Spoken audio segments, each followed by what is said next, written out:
The House will come to order. Please join Representative Woog in the Pledge of Allegiance. Thank you, Mr. Speaker. Please join me with pride in our Pledge of Allegiance. I pledge allegiance to the flag of the United States of America and to the republic for which it stands, one nation under God, indivisible, with liberty and justice for all. Mr. Gregorio, please call the roll. Representative Amabile. Representative Amabile. Representative Amabile is excused. Bacon. Representative Bacon. Baisley. Benavidez. Burnett. Representative Burnett. Representative Burnett is excused. Byrd. Bockenfeld. Basenecker. Bradfield. Caraveo. Carver. Catlin. Cutter.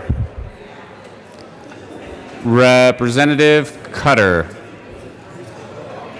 Representative Cutter is excused. Doherty. Duran. Escar. Exum. Froelich. Geithner. Gonzalez Gutierrez. Gray. Representative Gray. Representative Gray is excused. Hanks. Herod. Representative Herod. Representative Herod is excused. Holtorf. Hooten. Representative Hooten. Jackson. Judah. Kennedy. Kipp. Larson. Lontine. Luck. Lynch. McCluskey. McCormick. McKean. McLaughlin. Present. Michelson Janae. Mullica. Neville. Ortiz. Pelton. Pico. Ransom. Rich. Ricks. Representative Ricks. Representative Ricks is excused. Roberts. Sandridge. Sirota. Snyder. Soper. Representative Soper. Representative Soper is excused. Sullivan. Tipper. Representative Tipper. Representative Tipper is excused. Titone. Valdez A. Representative Valdez A is excused. Valdez D. Van Bever. Van Winkle. Weissman. Will. Williams. Woodrow. Woog. Young. And Mr. Speaker.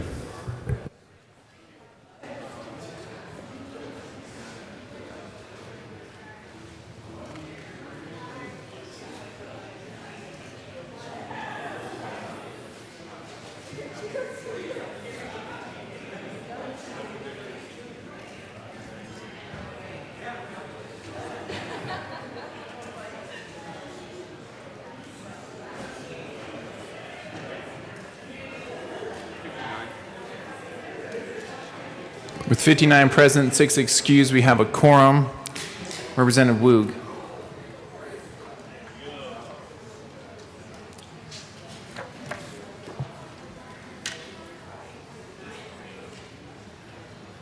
Thank you, Mr. Speaker. I move that the Journal of Monday, June 7th, 2021 be approved as corrected by the Chief Clerk. Thank you, Representative Woog. Members, you have heard the motion that the journal be approved as corrected by the Chief Clerk. All those in favor say aye. Aye. All those opposed, no.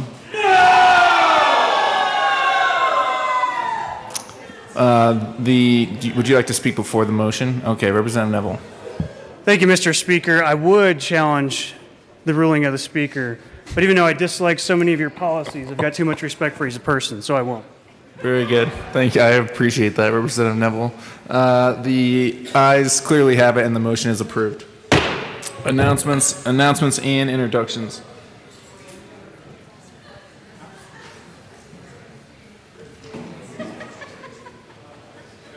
Representative Lontine. Well, that's too bad. Good morning, all. I figured it must be Cine DA because this is what I found at my desk this morning. If y'all want some, I'm going to leave them with Kathleen Melindy so they won't be on my desk as a distraction while we do thirds. Help yourselves. This is from the Health Committee, by the way. Thank you very much, Representative Lontine. Further announcements and introductions. Representative D. Valdez. Thank you, Mr. Speaker. And I just wanted to say thank you to Legislative Legal Services for all their help this session.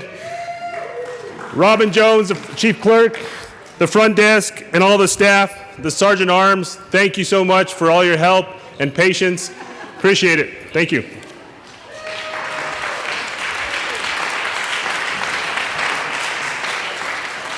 Representative Jackson. Thank you, Mr. Speaker. This is especially for the new members. So there is a little game that we play on Cine DA. And there is a little prize that goes along with the game that we play. And it is, does anybody remember? It's a trophy of a what? A cow!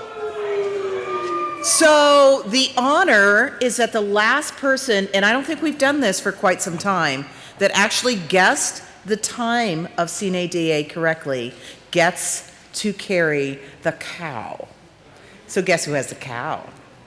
So I think it's in my office. I'm going to go find it, all right? And then we will put together the board. But all of you think about what time you think we will end.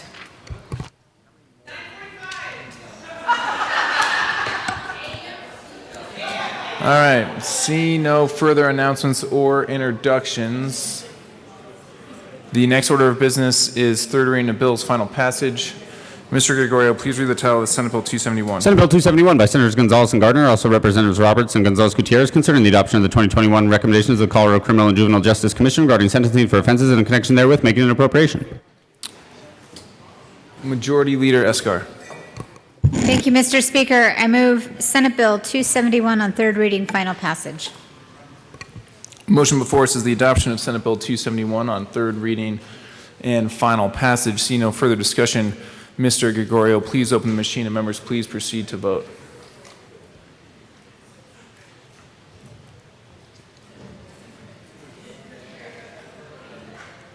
Representative Tipper, how do you vote?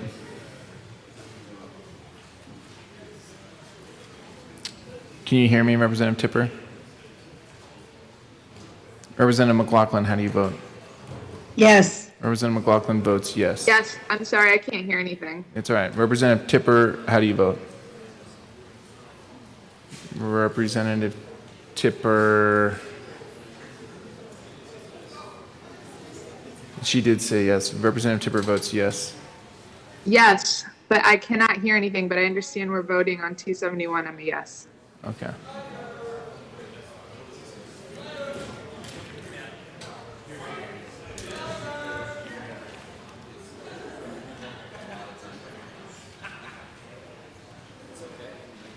Please close the machine. Oh, Amable is here.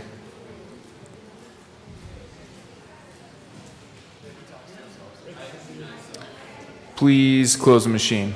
Oh, and Ricks is here. Maybe don't close it yet. Did you close it? All right, machine's closed. With 38 aye votes, 24 no votes, and 3 excused, Senate Bill 271 is adopted. Co-sponsors.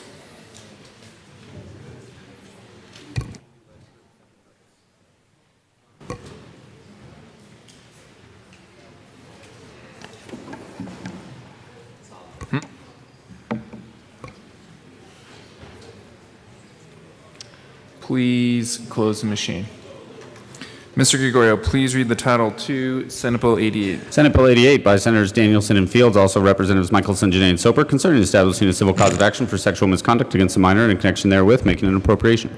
Majority Leader Escar. Thank you, Mr. Speaker. I move for the passage of Senate Bill 88 on third reading, final passage. Question before us is the adoption of Senate Bill 88 on third reading and final passage. See no further discussion. Mr. Gregorio, please open the machine and members please proceed to vote. Representative McLaughlin, how do you vote? Yes. Representative McLaughlin votes yes. Representative Tipper, how do you vote? Representative Tipper. No. Representative Tipper votes no.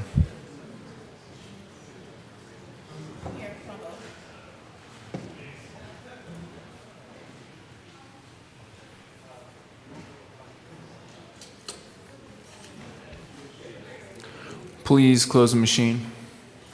With 50 aye votes, 14 no votes, and 1 excuse, Senate Bill 88 is adopted. Co-sponsors.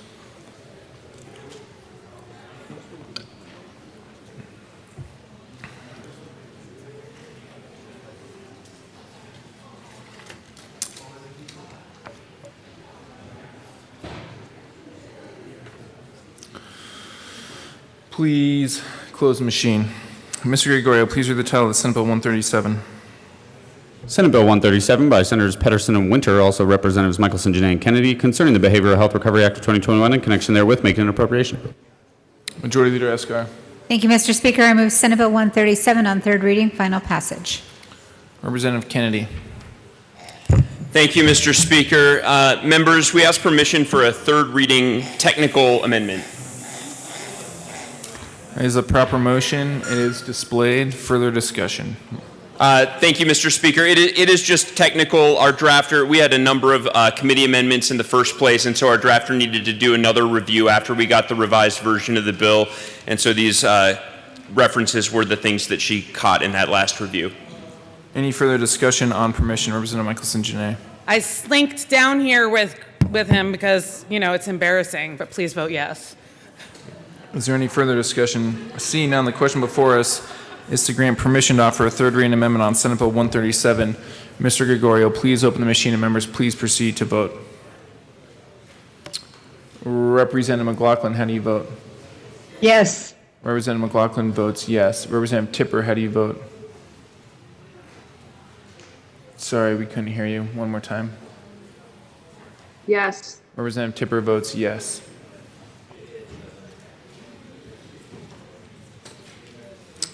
Benavides, Lynch, McKean.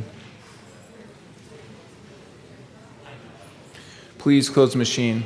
With 53 aye votes, 12 no votes, and 0 excused, permission is granted to offer a third reading amendment on Senate Bill 137.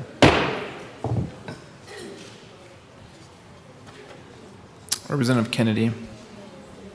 Thank you, Mr. Speaker. I move Amendment L69. That has been properly moved. Seeing no further discussion, the question before us is the adoption of L69, the Senate Bill 137. Mr. Gregorio, please open the machine and members please proceed to vote. Representative McLaughlin, how do you vote?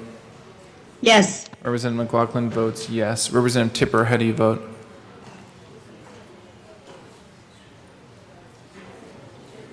Yes. Representative Tipper votes yes.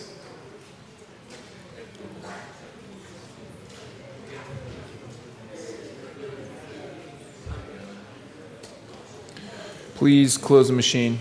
With 46 aye votes, 19 no votes, and 0 excused, L69 is adopted. Majority Leader Escar.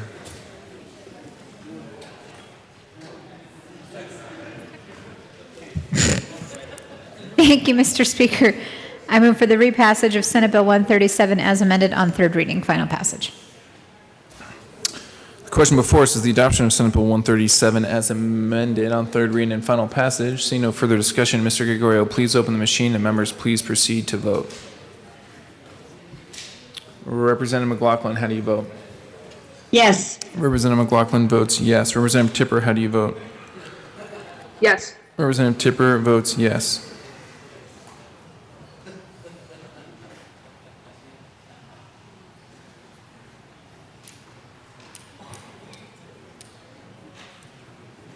Please close the machine. With 42 aye votes, 23 no votes, and 0 excused, Senate Bill 137 is passed as amended. Co-sponsors.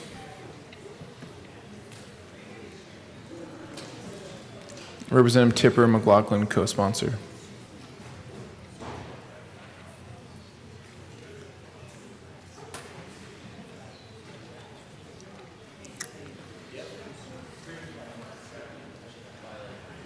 Please close the machine. Mr. Gregorio, please read the title of Senate Bill 240. Senate Bill 240 by Senators Danielson and Simpson, also Representatives Kipp and Catlin, concerning the transfer of money from the general fund to the Colorado Water Conservation Board Construction Fund for watershed protection programs and in connection therewith, making an appropriation. Majority Leader Escar. Thank you, Mr. Speaker. I move Senate Bill 240 on third reading, final passage. Question before us is the adoption of Senate Bill 240 on third reading and final passage. See no further discussion. Mr. Gregorio, please open the machine and members please proceed to vote. Representative McLaughlin, how do you vote? Yes. Representative McLaughlin votes yes. Representative Tipper, how do you vote? Yes. Representative Tipper votes yes.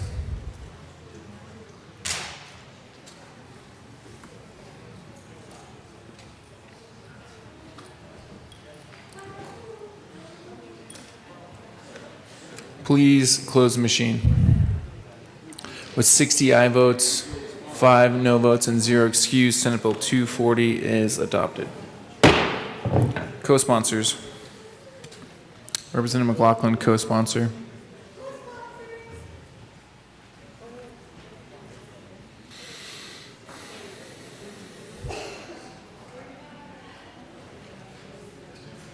Please close the machine. Mr. Gregorio, please read the title of the Senate Bill 264. Senate Bill 264 by Senator Hansen, also Representatives Valdez and Burnett, concerning the adoption of programs by gas utilities to reduce greenhouse gas emissions and in connection therewith, making an appropriation. Majority Leader Escar. Thank you, Mr. Speaker. I move for the passage of Senate Bill 264 on third reading, final passage. Question before us is the adoption of Senate Bill 264 on third reading and final passage. See no further discussion. Mr. Gregorio, please open the machine and members please proceed to vote. Representative McLaughlin, how do you vote? Yes. Representative McLaughlin votes yes. Representative Tipper, how do you vote? Yes. Representative Tipper votes yes.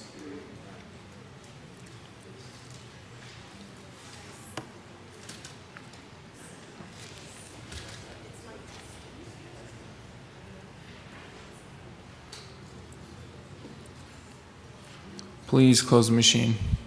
With 41 aye votes, 24 no votes, and 0 excused, Senate Bill 264 is adopted. Co-sponsors.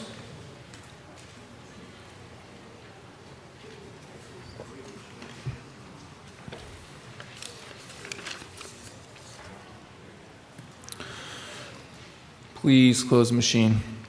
Mr. Gregorio, please read the title of Senate Bill 60. Senate Bill 60 by Senators Donovan, also Representative Roberts, concerning broadband deployment and in connection therewith, implementing a program to provide financial assistance for income-eligible households to access broadband service. Majority Leader Escar. Thank you, Mr. Speaker. I move Senate Bill 60 on third reading, final passage. Question before us is the adoption of Senate Bill 60 on third reading and final passage. See no further discussion. Mr. Gregorio, please open the machine and members please proceed to vote. Representative McLaughlin, how do you vote? Yes. Representative McLaughlin votes yes. Representative Tipper, how do you vote? Yes. Representative Tipper votes yes.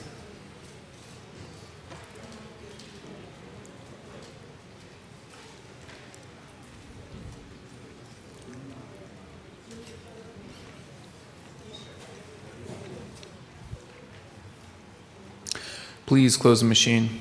With 43 aye votes, 22 no votes, and 0 excused, Senate Bill 60 is adopted. Co-sponsors. Representative McLaughlin, co-sponsor.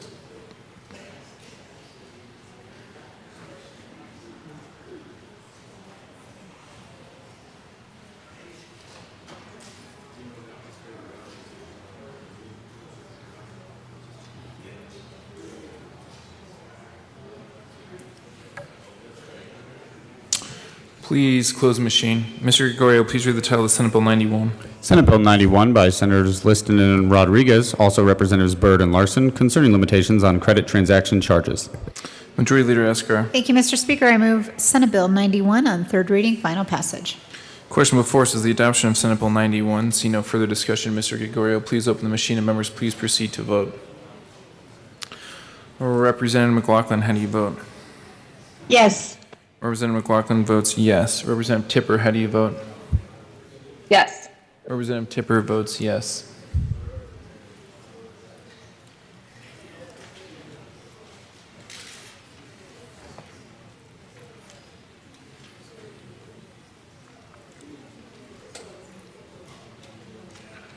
Representative Young. Please close the machine. With 61 aye votes, 4 no votes, and 0 excused, Senate Bill 91 is adopted. Co-sponsors.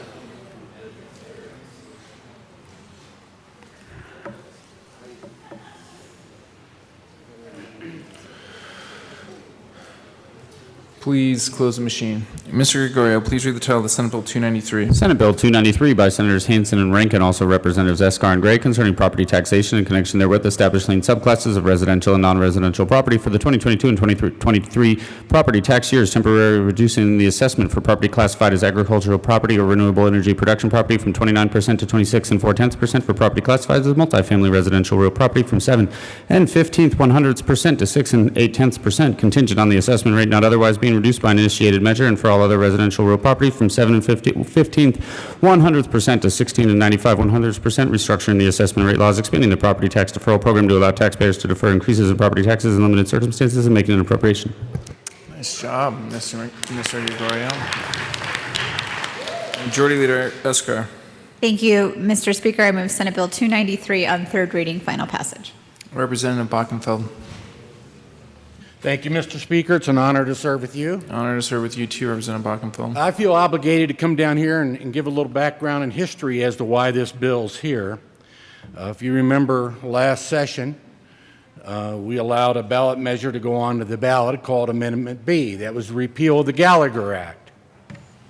At that time, there was a lot of debate and argument that there was going to be some manipulation that was going to take place and how this particular amendment was going to be presented, and sure enough, there was. The first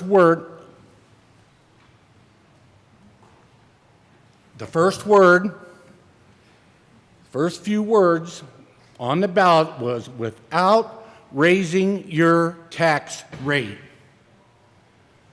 What did that mean to a lot of people? It meant to a lot of people that their taxes, property taxes, weren't going to go up. And guess what happened?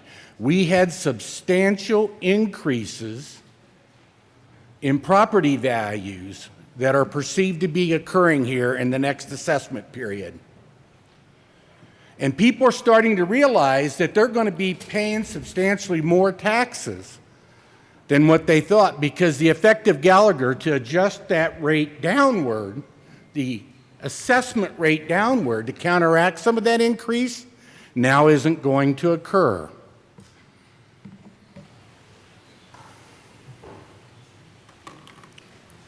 So what's the response to that?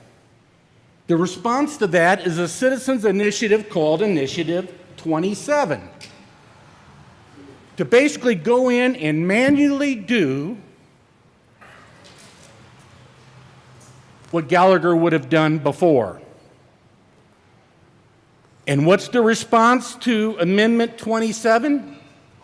Is a scheme called Senate Bill 293. And what's the purpose of Senate Bill 293? Is to give a 2-year tax relief and try to neutralize the impacts of what was done with Amendment B. It's wrong. Ladies and gentlemen, members, I ask you to vote no on this initiative and let the citizens during the next election determine what needs to be done in order to right the ship. Thank you. I ask for a no vote. Majority Leader Escar. Thank you, Mr. Speaker. And we had a lot of discussion on this yesterday on second reading, so I won't take too much time. But when I hear words tossed around like manipulation and scheme, I'm going to defend myself.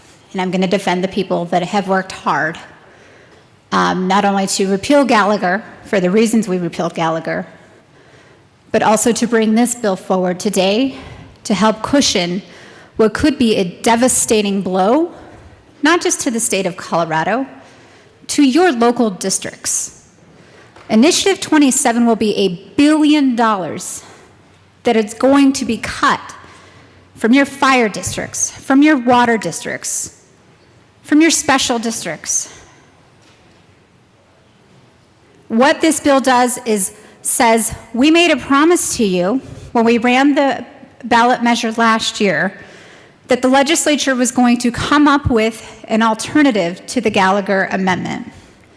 And those conversations and that work is still continuing to happen today.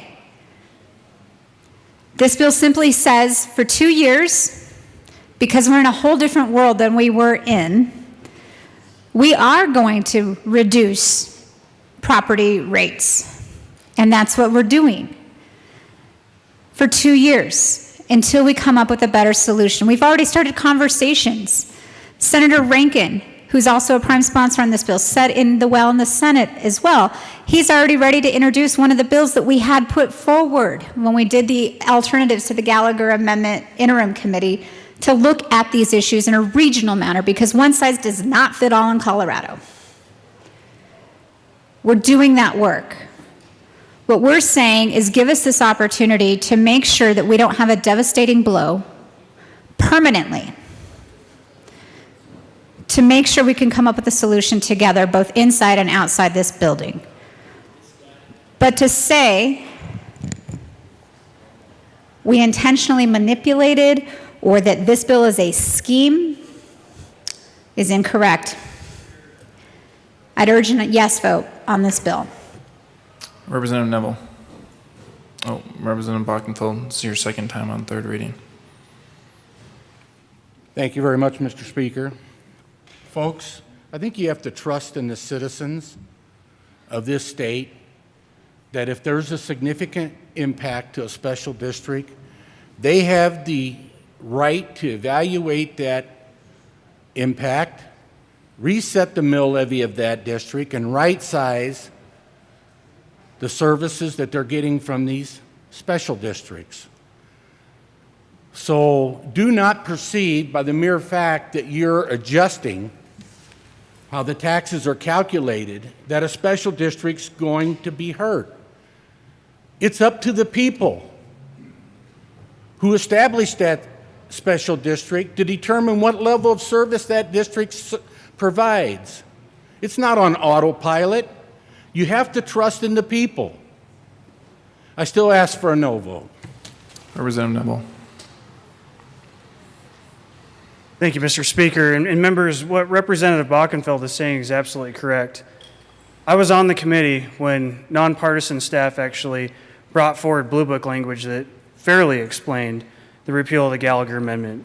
In committee, there were amendments brought that overruled our nonpartisan staff and made that language very unclear. And I think a lot of the voters felt deceived. And the voters really felt deceived now they're getting sticker shock when they start seeing their property tax bill coming in now. And in order to remedy that, they're trying to bring their own initiative to fix this. And what this bill does is stops their ability, hampers their ability to fix it themselves. We've already fooled them once. I encourage us not to deceive them again and vote no on this bill.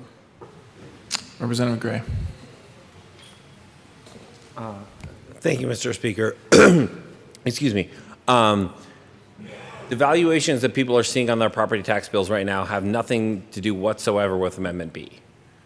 Amendment B repealed the Gallagher Amendment, which stopped the forcing down of the residential assessment rate.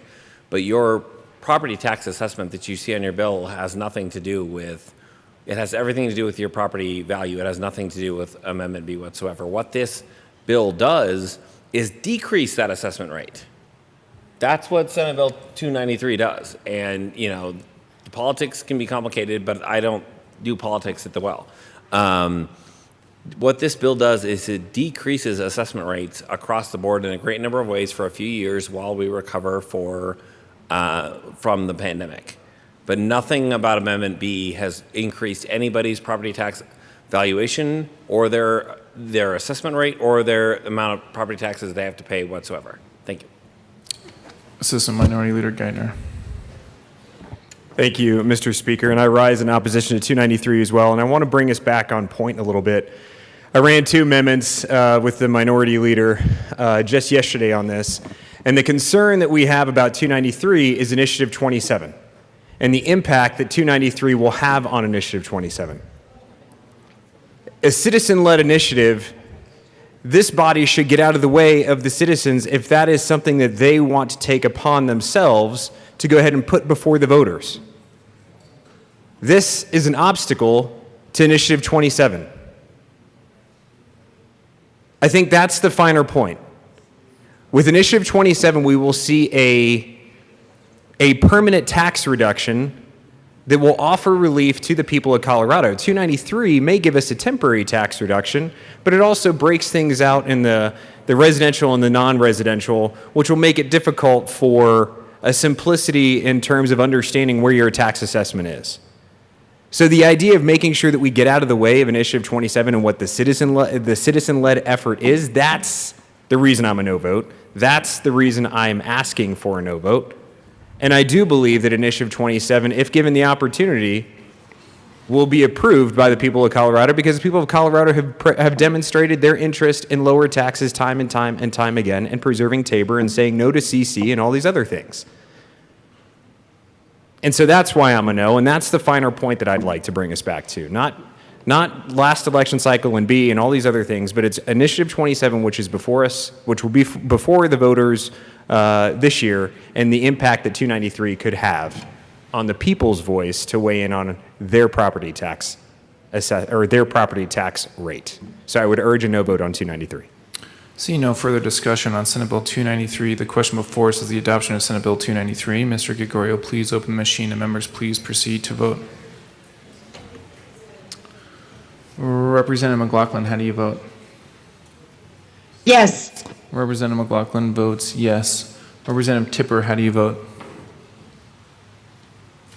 Yes. Representative Tipper votes yes.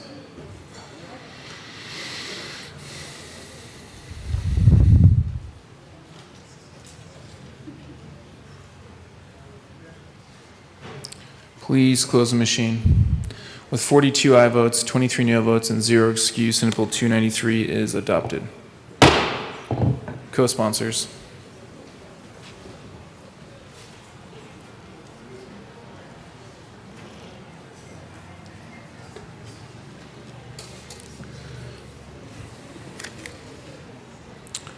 Please close the machine.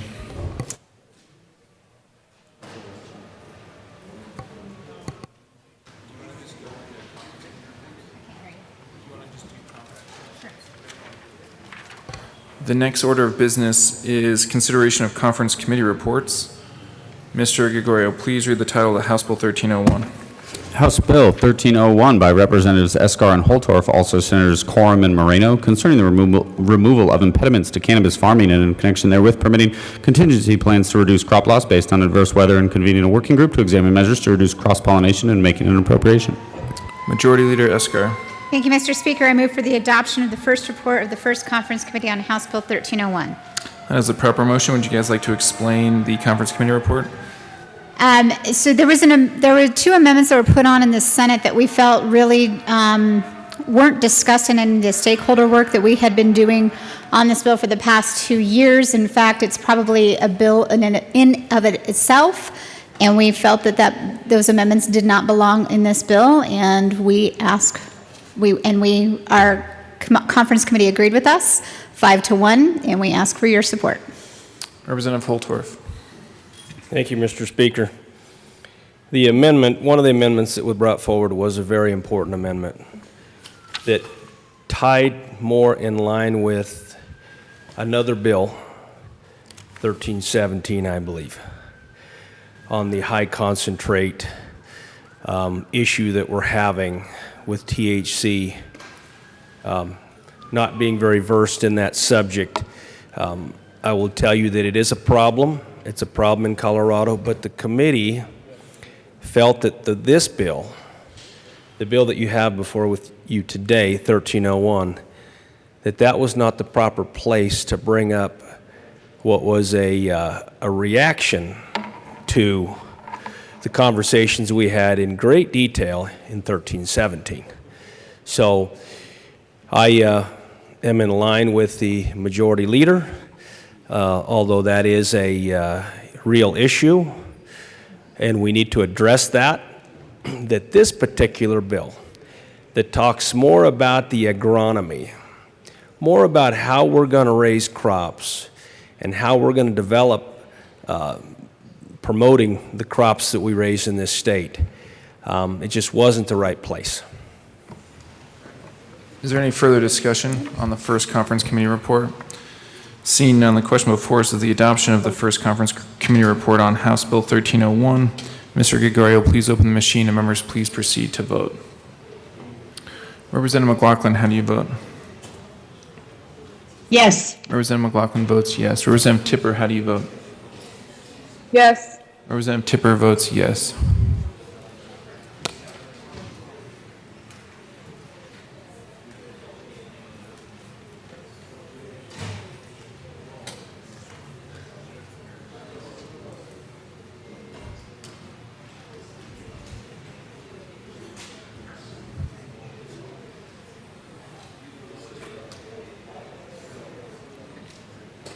Please close the machine.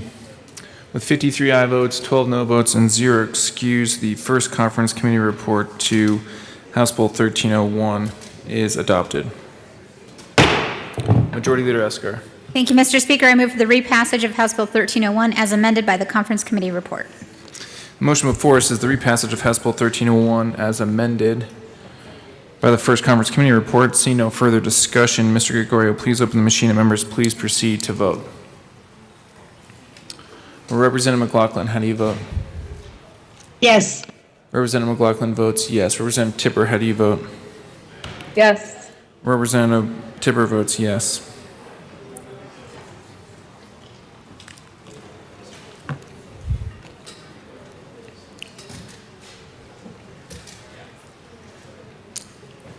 Representative Ricks, please close the machine.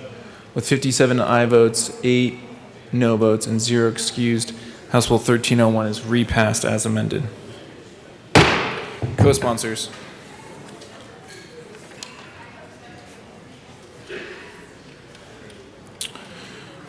Please close the machine. Mr. Gregorio, please read the title of the House Bill 1251. House Bill 1251 by Representatives Caraveo and Harrod, also Senators Fields and Gonzalez, concerning the appropriate use of ketamine upon a person in a pre-hospital setting in connection therewith, making an appropriation. Representative Caraveo. Thank you, Mr. Speaker. I move for the adoption of the first report of the first conference committee on HB 1251. That is a proper motion. Would you guys like to explain the conference committee report? Representative Harrod. Thank you, Mr. Speaker. The conference committee fixed some mistakes that they made in the Senate to ensure that law enforcement officers were held accountable if they direct the use of ketamine. I ask for an aye vote. Is there any further discussion on the first conference committee report? Seeing none, the question before us is the adoption of the first conference committee report to House Bill 1251. Mr. Gregorio, please open the machine and members please proceed to vote. Representative McLaughlin, how do you vote? Yes. Representative McLaughlin votes yes. Representative Tipper, how do you vote? Yes. Representative Tipper votes yes.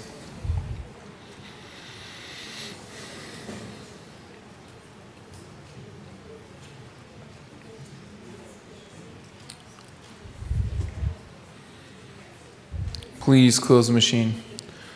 With 42 aye votes, 23 no votes, and 0 excused, the first conference committee report to House Bill 1251 is adopted. Majority Leader Esker. Thank you, Mr. Speaker. I move for the repassage of House Bill 1251 as amended by the conference committee report. The motion before us is the repassage of House Bill 1251 as amended by the conference committee report. Seeing no further discussion, Mr. Gregorio, please open the machine and members please proceed to vote. Representative McLaughlin, how do you vote? Yes. Representative McLaughlin votes yes. Representative Tipper, how do you vote? Yes. Representative Tipper votes yes. Representative Ricks. Please close the machine. With 40 aye votes, 25 no votes, and 0 excused, House Bill 1251 is repassed as amended. Co-sponsors.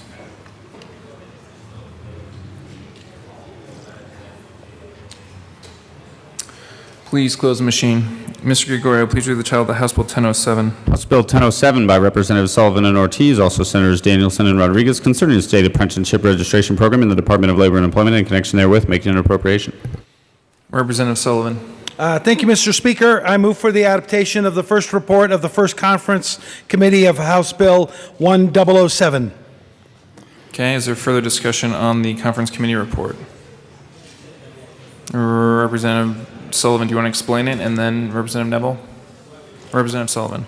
Thank you, Mr. Speaker. Yeah, we had to have some conforming amendments to recognize the State Apprenticeship Association, where only the Department of Labor registered apprenticeships were recognized in the statute, and the federal government doesn't recognize sunsets, so we needed to align with the Department of Labor. Very good. Representative Neville. Thank you, Mr. Speaker. And members, I urge a no vote on this. One of the things, this is a complex bill that's going to have a huge effect on the industry. And one of the things we really negotiated on this bill was a sunset. That was one of the very beginning negotiation points from the very onset. And I think any bill that's of this drastic change deserves to have to come back and actually get a hearing to prove itself that it's working or not. So I don't see why we would, I've never heard that before, that it has to comply with the federal. We're complying with federal stuff right now without this bill, so we don't need to not have a sunset in order to comply with the federal regulations, and I do think we should have a sunset, so I urge a no vote on this. Is there any further discussion on the motion? Seeing none, the motion before us is the adoption of the First Conference Committee report to House Bill 1007. Mr. Gregorio, please open the machine, and members, please proceed to vote. Representative McLaughlin, how do you vote? Yes. Representative McLaughlin votes yes. Representative Tipper, how do you vote? Yes. Representative Tipper votes yes.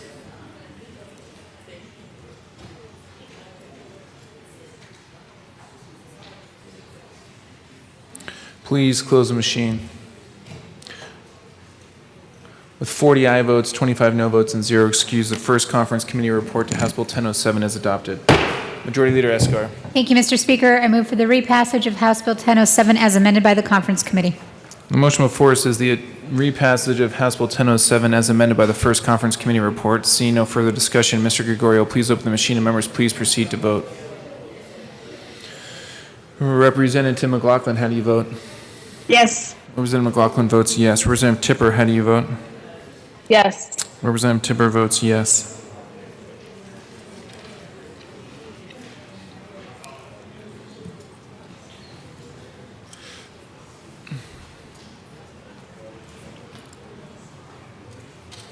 Hanks, Holtorf, Hooten, Sandridge.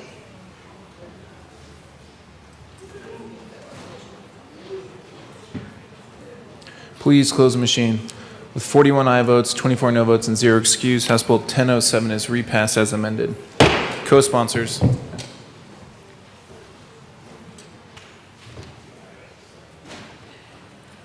Please close the machine. Mr. Gregorio, please read the title of the House Bill 1007. House Bill 1027 by Representatives Larson and Roberts, also Senator Bridges and Priola, concerning the authorization for certain alcohol license holders to offer alcohol beverages for consumption off the licensed premises and in connection therewith making an appropriation. 1027. Thanks, Mr. Gregorio. Representative Larson.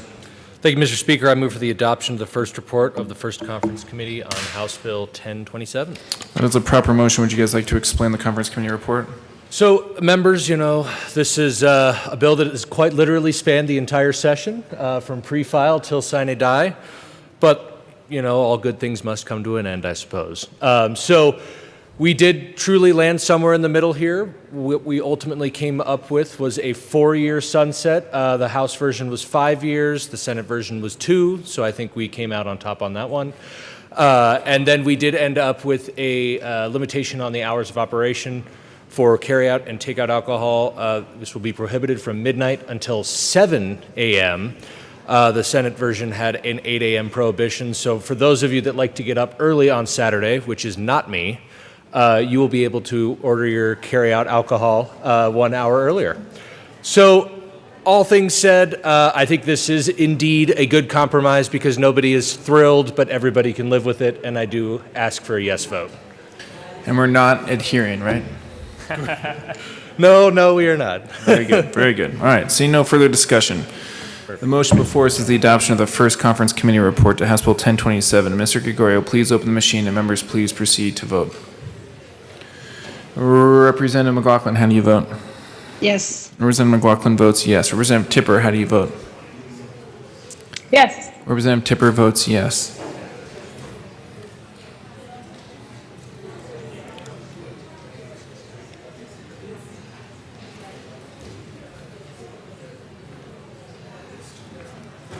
Please close the machine.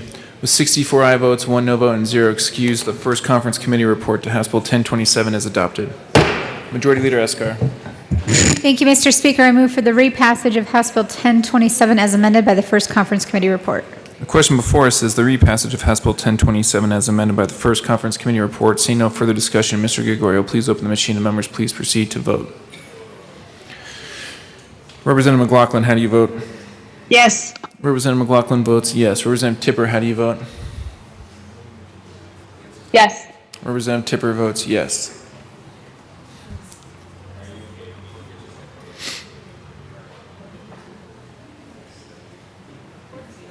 Please close the machine. With 65 aye votes, 0 no votes, and 0 excused, House Bill 1027 is repassed as amended. Co-sponsors.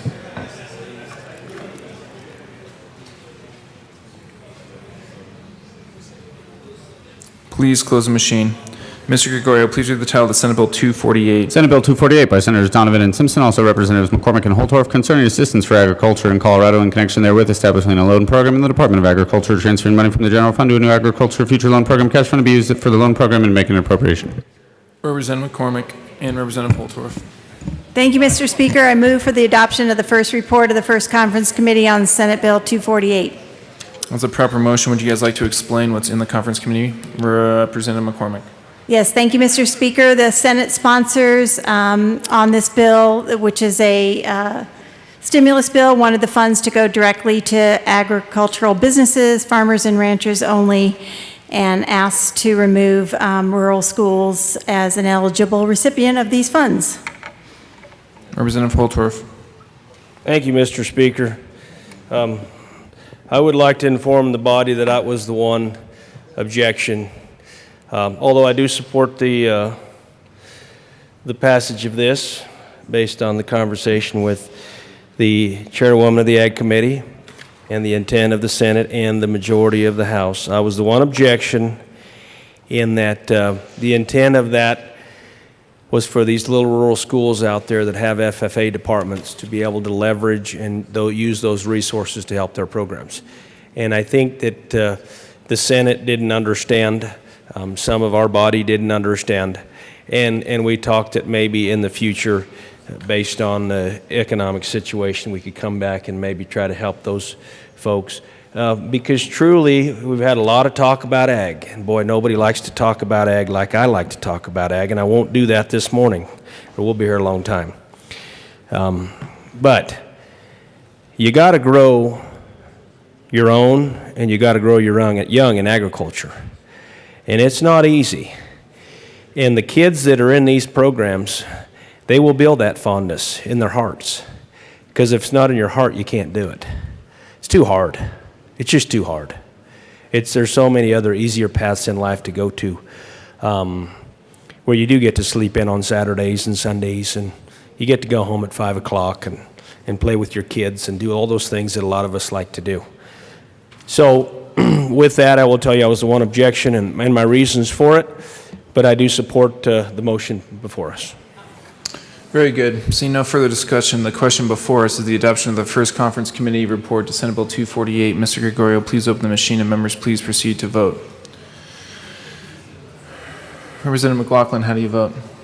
Yes. Representative McLaughlin votes yes. Representative Tipper, how do you vote? Yes. Representative Tipper votes yes.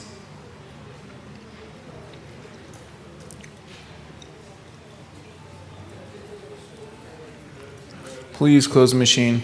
With 54 aye votes, 54 aye votes, 11 no votes, and 0 excused. The first conference committee report to Senate Bill 248 is adopted.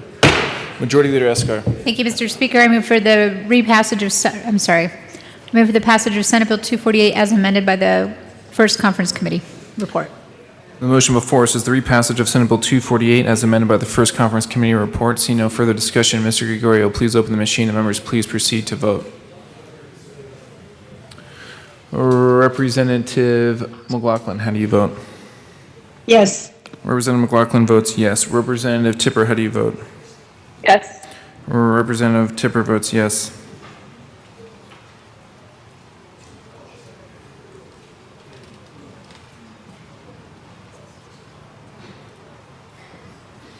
Please close the machine. With 58 aye votes, 7 no votes, and 0 excused, Senate Bill 248 is repassed as amended. Co-sponsors. Representative McLaughlin, co-sponsor. Please close the machine. Majority Leader Escar. Thank you, Mr. Speaker. I move to proceed out of order for consideration of Senate amendments to House bills.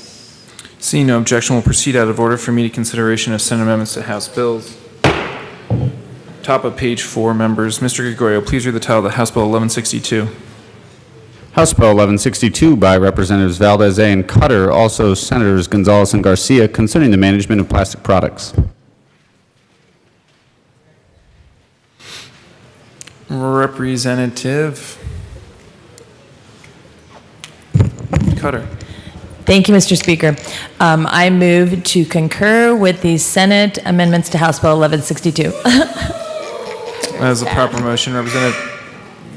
Representative A. Valdez. Thank you, Mr. Speaker. Members, what was done in the Senate is the original Section 1 dealing with local government preemption was re-added to the bill. Another small change was made to exempt some small businesses. We'd ask for an aye vote. Is there any further discussion on the motion to concur with Senate amendments to House bills? Seeing none, Mr. Gregorio, please open the machine and members please proceed to vote. Representative McLaughlin, how do you vote? Yes. Representative McLaughlin votes yes. Representative Tipper, how do you vote? Yes. Representative Tipper votes yes.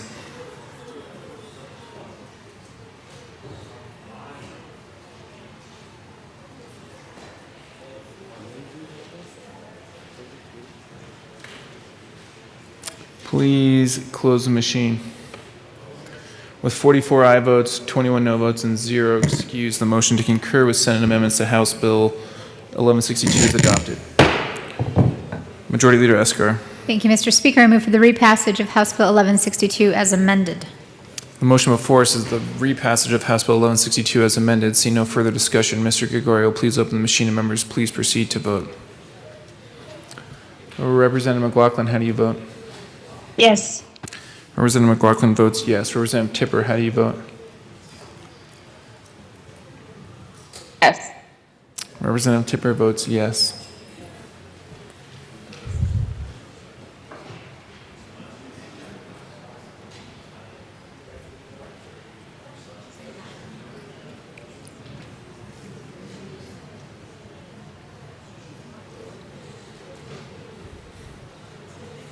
Please close the machine.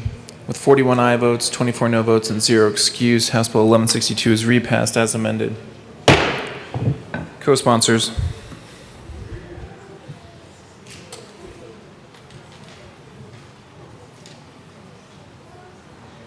Please close the machine.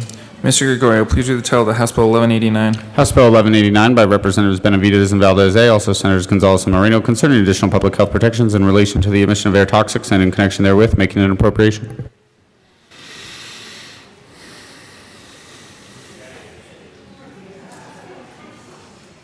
Representative A. Valdez. Thank you, Mr. Speaker. I move that the House concur with Senate amendments to House Bill 1189. Is there any further discussion? Madam Speaker Pro Tem. I wanted him to get your reaction, so thank you, Mr. Speaker. The amendment that was added in the Senate was to allow use of the air monitoring van that will be purchased by CDPHE for use in all 4 of the at all 4 of the covered facilities. So we agree with the amendment and seek an aye vote. Very good. Seeing no further discussion, the motion before us is the adoption, is to concur with Senate amendments to House Bill 1189. Mr. Gregorio, please open the machine and members, please proceed to vote. Representative McLaughlin, how do you vote? Yes. Representative McLaughlin votes yes. Representative Tipper, how do you vote? Yes. Representative Tipper votes yes.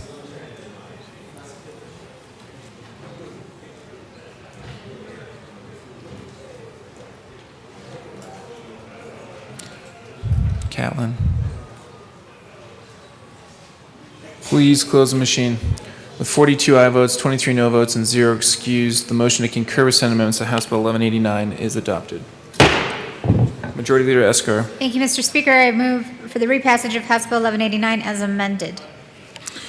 The motion before us is the repassage of House Bill 1189 as amended. See no further discussion. Mr. Gregorio, please open the machine and members, please proceed to vote. Representative McLaughlin, how do you vote? Yes. Representative McLaughlin votes yes. Representative Tipper, how do you vote? Yes. Representative Tipper votes yes.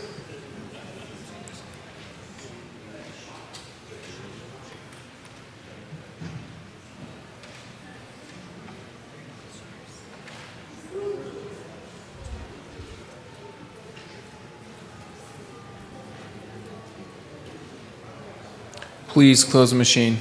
With 41 aye votes, 24 no votes, and 0 excused, House Bill 1189 is repassed as amended. Co-sponsors.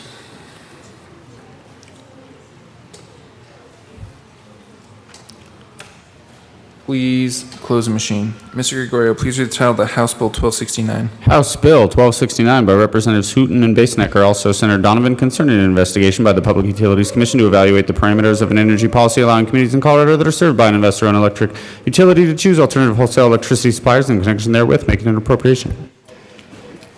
Representative Hooton. Thank you, Mr. Speaker. I move that the House concur with the Senate amendment to House Bill 1269. That is a proper motion. Would you like to explain why? Yes, thank you, Mr. Speaker. The Senate added an additional question to the study bill to consider the impact on jobs in the electricity sector. Any further discussion? Seeing none. The question before us is the motion to concur with Senate amendments to House Bill 1269. Mr. Gregorio, please open the machine and members, please proceed to vote. Thank you. Representative McLaughlin, how do you vote? Yes. Representative McLaughlin votes yes. Representative Tipper, how do you vote? Yes. Representative Tipper votes yes.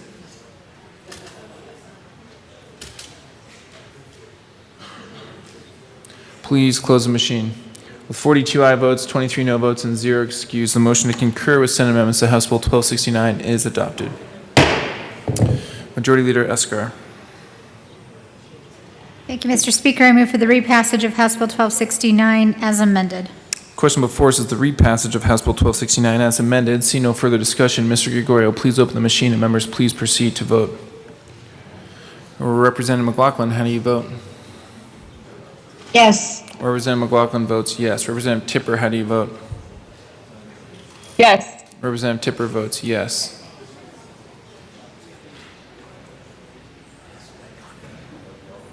Hooton and Ricks.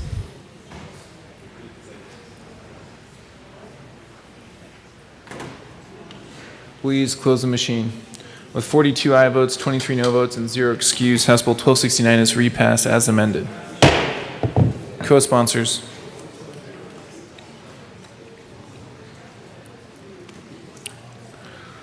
Please close the machine. Mr. Gregorio, please read the title of the House Bill 1282. House Bill 1282 by Representative Weissman, also Senator Gonzalez, concerning additional consumer protections resulting from the regulation of mortgage services and in connection therewith, making an appropriation. Representative Weissman. Thank you, Mr. Speaker. I move the House concur in Senate amendments made to House Bill 1282. That is a proper motion. Would you like to explain? Yes. So, members, last night I made some comments in the direction of unicameralism. I'm happy to report that sometimes the more customary bicameral configuration works. Senate did two small things. One was really purely technical. We used the word administration when we should have used the word administrator, and they caught that. The other thing in the Senate was to add a little bit more information to the SMART Act reporting, which is more than fine. So I ask that we concur. Very good. The question before us, seeing no further discussion, is the motion to concur with Senate amendments to House Bill 1282. Mr. Gregorio, please open the machine, and members, please proceed to vote. Representative McLaughlin, how do you vote? Yes. Representative McLaughlin votes yes. Representative Tipper, how do you vote? Yes. Representative Tipper votes yes.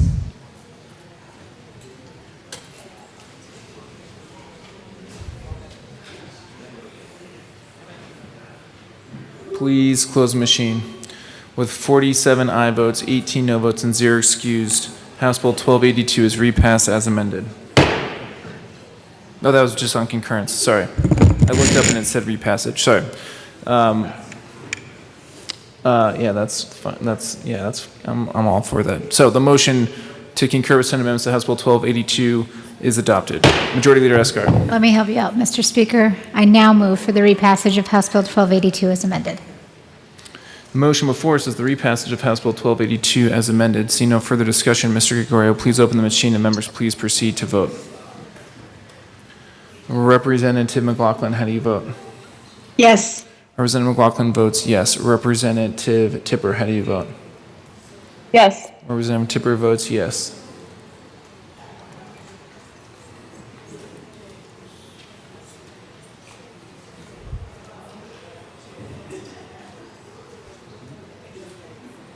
Representative Froelich is excused.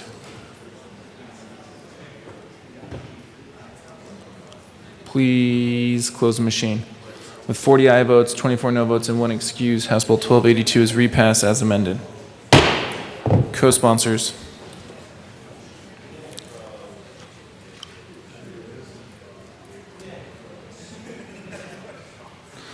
Please close the machine. Mr. Gregorio, please read the title of the House Bill 1283.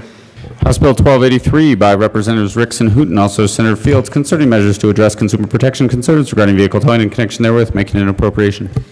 Representative Hooten. Thank you, Mr. Speaker. Members, I move that the House concur with the Senate amendment to House Bill 1283. Very good. That's a proper motion. Any further discussion? Yes. Representative Ricks. So what this does is it establishes that the sunset review of the PUC regulation on towing carriers occur at the same time as the review of the towing task force. So we concur. Thanks. Seeing no further discussion, the question before us is to concur with Senate amendments to House Bill 1283. Mr. Gregorio, please open the machine, and members, please proceed to vote. Representative McLaughlin, how do you vote? Yes. Representative McLaughlin votes yes. Representative Tipper, how do you vote? Yes. Representative Tipper votes yes.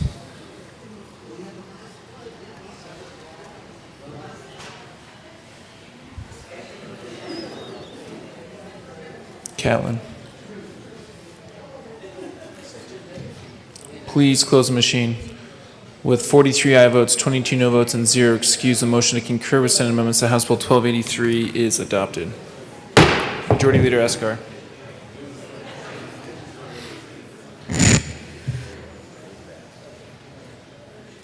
Sorry. I move House Bill 1283 as amended. The question before us is the repassage of House Bill 1283 as amended. See no further discussion. Mr. Gregorio, please open the machine, and members, please proceed to vote. Representative McLaughlin. Yes. Representative McLaughlin votes yes. Representative Tipper. Yes. Representative Tipper votes yes.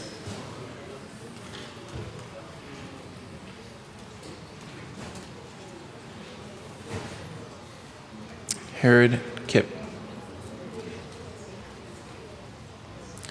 Please close the machine. With 41 aye votes, 24 no votes, and 0 excused, House Bill 1283 is repassed as amended. Co-sponsors.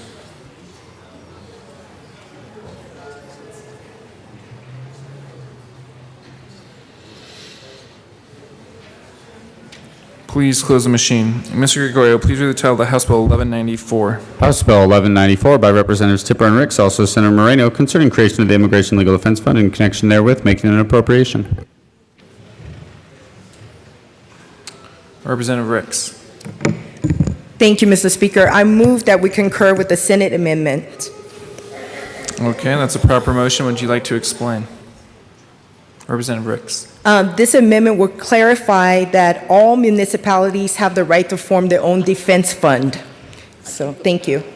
Is there any further discussion on the motion to concur with Senate amendments to House Bill 1194? Seeing none, Mr. Gregorio, please open the machine and members please proceed to vote. Representative McLaughlin, how do you vote? Yes. Representative McLaughlin votes yes. Representative Tipper, how do you vote? Yes. Good job, Representative Ricks. Representative Tipper votes yes.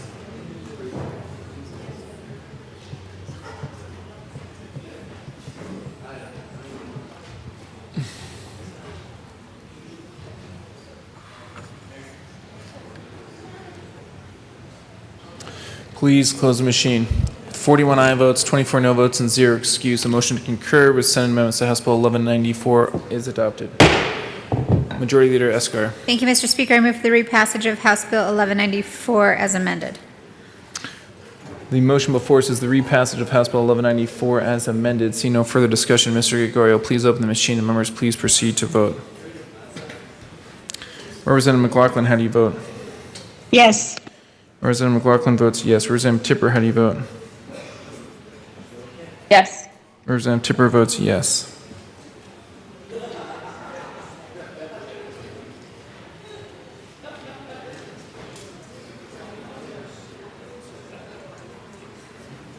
Please close the machine. With 41 aye votes, 24 no votes, and 0 excused, House Bill 1194 is repassed as amended. Co-sponsors.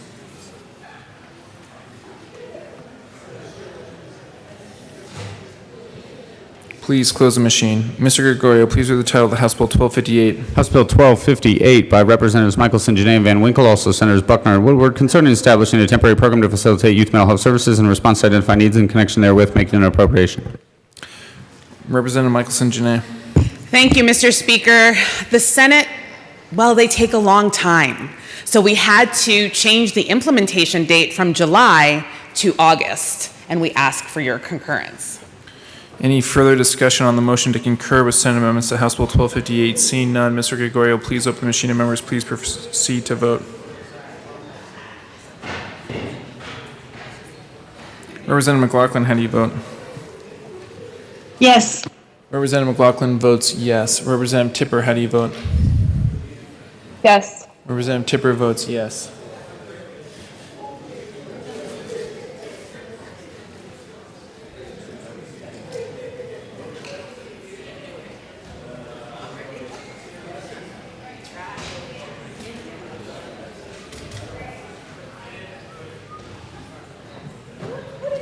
Please close the machine.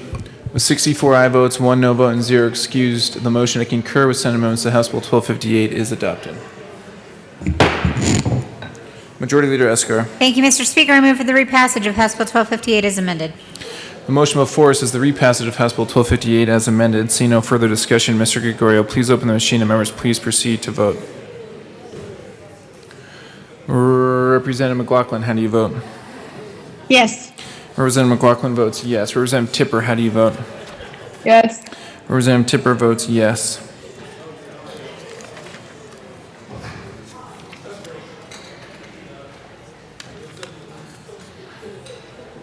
Please close the machine. With 56 aye votes, 9 no votes, and 0 excused, House Bill 1258 is repassed as amended. Co-sponsors.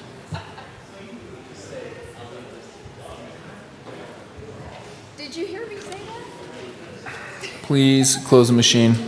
Mr. Gregorio, please read the title of the House Bill 1262. House Bill 1262 by Representatives Lantin and Lynch, also Senators Garcia and Sonnenberg, concerning monetary support for agriculture events in Colorado in connection therewith, making an appropriation.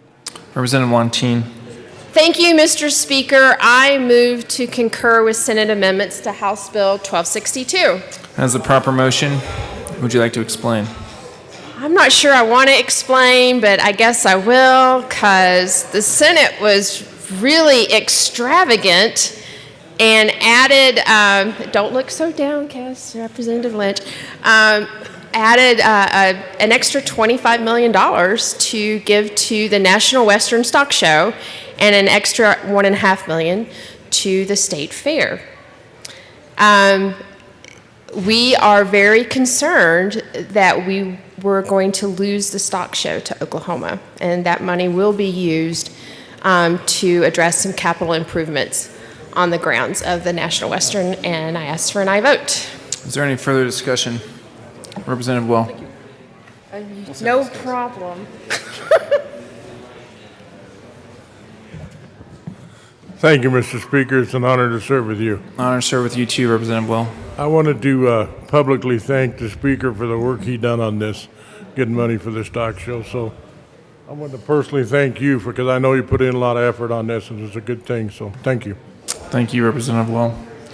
Seeing no further discussion, the motion before us is to concur with Senate amendments to House Bill 1262. Mr. Gregorio, please open the machine, and members, please proceed to vote. Representative McLaughlin, how do you vote? Yes. Representative McLaughlin votes yes. Representative Tipper, how do you vote? Yes. Representative Tipper votes yes.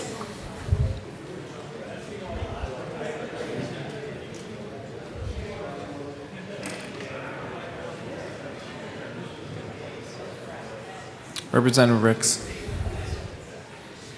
Please close the machine. With 54 aye votes, 11 no votes, and 0 excused, House Bill 1262, the motion to concur with sentiments that House Bill 1262 is adopted. Majority Leader Escar. Thank you, Mr. Speaker. I move for the repassage of House Bill 1262 as amended. The motion before us is the repassage of House Bill 1262 as amended. Seeing no further discussion, Mr. Gregorio, please open the machine, and members, please proceed to vote. Representative McLaughlin, how do you vote? Yes. Representative McLaughlin votes yes. Representative Tipper, how do you vote? Yes. Representative Tipper votes yes.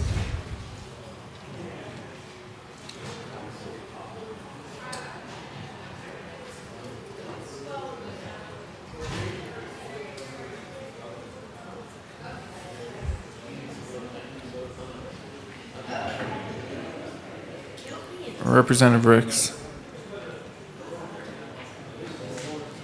Please close the machine. With 57 aye votes, 8 no votes, and 0 excused, House Bill 1262 is repassed as amended. Co-sponsors.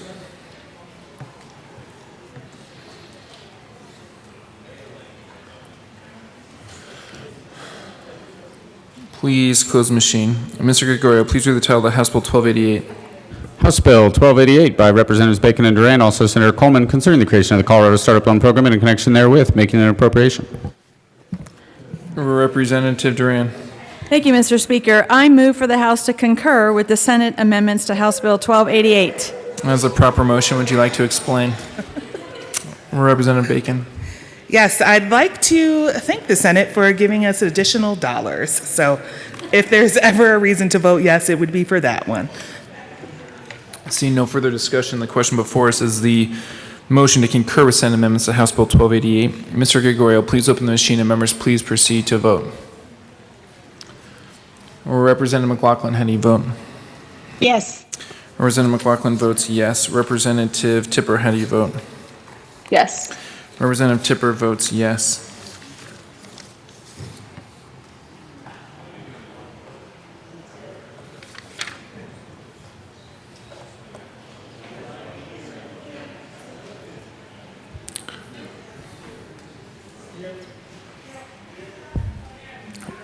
Holtorf. Please close the machine. With 42 aye votes, 23 no votes, and 0 excused, the motion to concur with Senate amendments to House Bill 1288 is adopted. Majority Leader Escar. Thank you, Mr. Speaker. I move for the repassage of House Bill 1288 as amended. Motion before us is the repassage of House Bill 1288 as amended. See no further discussion. Mr. Gregorio, please open the machine, and members, please proceed to vote. Representative McLaughlin, how do you vote? Yes. Representative McLaughlin votes yes. Representative Tipper, how do you vote? Yes. Representative Tipper votes yes.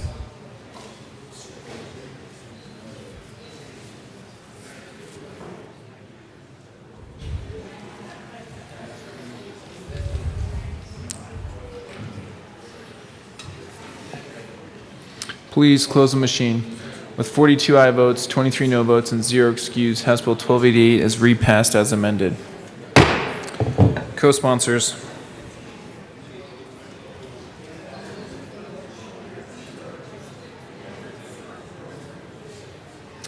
Please close the machine. Mr. Gregorio, please read the title of House Bill 1307. House Bill 1307 by Representative Roberts, also Senators Donovan and Hawkes Lewis, concerning measures to increase access to prescription insulin for persons with diabetes.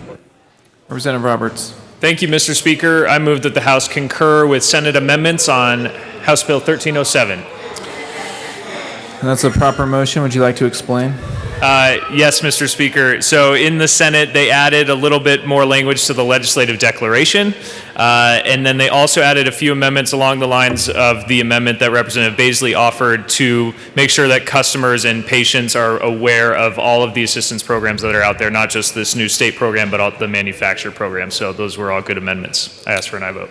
Very good. The motion before us is the motion to concur with Senate amendments to House Bill 1307. Mr. Gregorio, please open the machine, and members, please proceed to vote. Representative McLaughlin, how do you vote? Yes. Representative McLaughlin votes yes. Representative Tipper, how do you vote? Yes. Representative Tipper votes yes.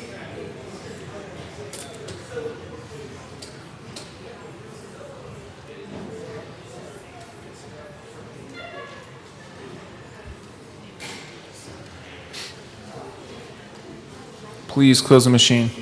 With 51 aye votes, 14 no votes, and 0 excused, the motion to concur with Senate amendments to House Bill 1307 is adopted. Majority Leader Escar. Thank you, Mr. Speaker. I move for the repassage of House Bill 1307 as amended. Motion before us is the repassage of House Bill 1307 as amended. See no further discussion. Mr. Gregorio, please open the machine, and members, please proceed to vote. Representative McLaughlin, how do you vote? Yes.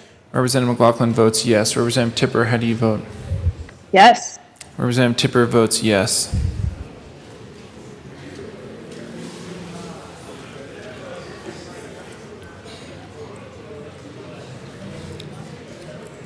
Doherty, Lontine, McCormick, Sandridge. Please close the machine. With 45 aye votes, 20 no votes, and 0 excused, House Bill 1307 is repassed as amended. Co-sponsors.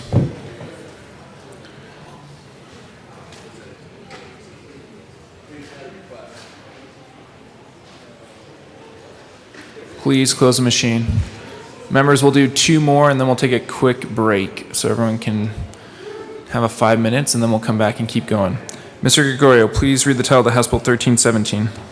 House Bill 1317 by Representatives Garnett and Caraveo, also Senators Hansen and Lundin, concerning the regulation of marijuana for safe consumption and in connection therewith, making an appropriation.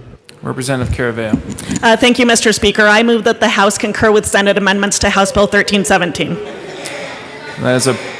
That is a proper motion. Representative Caraveo. Thank you, Mr. Speaker. So in the Senate, they added a provision to encourage the School of Public Health to produce follow-up records after their the first record that they will produce. They built out the toxicology section to include scheduled drugs, and it will be able to direct the coroners to consult with specific medical professionals. They clarified that the results of toxicology screens are not subject to public record, but may be released to the parent or legal guardian of the deceased upon request. They clarified that metric sales data is subject to confidentiality requirements already in statute. And then they gave MED time to complete program upgrades and to conduct a stakeholder process around the 2 new documents that we are requiring. I ask for an aye vote. Very good. Representative Van Winkle. Thank you, Mr. Speaker. Thank you to the stakeholders, and thank you especially to the Senate, because the amendments that they put on to the House version of the bill made the bill better and something that I can look forward to supporting. So I ask for a yes vote on concurrence. Very good. Seeing no further discussion, the question before us is to concur with Senate amendments to House Bill 1317. Mr. Gregorio, please open the machine, and members, please proceed to vote. Representative McLaughlin, how do you vote? Yes. Representative McLaughlin votes yes. Representative Tipper, how do you vote? Yes. Representative Tipper votes yes.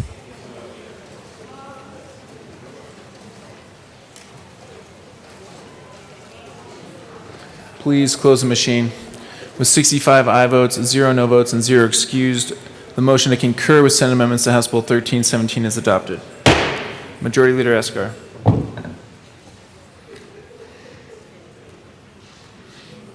Thank you, Mr. Speaker. I move for the repassage of House Bill 1317 as amended. As a proper motion, seeing no further discussion, the motion before us is the repassage of House Bill 1317 as amended. Mr. Gregorio, please open the machine and members please proceed to vote. Representative McLaughlin, how do you vote? Yes. Representative McLaughlin votes yes. Representative Tipper, how do you vote? Yes. Representative Tipper votes yes.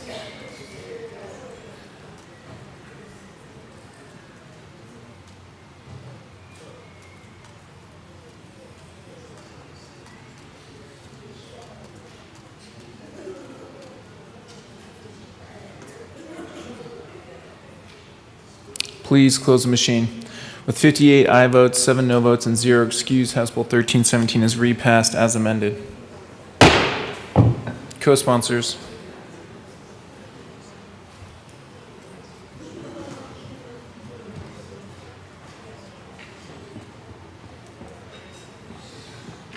Please close the machine. Mr. Gregorio, please read the title of the House Bill 1071.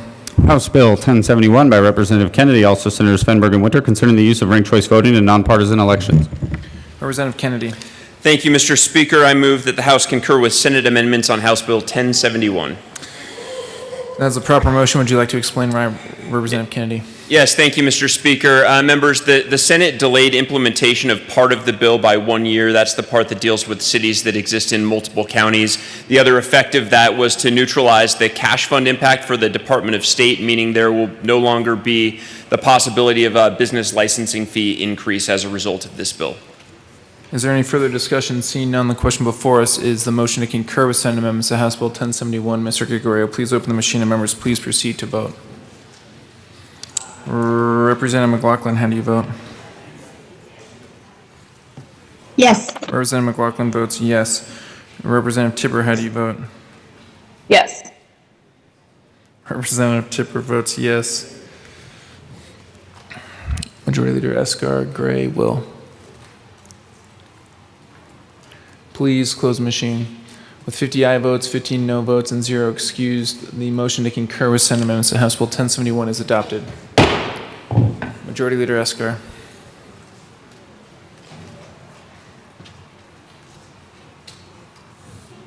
Thank you, Mr. Speaker. I move for the repassage of House Bill 1071 as amended. The motion before us is the repassage of House Bill 1071 as amended. See no further discussion. Mr. Gregorio, please open the machine and members please proceed to vote. Representative McLaughlin, how do you vote? Yes. Representative McLaughlin votes yes. Representative Tipper, how do you vote? Yes. Representative Tipper votes yes.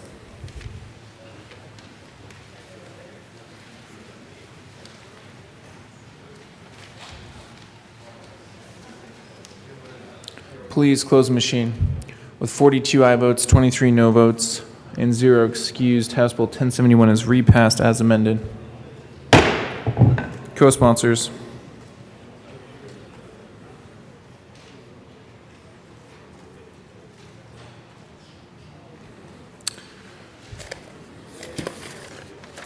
Please close the machine. The House will stand in a 5-minute recess.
House will come back to order. Mr. Gregorio, Conference Committee report. First report of the Second Conference Committee on House Bill 21-1065. Conference Committee report will be printed in the Journal.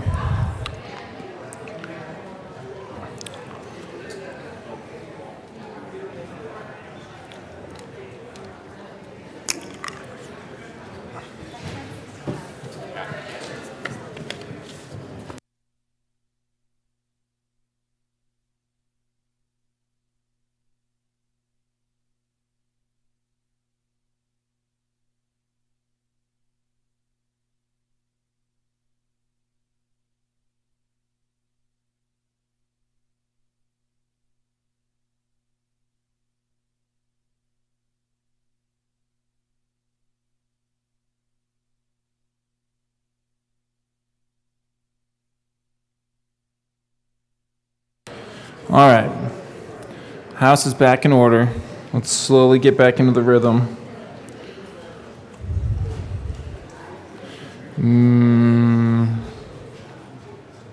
Mr. Gregorio, please slowly read the title of the House Bill 1030. House Bill 21-1030 by Representatives McCluskey and McKean. Also, Senators Buckner and Cook, concerning expanding the Peace Officers Behavioral Health Support Grant Program to include community partnerships and in connection therewith, making an appropriation. Representative McCluskey and Minority Leader McKean. Thank you, Mr. Speaker. I move to concur with Senate amendments to House Bill 1030. Is there any further discussion? Minority Leader McKean. I'm ashamed of myself. I feel like we didn't do our job here and then we sent it over there and they did stuff and then they send it back and they just expect us to agree. Should we agree? Okay, let's agree.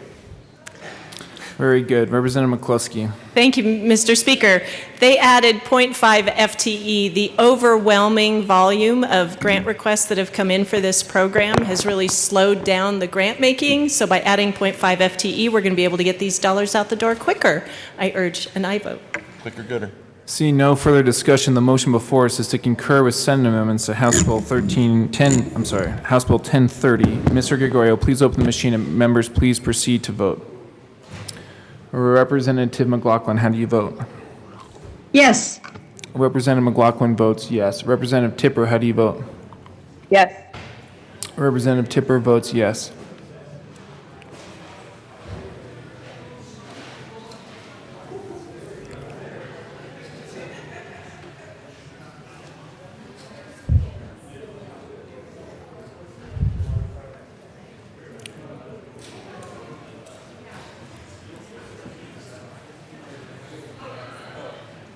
Representative Ransom and Van Beber are excused.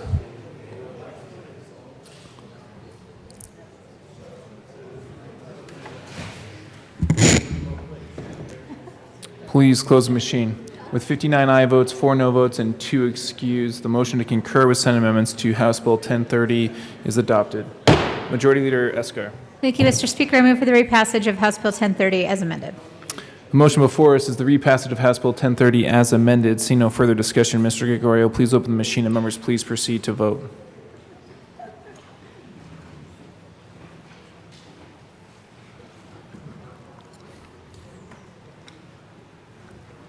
Representative McLaughlin, how do you vote? Yes. Representative McLaughlin votes yes. Representative Tipper, how do you vote? Yes. Representative Tipper votes yes.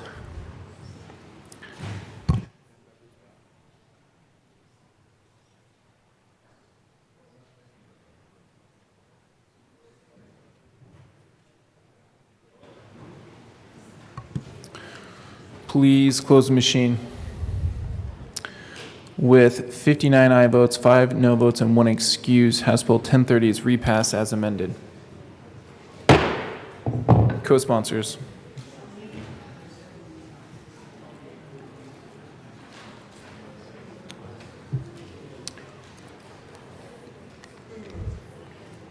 Please close the machine. Mr. Gregorio, please read the title of the House Bill 1110. House Bill 1110 by Representative Ortiz, also Senator Danielson, concerning added language to relevant Colorado statutes related to persons with disabilities to strengthen protections against discrimination on the basis of disability in connection therewith, making an appropriation. Representative Ortiz. Thank you, Mr. Speaker. Members, I move to concur with the Senate amendments of House Bill 1110. That is a proper motion. Would you like to explain why? So this was them actually cleaning up my mistake. So this isn't a ding on y'all. This is a ding on me. I forgot to bring forward an amendment that clearly stated liability, even though in the bill it kind of clearly states that liability is to be shared.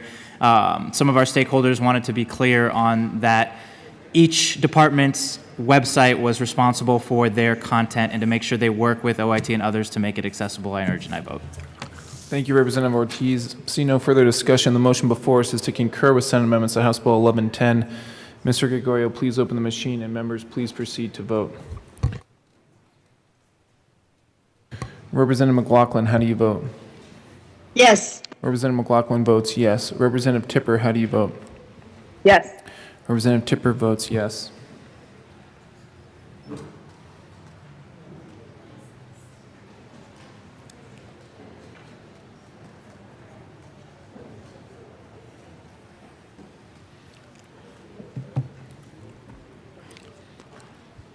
Representative Ricks, please close the machine. With 62 aye votes, 3 no votes, and 0 excused, the motion to concur with Senate amendments to House Bill 1110 is adopted. Majority Leader Escar. Thank you, Mr. Speaker. I move for the repassage of House Bill 1110 on third, as amended. The motion before us is the repassage of House Bill 1110 as amended. Seeing no further discussion, Mr. Gregorio, please open the machine, and members, please proceed to vote. Representative McLaughlin, how do you vote? Yes. Representative McLaughlin votes yes. Representative Tipper, how do you vote? Yes. Representative Tipper votes yes.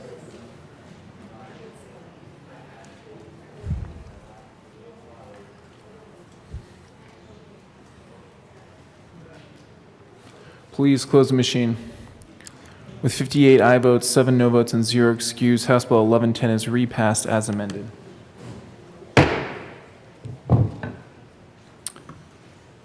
Co-sponsors.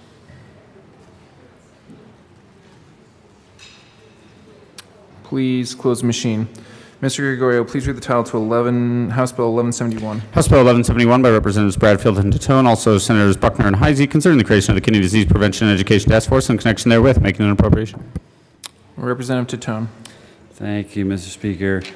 I move that the House concur with the Senate amendments. That's a proper motion. Would you like to explain, Representative Tatone? Well, the House bill, we thought it was perfect. The Senate then got it for purpose. We expected it to fly, but before they said goodbye, they added some money to fund it. So they made an appropriation. That's what they did. We ask for an aye vote. Very good. Seeing no further discussion, the question before us is the motion to concur with Senate amendments to House Bill 1171. Mr. Gregorio, please open the machine, and members, please proceed to vote. Representative McLaughlin, how do you vote? Yes. Representative McLaughlin votes yes. Representative Tipper, how do you vote? Yes. Representative Tipper votes yes.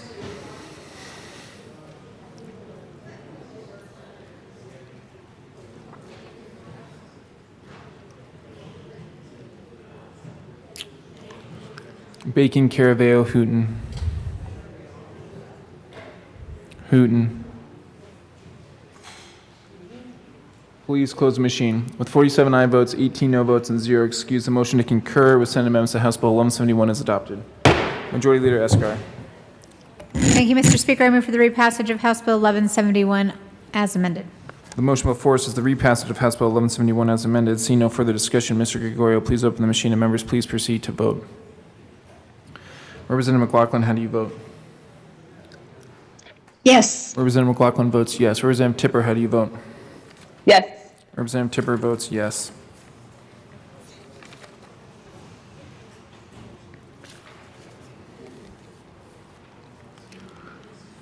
Please close the machine. With 49 aye votes, 16 no votes, and 0 excused, House Bill 1171 is repassed as amended. Co-sponsors.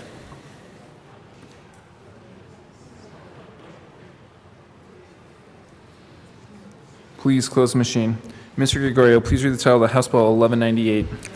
House Bill 1198 by Representative Judah, also Senators Buckner and Colker, concerning healthcare billing requirements for indigent patients receiving services not reimbursed through the Colorado Indigent Care Program and in connection therewith establishing procedures before initiating collections proceedings against a patient and making and reducing appropriations. Representative Judah.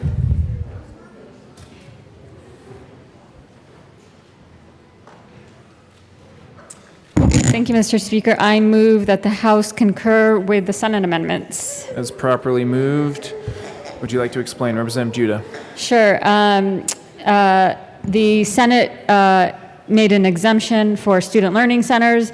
They aligned to make sure that there is an increase in providers and carriers under the balanced billing law, and they acted a SMART Act hearing to make sure that we keep tabs on the program and that it's going well. Very good. Is there any further discussion? Seeing none, the question before us is a motion to concur with Senate amendments to House Bill 1198. Mr. Gregorio, please open the machine and members please proceed to vote. Representative McLaughlin, how do you vote? Yes. Representative McLaughlin votes yes. Representative Tipper, how do you vote? Yes. Representative Tipper votes yes.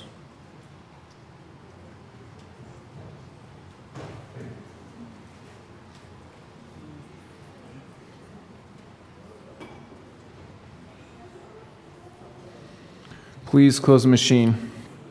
With 42 aye votes, 23 no votes, and 0 excused, House Bill 11, the motion to concur with Senate amendments to House Bill 1198 is adopted. Majority Leader Escar. Thank you, Mr. Speaker. I move for the repassage of House Bill 1198 as amended. The question before us is the repassage of House Bill 1198 as amended. See no further discussion. Mr. Gregorio, please open the machine and members please proceed to vote. Representative McLaughlin, how do you vote? Yes. Representative McLaughlin votes yes. Representative Tipper, how do you vote? Yes. Representative Tipper votes yes.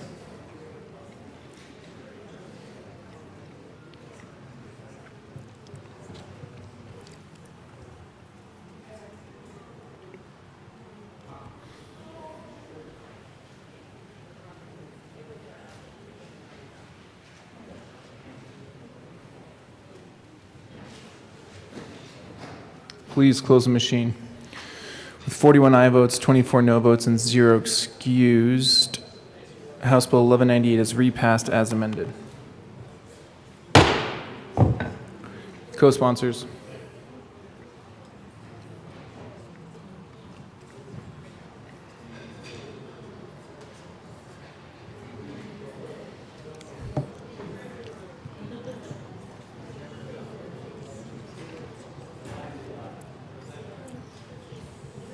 Please close the machine.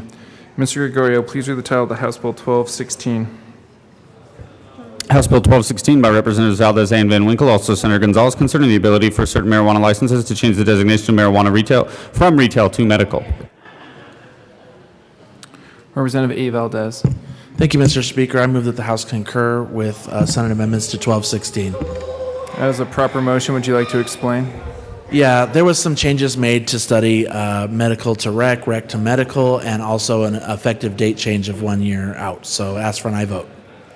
Is there any further discussion on the motion to concur with Senate amendments to House Bill 1216? Seeing none, Mr. Gregorio, please open the machine and members please proceed to vote. Representative McLaughlin, how do you vote? Yes. Representative McLaughlin votes yes. Representative Tipper, how do you vote? Yeah. Yes. Representative Tipper votes yes.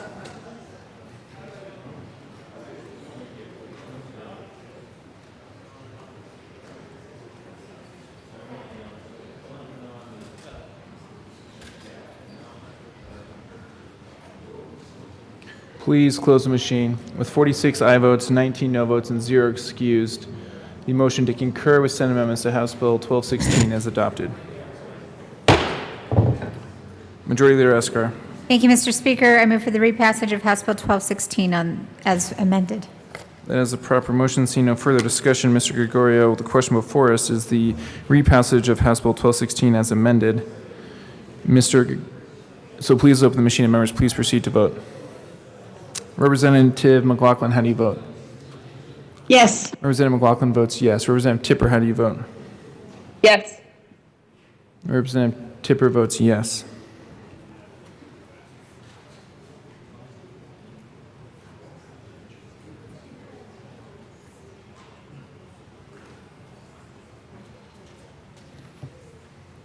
Representative Ricks. Please close the machine. With 48 aye votes, 17 no votes, and 0 excused, House Bill 1216 is repassed as amended. Co-sponsors.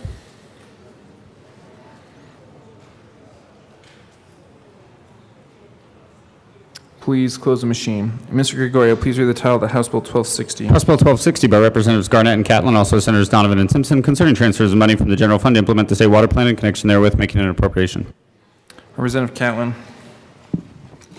Thank you, Mr. Speaker. It's an honor to serve with you. Honor to serve with you too, Representative Catlin. Thank you, sir. Well, before the hogs, hisses, and turkeys jump out of their trees, I move that we concur with the Senate amendments. That is a proper motion. Representative Catlin. This amendment will actually make it better and easier in the state of Colorado on a CWCB applications. Previously, we had required a 50% match in order to get some of these grant funds. And in this special era that we're in today, we're going to allow those funds to be granted with 25% match. That should help most of the small areas out at the hinterlands of the state of Colorado. I would urge a yes vote. Thank you, Representative Still Catlin. a good bill, vote yes. Very good. The question before us is the motion to concur with Senate amendments to House Bill 1260. Mr. Gregorio, please open the machine and members, please proceed to vote. Representative McLaughlin, how do you vote? Yes. Representative McLaughlin votes yes. Representative Tipper, how do you vote? Yes. Representative Tipper votes yes. Please close the machine. With 65 aye votes, 0 no votes, and 0 excused, House Bill 12, the motion to concur with Senate amendments to House Bill 1260 is adopted. Majority Leader Eskar. Thank you, Mr. Speaker. I move House Bill 1260 as amended. The motion before us, is the repassage of House Bill 1260 as amended.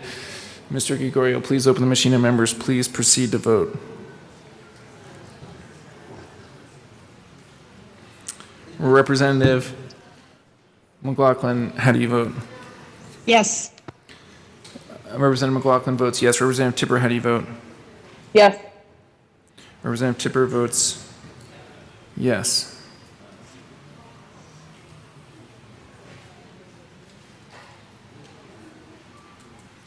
Please close the machine. With 65 aye votes, 0 no votes, and 0 excused, House Bill 1260 is repassed as amended. Co-sponsors.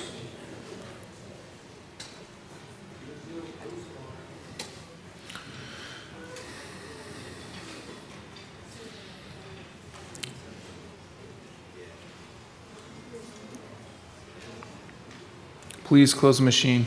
Mr. Gregorio, please read the title of the House Bill 1264. House Bill 1264 by Representatives Sullivan and Young, also Senators Colker and Heisey, concerning the allocation of state money for workforce development activities to increase the skills of Colorado workers in connection therewith, making an appropriation. Representative Young. Mr. Speaker, I'm really looking forward to the sounds of the gobbles of the turkeys because I have a November birthday, and so I identify with the turkeys. I move the House concur with the Senate amendments to House Bill 1264. Thank you. That is the best gobble in the history of the General Assembly. Would you like to explain why? Well, first of all, they gave us additional monies, so who is going to turn down money? They also, the Senate also created the Workforce Innovation Fund and provided funding for post-secondary career and technical education and created the Workers, Employers, and Workforce Centers Cash Fund. I urge an aye vote. Any further discussion? Seeing none, the question before us is the motion to concur with Senate amendments to House Bill 1264. Mr. Gregorio, please open the machine and members, please proceed to vote.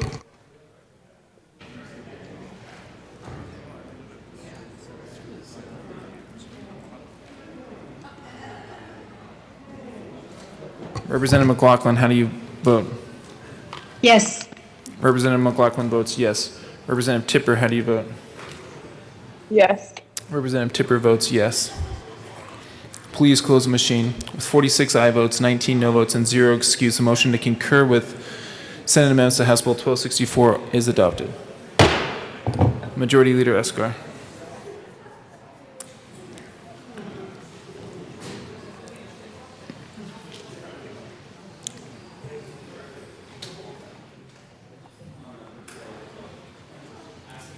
Majority Leader Escar. Thank you, Mr. Speaker. I move for the repassage of House Bill 1264 as amended. Motion before us is the repassage of House Bill 1264 as amended. See no further discussion. Mr. Gregorio, please open the machine and members please proceed to vote. Representative McLaughlin, how do you vote? Yes. Representative McLaughlin votes yes. Representative Tipper, how do you vote? Yes. Representative Tipper votes yes.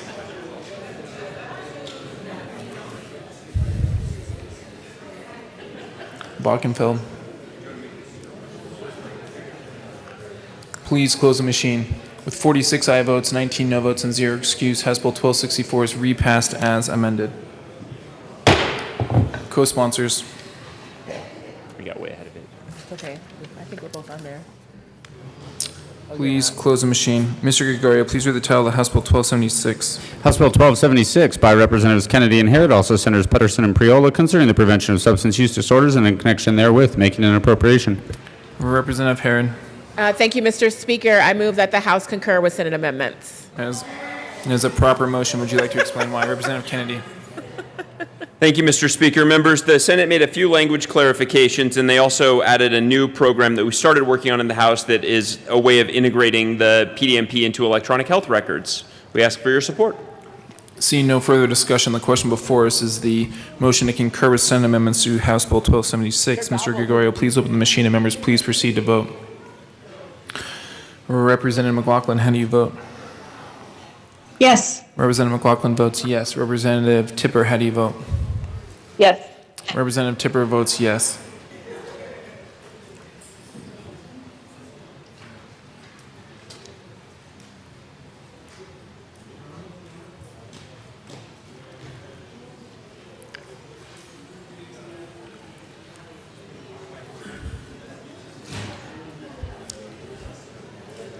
Duran. Please close the machine. With 40 aye votes, 25 no votes, and 0 excused, the motion to concur with Senate amendments to House Bill 1276 is adopted. Majority Leader Escar. Thank you, Mr. Speaker. I move for the repassage of House Bill 1276 as amended. The motion before us is the repassage of House Bill 1276 as amended. Seeing no further discussion, Mr. Gregorio, please open the machine and members please proceed to vote. Representative McLaughlin, how do you vote? Yes. Representative McLaughlin votes yes. Representative Tipper, how do you vote? Yes. Representative Tipper votes yes.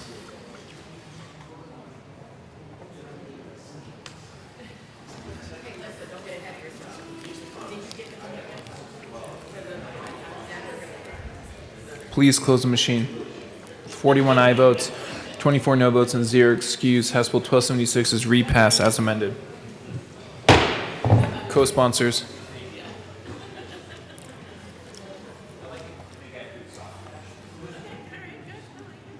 Please close the machine. Mr. Gregorio, please read the title of the House Bill 1289. House Bill 1289 by Representatives Kennedy and Baisley, also Senators Bridges and Priola, concerning broadband deployment and connection therewith, codifying the Colorado Broadband Office and the Office of Information Technology, creating the Digital Inclusion Grant Program, the Broadband Stimulus Grant Program, and the Interconnectivity Grant Program, and making an appropriation. Representative Kennedy. Thank you, Mr. Speaker. I move the House concur with Senate amendments on House Bill 1289. As a proper motion, would you like to explain why? Thank you, Mr. Speaker. Members, this bill was the state stimulus bill for broadband funding, where we appropriated $75 million for various broadband projects in Colorado. The Senate changed the funding source to the new federal ARPA funds. Any further discussion? Seeing none, the motion before us is to concur with Senate amendments to House Bill 1289. Mr. Gregorio, please open the machine and members please proceed to vote. Representative McLaughlin, how do you vote? Yes. Representative McLaughlin votes yes. Representative Tipper, how do you vote? Yes. Representative Tipper votes yes.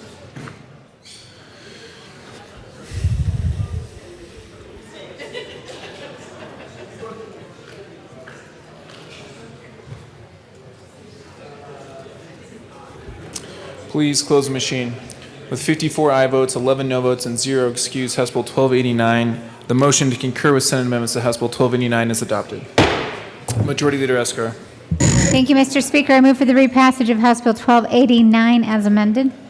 The motion before us is the repassage of House Bill 1289 as amended. Seeing no further discussion, Mr. Gregorio, please open the machine and members please proceed to vote. Representative McLaughlin, how do you vote? Yes. Representative McLaughlin votes yes. Representative Tipper, how do you vote? Yes.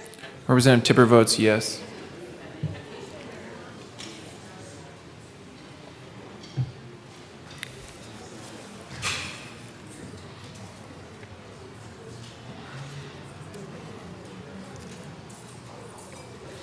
Please close the machine. With 53 aye votes, 12 no votes, and 0 excused, House Bill 1289 is repassed as amended. Co-sponsors.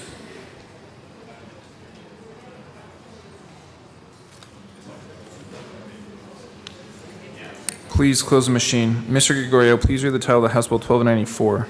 House Bill 1294 by Representatives Byrd and Gonzalez Gutierrez, also Senator Rodriguez, concerning an evaluation of the statewide systems used to measure the performance of the elementary and secondary public education system of the state and in connection therewith, making an appropriation. Representative Byrd. Thank you, Mr. Speaker. Members, I move to concur with Senate amendments to House Bill 1294. As a proper motion, would you like to explain why? Assistant Majority Leader Gonzalez Gutierrez. Thank you, Mr. Speaker. I'll give a slight overview, and my co-prime sponsor will tell you a little bit more. The Senate decided that they needed some window dressing on the bill, and they were just being a little too cute with their words. Representative Byrd.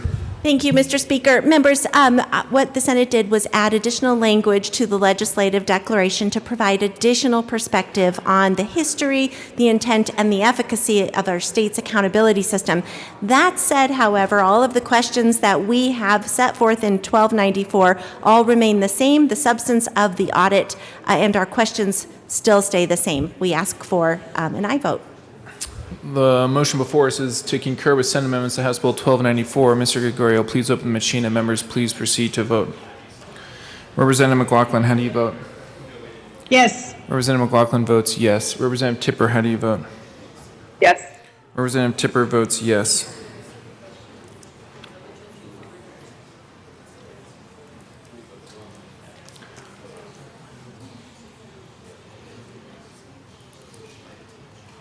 Amabile.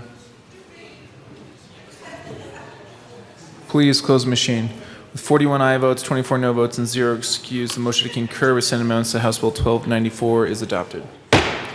Majority Leader Escar. Thank you, Mr. Speaker. I move for the repassage of House Bill 1294 as amended. The motion before us is the repassage of House Bill 1294 as amended. See no further discussion. Mr. Gregorio, please open the machine and members please proceed to vote. Representative McLaughlin, how do you vote? Yes. Representative McLaughlin votes yes. Representative Tipper, how do you vote? Yes. Representative Tipper votes yes.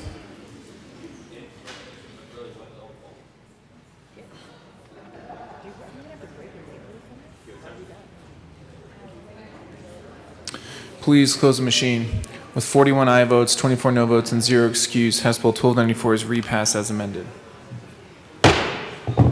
Co-sponsors. Please close the machine. Mr. Gregorio, please read the title of the House Bill 1314. House Bill 1314 by Representatives Herod and Gray, also Senators Moreno and Rodriguez, concerning the authority of the Department of Revenue to take action against certain documents in connection therewith, making an appropriation. Representative Gray. Thank you, Mr. Speaker. I move that we stand strong in our concurrence with the Senate on these in their amendments. Well, that's a proper motion and a very proper gobble. Any further discussion on the motion? Representative Herod. Thank you, Mr. Speaker. The Senate made some amendments that addressed when you write a bad check, but still kept the bill intact, and I ask for an aye vote. See no further discussion. The question before us is the motion to concur with Senate amendments to House Bill 1314. Mr. Gregorio, please open the machine and members please proceed to vote. Wait. What? Good work. Representative McLaughlin, how do you vote? Yes. Representative McLaughlin votes yes. Representative Tipper, how do you vote? Yes. Yes. Representative Tipper votes yes.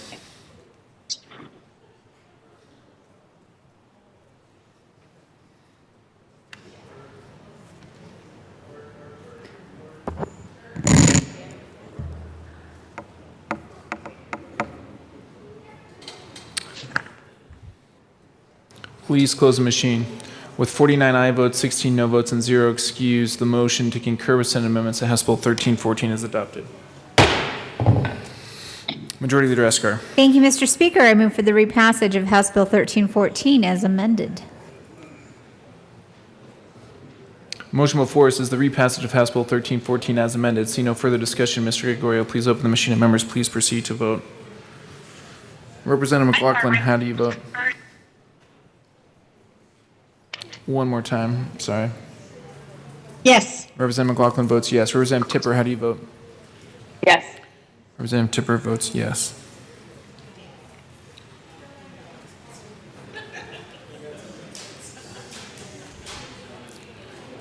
Bockenfeld. Please close the machine. With 43 aye votes, 22 no votes, and 0 excused, House Bill 1314 is repassed as amended.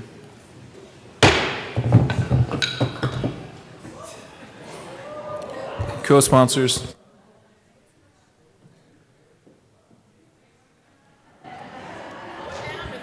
Sorry about that. Do you know at one point a speaker slammed this so hard it broke? I don't know, for those who were here, I remember that.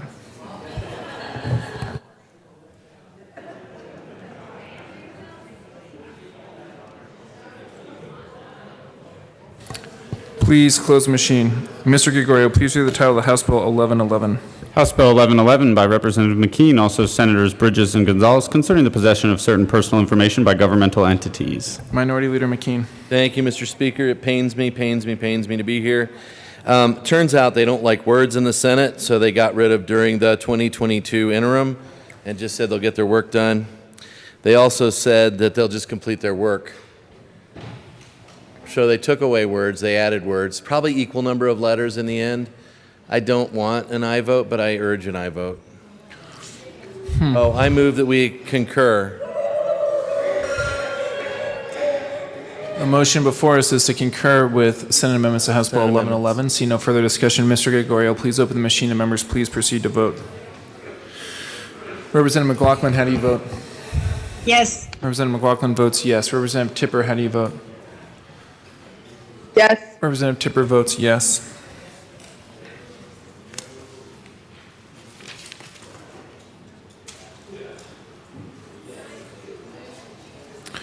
Bacon, Caraveo, Cutter, Young.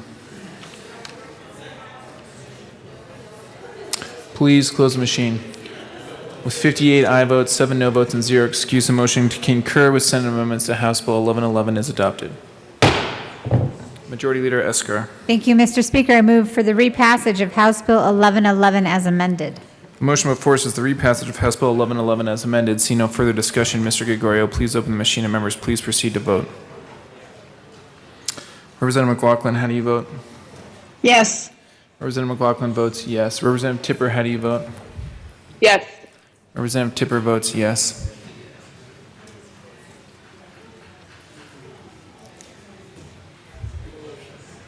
Gray. Please close the machine. With 65 aye votes, 0 no votes, and 0 excused, House Bill 1111 is repassed as amended.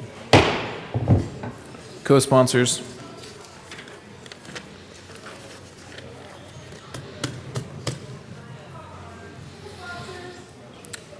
Please close the machine.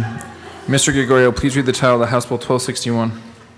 House Bill 1261 by Representatives Catlin and Cutter, also Senators Corm and Janal, concerning the extension of the sales and use tax exemption for beetle kill wood products. Representative Cutter. Mr. Speaker, we regretfully request that we concur with the Senate amendments to 1261. There has been a proper motion. Would you guys like to explain? Representative Catlin. Thank you, Mr. Speaker. Thank you, hogs, hisses, and turkeys.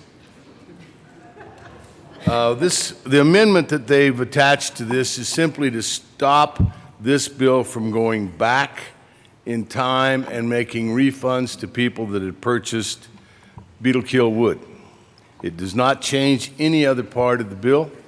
So as soon as it's signed, those the tax exemptions will be granted to people that are buying beetle kill wood. So it's a good time to buy beetle kill wood. No sales tax from the state. Good bill. Vote yes. See no further discussion on the motion to concur with Senate amendments. Mr. Gregorio, please open the machine and members please proceed to vote. Representative McLaughlin, how do you vote? Yes. Representative McLaughlin votes yes. Representative Tipper, how do you vote? Yes. Representative Tipper votes yes.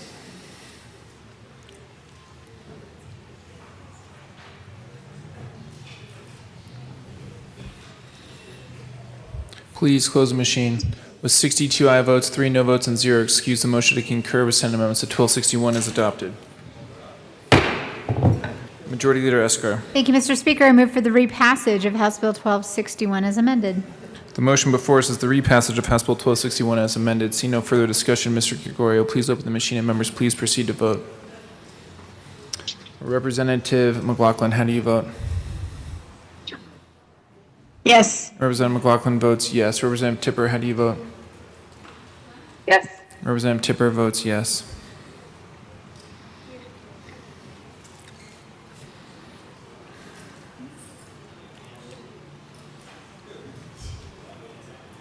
Please close the machine. With 64 aye votes, 1 no vote, and 0 excused, House Bill 1261 is repassed as amended. Co-sponsors.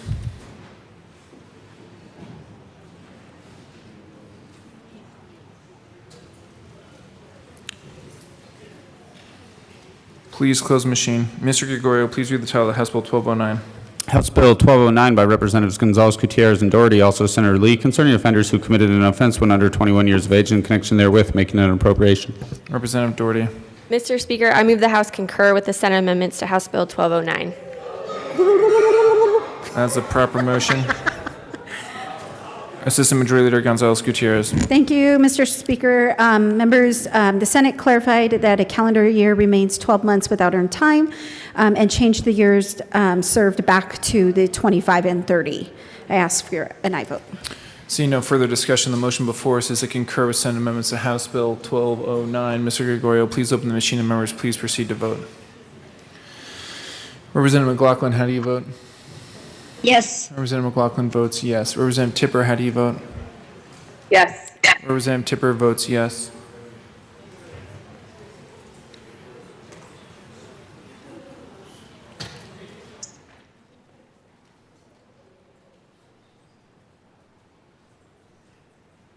Please close the machine. With 40 aye votes, 25 no votes, and 0 excused, the motion to concur with Senate amendments to House Bill 1209 is adopted. Majority Leader Escar. Thank you, Mr. Speaker. I move for the repassage of House Bill 1209 as amended.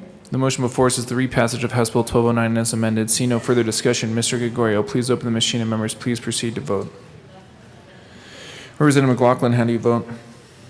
Yes. Representative McLaughlin votes yes. Representative Tipper, how do you vote? Yes. Representative Tipper votes yes.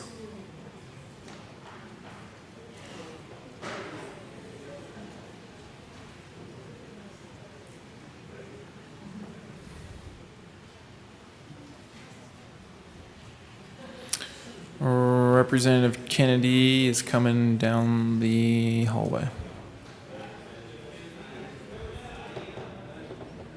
Please close the machine. With 38 aye votes, 27 no votes, and 0 excused, House Bill 1209 is repassed as amended. Co-sponsors.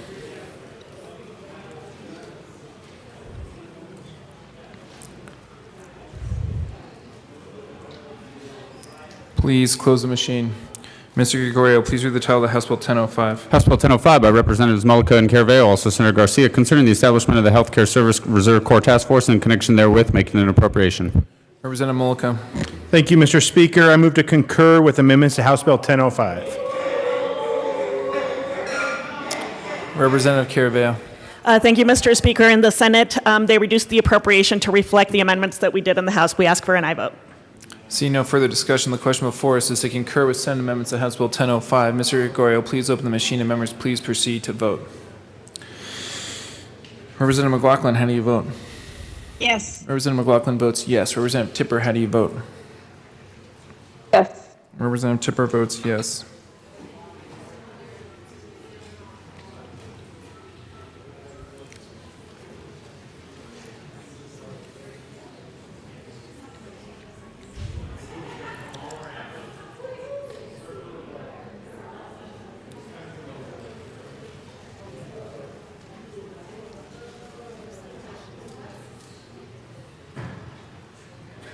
Please close the machine.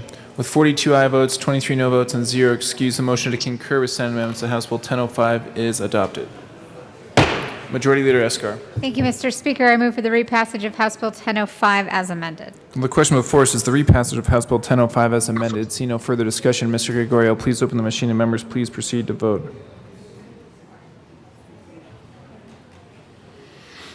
Representative McLaughlin, how do you vote? Yes. Representative McLaughlin votes yes. Representative Tipper, how do you vote? Yes. Representative Tipper votes yes.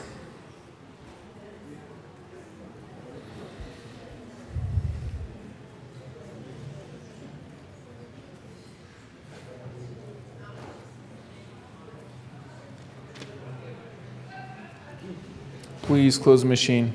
With 44 aye votes, 21 no votes, and 0 excused, House Bill 1005 is repassed as amended. Co-sponsors.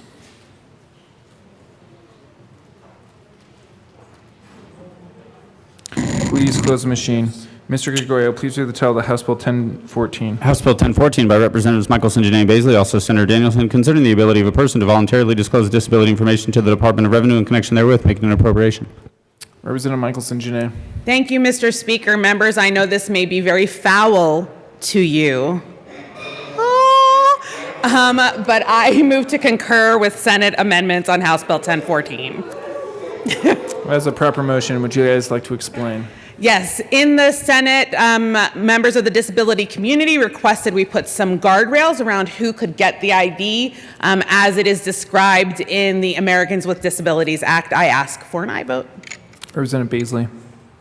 Thank you, Mr. Speaker. So yes, this is voluntary information, and so with the new restrictions, that makes sense. Gives more integrity to the identification, but is primarily to inform law enforcement when they approach a vehicle. Good bill. Please vote yes twice. Thank you. Seeing no further discussion, the question before us is the motion to concur with Senate amendments to House Bill 1014. Mr. Gregorio, please open the machine and members please proceed to vote. Representative McLaughlin, how do you vote? Yes. Representative McLaughlin votes yes. Representative Tipper, how do you vote? Yes. Representative Tipper votes yes.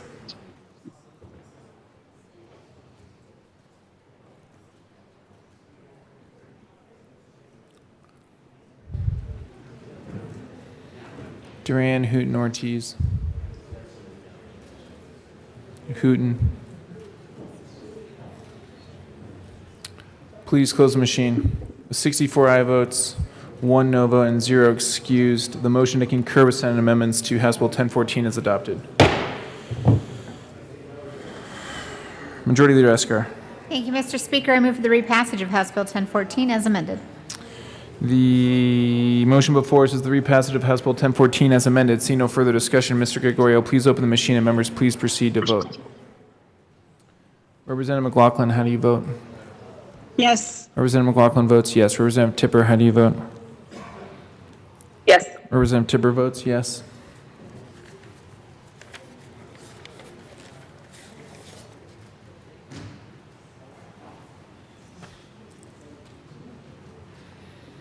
Mullica, Ricks.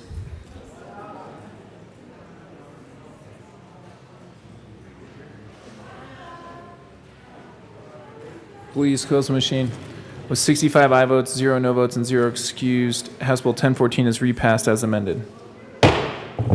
Co-sponsors.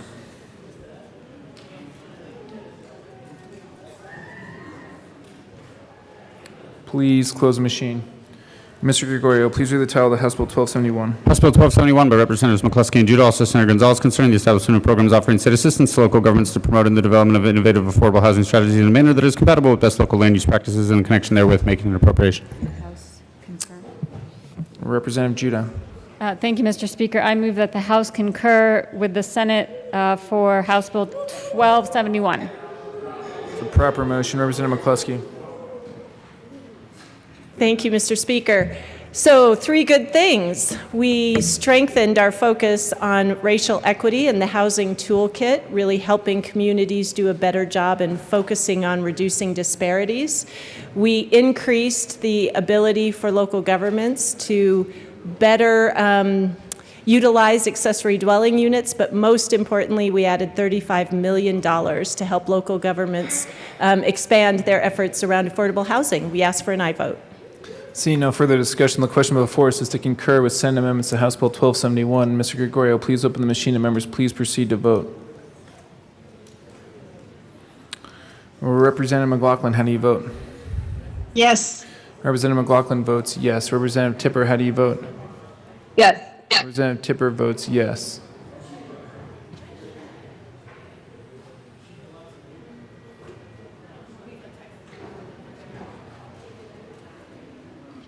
McKean, you have to vote.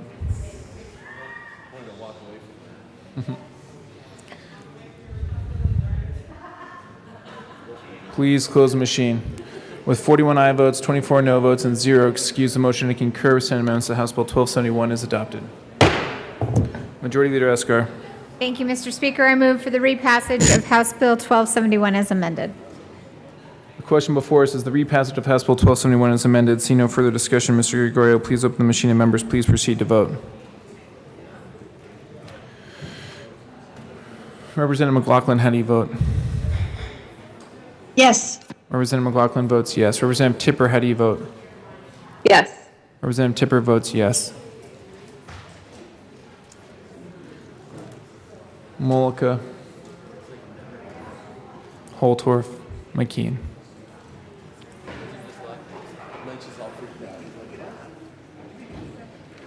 Please close the machine. With 41 aye votes, 24 no votes, and 0 excused, House Bill 1271 is repassed as amended. Co-sponsors.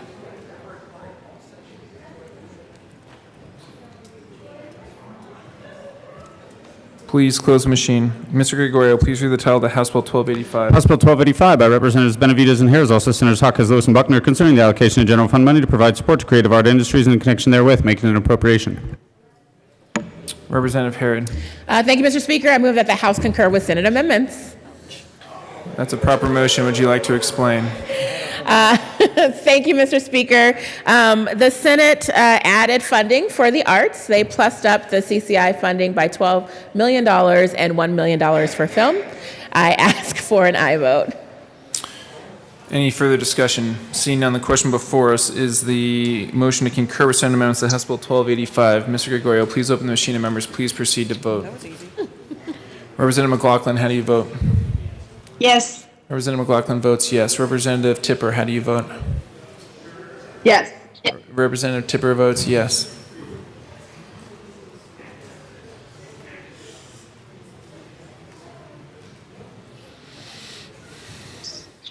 Mullica, you have to vote.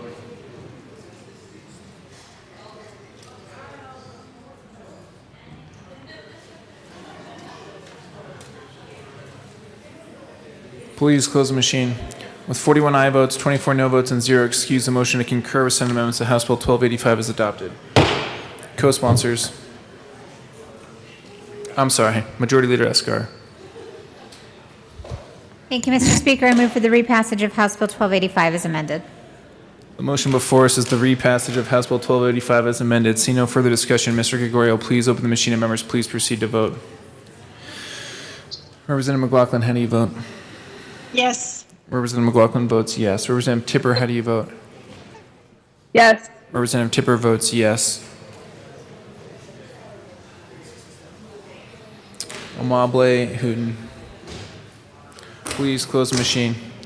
With 41 aye votes, 24 no votes, and 0 excused, the motion, House Bill 1285 is repassed as amended. Co-sponsors.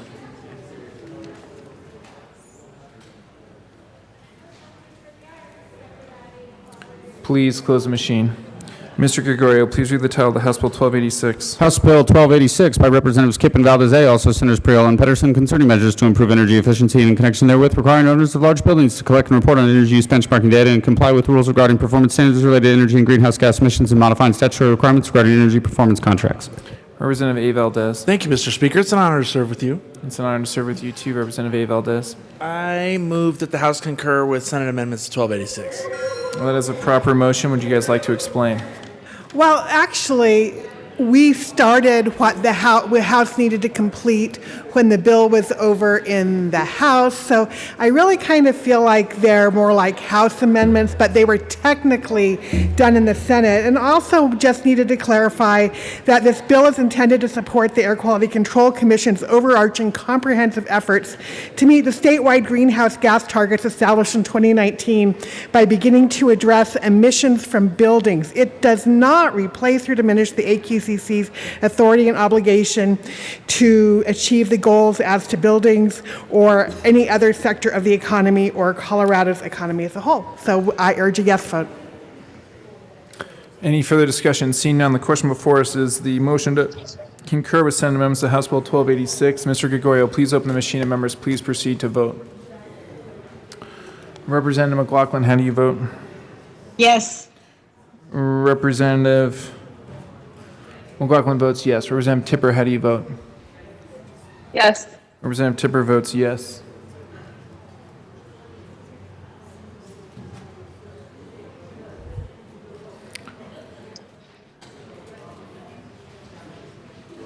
Beasley.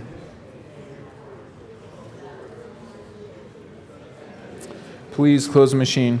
With 41 aye votes, 24 no votes, and 0 excused, the motion to concur with Senate amendments to House Bill 1286 is adopted. Majority Leader Escar.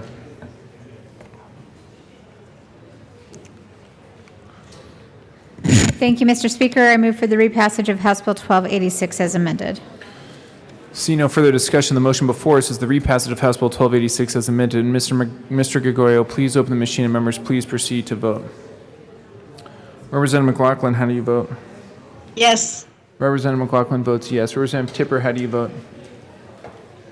Yes. Representative Tipper votes yes.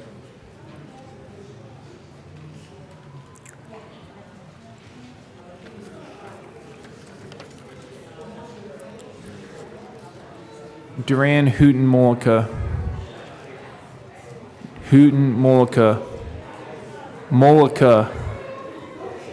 Hooten. Hooten. Please close the machine.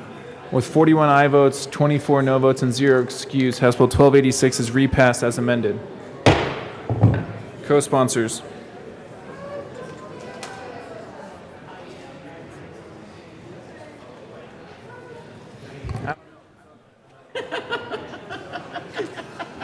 The truth is.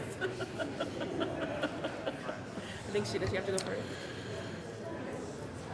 Please close the machine. Mr. Gregorio, please read the title of the House Bill 1250. House Bill 1250 by Representatives Harrod and Gonzalez Gutierrez, also Senators Fields and Gardner, concerning measures to address law enforcement accountability in connection therewith, making an appropriation.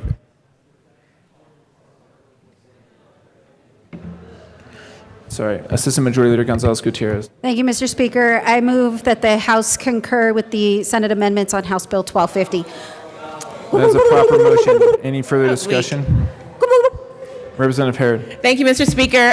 Members, the Senate did good work. We added a study to continue our work on policing reform. We also added a study to look at the task force for ending no-knock warrants in Colorado. We added more information for IA reports, but we kept intact the provisions of the bill that in qualified immunity for state patrol that include the Greenwood Village exemption so that we can make sure our friends in Greenwood Village listen to their representatives. We added whistleblower protections and so many other things. I'm proud of this work with Representative Madam Assistant Majority Leader Gonzalez Gutierrez. I ask for an aye vote.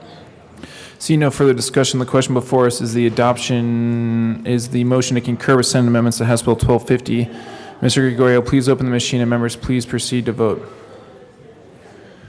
Representative McLaughlin, how do you vote? Yes. Representative McLaughlin votes yes. Representative Tipper, how do you vote? Yes. Representative Tipper votes yes.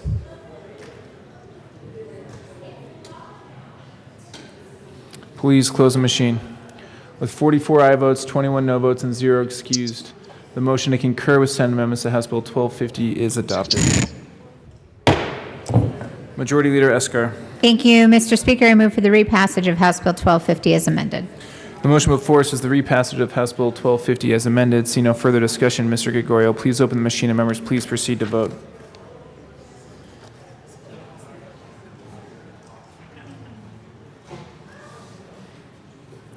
Representative McLaughlin, how do you vote? Yes. Representative McLaughlin votes yes. Representative Tipper, how do you vote? Yes. Representative Tipper votes yes.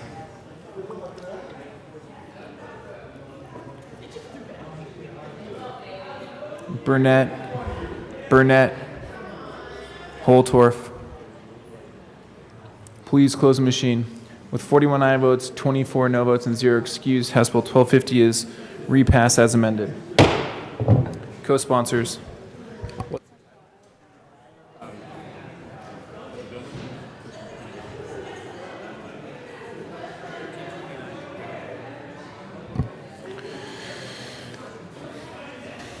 Please close the machine. Members, we just got a bill over from the Senate. So, Mr. Gregorio, please read the title of House Bill 1329. House Bill 1329 by Representatives Gonzalez, Gutierrez, and Woodrow, also Senators Hobart and Gonzalez, concerning the use of money the state receives from the federal government under the American Rescue Plan Act of 2021 to make investments in housing to assist persons disproportionately impacted by the COVID-19 public health emergency facing housing insecurity. Assistant Majority Leader Gonzalez, Gutierrez, and Representative Woodrow. Want me to move out of order? Thank you, Mr. Speaker. I move that the House concur with the Senate amendments on House Bill 1329. That's a proper motion. Representative Woodrow, would you like to explain? Yeah, the Senate, this passed unanimously out of the Senate. They added on $1.5 million in eviction legal defense. This is a great bill. Please vote yes. See no further discussion. The question before us is to concur with Senate amendments to House Bill 1329. Mr. Gregorio, please open the machine and members please proceed to vote.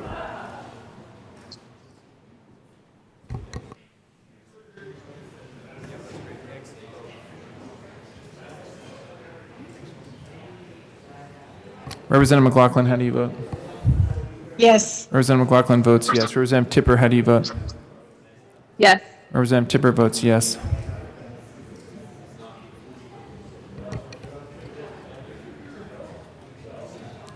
Woodrow, you have to vote.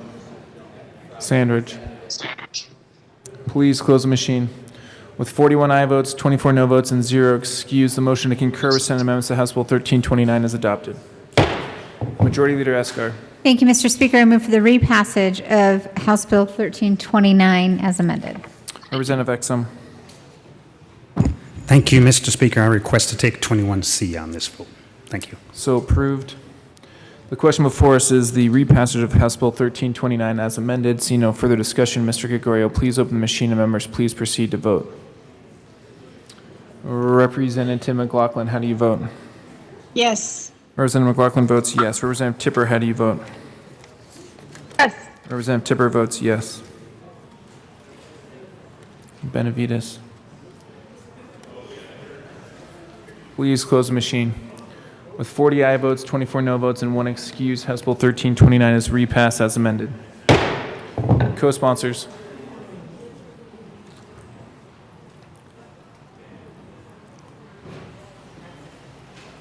Please close the machine. Majority Leader Eskar. Thank you, Mr. Speaker. I move to proceed out of order for consideration of resolutions. Seeing no objection, we'll proceed out of order for immediate consideration of resolutions. Majority Leader Eskar. Thank you, Mr. Speaker. I move to lay over HJR 1009 to July 8th. Seeing no objection, House Joint Resolution 1009 will be laid over until July 8th. Majority Leader Eskar. Thank you, Mr. Speaker, and I move to lay over House Joint Resolution 1010 to the end of the consideration of resolutions calendar. Seeing no objection, House Joint Resolution 1010 will be laid over till the end of the consideration of resolutions calendar. Mr. Gregorio, please read the title to Senate Joint Resolution 20. SJR 21-020 by Senator Heisey, also Representative Luck, concerning the designation of the overpass of State Highway 115 that crosses over United States Highway 50 in Fremont County, Colorado, as the Deputy Sheriff Jason Swartz Memorial Bridge. Representative Luck. Thank you, Mr. Speaker. I move SJR 21020 and ask that it be read at length. Mr. Gregorio. Whereas Fremont County Deputy Sheriff Jason Swartz was shot and killed in the line of duty on September 28, 2001. And whereas Deputy Sheriff Swartz was murdered while transporting 2 arrestees to jail. And whereas while being transported in the back of Deputy Sheriff Swartz's patrol car, one of the 2 arrestees, who was in possession of 2 handguns and a makeshift handcuff key, was able to free himself. And whereas the men shot Deputy Jason Sheriff Swartz 4 times through a gap in the patrol car's cage, then pulled his body from the vehicle and shot him 8 more times before fleeing. And whereas in the terrorizing hours that followed, the arrestees went on to engage local law enforcement with active gunfire, wounding 3 of them. And whereas Corporal Toby Bethel of the Florence Police Department was critically injured during an ambush. Chief Mike Engel of the Florence Police Department was injured by fine glass debris while under fire, and Fremont County Sheriff Deputy Orozco was shot in the left arm. And whereas, following an intensive manhunt, the killers were apprehended and subsequently sentenced to life in prison. And whereas Deputy Swartz had served with the Fremont County Sheriff's Department for 1 year and had served in law enforcement for 4 years. And whereas at the time of the attack on Deputy Sheriff Swartz, and his patrol car was located under the overpass at State Highway 115 and United States Highway 50. And whereas each year a small group of those who responded that day, including Deputy Sheriff Swartz's wife and son, who was only 2 weeks old at the time of his father's murder, gather at the overpass for a moment of silence. And whereas it is only fitting that Deputy Sheriff Swartz's dedication and ultimate sacrifice be recognized so that we may never forget his service to the people of the state of Colorado. Now, therefore, be it resolved by the Senate of the 73rd General Assembly of the state of Colorado, the House of Representatives concurring herein, that the overpass of State Highway 115 that crosses over United States Highway 50 in Fremont County, Colorado, be designated as the Deputy Sheriff Jason Swartz Memorial Bridge, and that the Colorado Department of Transportation may accept and expend gifts, grants, and donations for the purposes of the initial placement of signs to mark the overpass of State Highway 115 that crosses over United States Highway 50 in Fremont County, Colorado, as the Deputy Sheriff Jason Swartz Memorial Bridge, and that the Colorado Department of Transportation may explore a cooperative agreement with the Board of County Commissioners for Fremont County for the maintenance of the signs marking the Deputy Sheriff Jason Swartz Memorial Bridge. Be it further resolved that copies of this joint resolution be sent to Cheryl Swartz, the Fremont County Sheriff's Department, and the Board of County Commissioners for Fremont County. Representative Luck. Thank you, Mr. Speaker. It has been 20 years since this horrendous incident occurred, and in that time, Fremont County has been desiring this kind of an honor, and so I would ask that on behalf of the family and on behalf of the local police that you would vote in favor of this resolution. Thank you. Thank you very much, Representative Luck. Is there objection to a voice vote? Seeing none, the question before us is the adoption of Senate Joint Resolution 20. All those in favor say aye. All those opposed, no. The ayes have it. Senate Joint Resolution 20 is adopted. Representative Luck. Thank you, Mr. Speaker, and thank you all for giving your assent. I would like to move for the roll call to be added as co-sponsors. Seeing no objection, the morning roll call will be added as co-sponsors. Mr. Gregorio, please read the title to Senate Joint Resolution 25.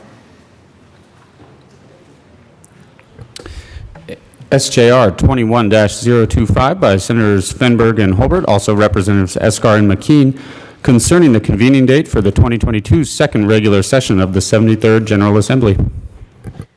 Majority Leader Escar. Thank you, Mr. Speaker. We will not have this resolution read at length. We just want to make sure that you all, before we even get out of here for this session, know that this is the resolution that sets the date where we will be reconvening, and that will be January 12th. Is it 12? See, we do need to read it. That's my birthday. It is the, yeah. January 12th, 2022.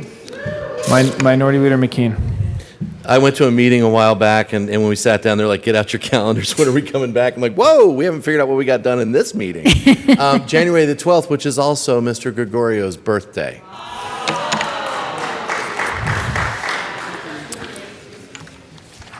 Do you want to rub it, Ray? Great. Is there any further discussion on Senate Joint Resolution 25? Is there any objection to a voice vote? Seeing none, the question before us is the adoption of Senate Joint Resolution 25. All those in favor say aye. Aye. All those opposed, no. No! The ayes have it. Senate Joint Resolution 25 is adopted. Majority Leader Escar. Thank you, Mr. Speaker. I'd ask that the morning's roll call be added as co-sponsors. There is clear objection. Please open the machine, co-sponsors.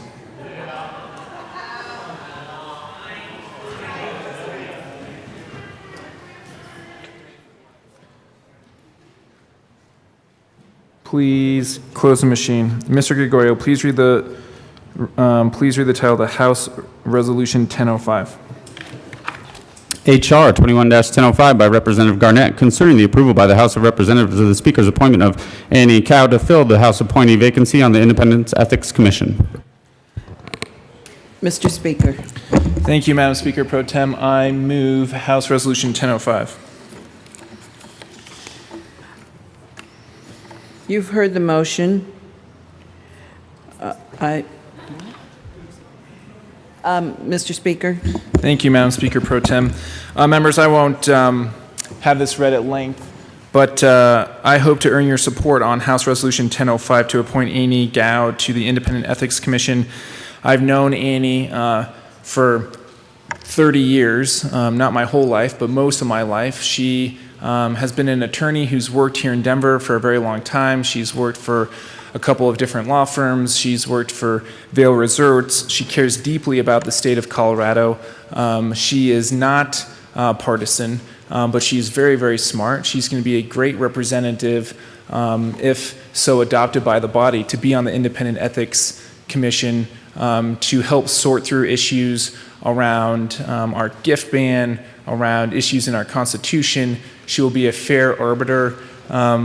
I really hope to earn your support. I think that she will bring a level of common sense and integrity to this board that I think you will all be very proud of. So I hope to earn your support on House Resolution 1005. Is there any further discussion? Seeing none, the motion before us is the adoption of H.R. 1005.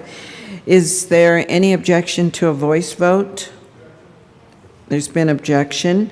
Mr. Gregorio, can you please open the board?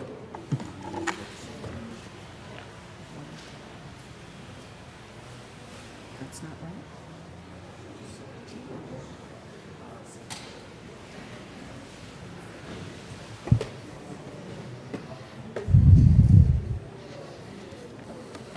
Representative McLaughlin, how do you vote?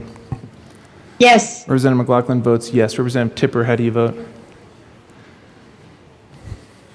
Yes. Representative Tipper votes yes.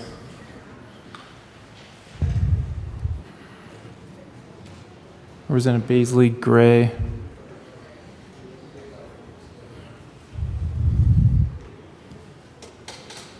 Representative Catlin.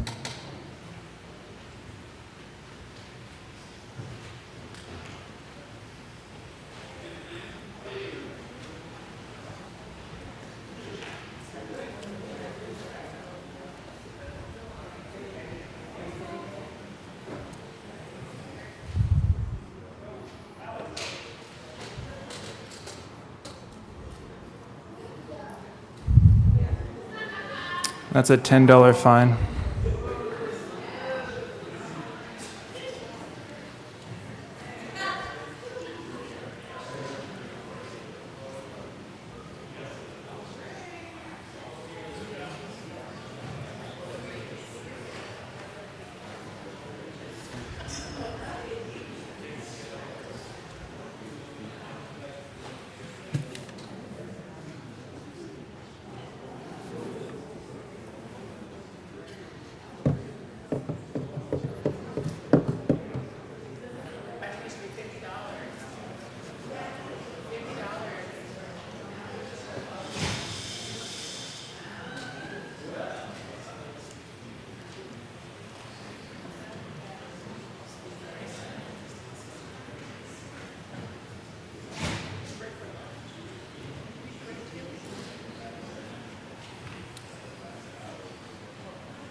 It's a $25 fine.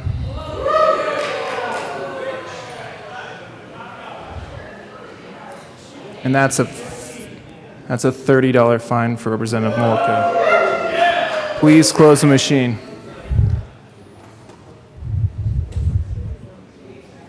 With 45 aye votes, 20 no votes, and 0 excused, House Bill 1005 is adopted. Co-sponsors.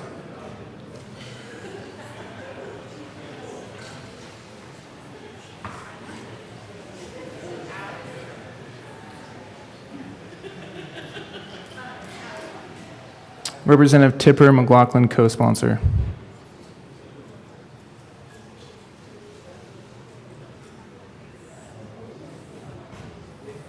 Please close the machine. Mr. Gregorio, please read the title of the House Joint Resolution 1010.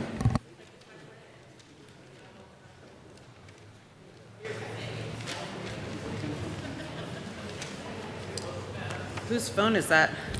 HJR 21-1010 by Representative Michael St. and Soper, also Senators Gardner and Moreno, concerning the commemoration of the Holocaust. Representative Michaelson Janae. Madam Speaker Pro Tem, I move House, it's, I thought it was supposed to be joint resolution, but I see that it's, okay. House Resolution 1005. No, just a second. Oh, sorry. What's our number? 1010. House Joint Resolution 1010, and ask that it be read at length. Whereas the genesis of genocide begins not with violence, but with words. And whereas prejudice, bigotry, bias, and racism have been the cause of conflict, war, and mass atrocities throughout human history. And whereas the Holocaust was the systemic, bureaucratic, state-sponsored persecution and murder of Jews by the Nazi regime and its collaborators. And whereas the Nazis, who came to power in Germany in January 1933, asserted that Germans were racially superior and that Jews and others were inferior and an alien threat to the so-called German racial community. And whereas Hitler used anti-Semitism as a political weapon to gain popular support, blaming Jews for all of Germany's problems, including the country's defeat in World War I, the economic depression, and the Bolshevik threat of communism. It made little difference that Hitler's accusations were blatantly contradictory and his so-called facts were fabricated. And whereas between 1933 and 1945, Nazi Germany and its collaborators murdered 6 million Jews, 2 out of every 3 Jews who lived throughout Europe, 1.5 million of whom were children, as well as 5 million other civilians, including Sinti, Roma, people with intellectual or developmental disabilities, gay men, Jehovah's Witnesses, Soviet prisoners of war, and political dissidents. And whereas we recall that in the aftermath of war, Israel, a close ally and friend of the United States, became a refuge for many survivors who endured the ravages of the Holocaust.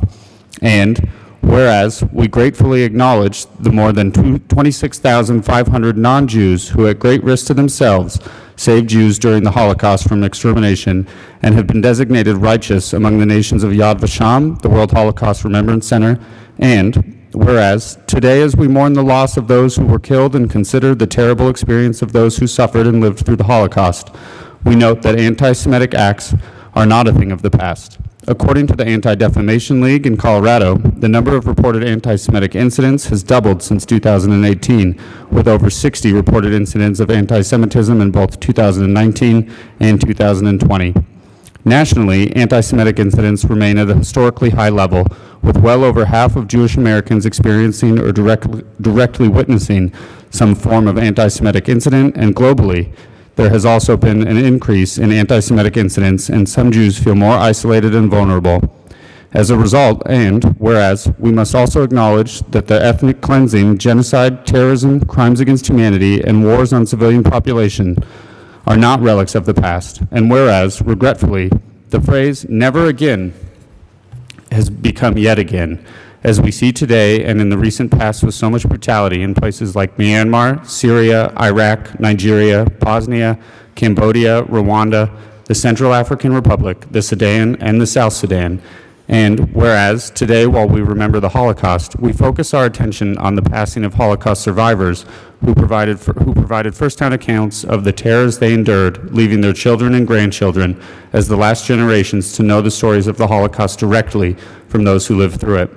And whereas, while we are fortunate that several organizations in Colorado are dedicated to retelling the stories of the Holocaust and other genocides, it is not enough. Far too many people, including most students, need more opportunities to learn about the atrocities so they are not repeated. And whereas, it is our responsibility to bear witness to the truth of the horrors of the Holocaust, its many lessons, and to prevent hateful words from building up like the bricks that built Auschwitz. Now, therefore, be it resolved by the House of Representatives of the 73rd General Assembly of the State of Colorado, the Senate concurring herein, that we, the members of the General Assembly, 1, commemorate the Holocaust and promote anti-bias bullying, prevention, and Holocaust and genocide education programs in school districts and universities to prevent anti-Semitic incidents that target Jewish students because of their actual or perceived support of the State of Israel. And 3, declare that the people of Colorado should understand the power of words, remember the great injustices of the past, and commit to preventing such atrocities in the future. Be it further resolved that copies of this joint resolution be sent to the Jewish Community Relations Council of Jewish Colorado, the Mountain States Regional Office of the Anti-Defamation League, the Colorado Coalition for Genocide Awareness and Action, the Holocaust Awareness Institute at the University of Denver Center for Judaic Studies, the Interfaith Alliance of Colorado, the Meisel Museum, the Denver Parks and Recreations Department, Baba Yar Park, the Mountain States Regional Office of the Jewish National Fund, the United States Holocaust Memorial Museum in Washington, D.C., and the University of Colorado Program in Jewish Studies. Representative Soper. Thank you, Madam Speaker Pro Tem. Members, the Holocaust remembrance is more than just a passing moment to remember horrific events in our history. It's an insistence that history should not be repeated, despite recent events that have happened around the world, whether it's in Rwanda, the Balkans, the Rohingya people in Myanmar, the Uyghurs in China, and on and on. Members, this week, something major happened. The last liberator of Auschwitz passed away. He was with the Soviet Army. And it was just this moment in time as I was reading the news article that it dawned on me. I had actually interviewed a liberator of Dachau a few years ago, and he passed away. And that the original witnesses of these concentration camps, the extermination camps, are now no longer with us. And it is up to us to be able to pass on the memory to the next generation, because the primary witnesses are no longer with us. As we heard of the 6 million people, mostly Jews, exterminated, I do want to briefly mention, as you know, I'm a member of the Seventh-day Adventist Church, and we were confused during the Holocaust because the Nazis didn't know what to make of us, and that some of us were also exterminated as well. I want to read a brief quote. "If my life ends, what will become of my diary?" That was the last entry by Asham Kaplan, a leading Hebrew scholar in Warsaw, Poland. When the Nazis invaded Warsaw, he began keeping a day-to-day diary that talked about everything from the struggle for food to as the ghetto got worse and worse and worse, and it became a dark time. We don't know exactly what happened, but we can presume to know that he lost his life in one of these extermination camps.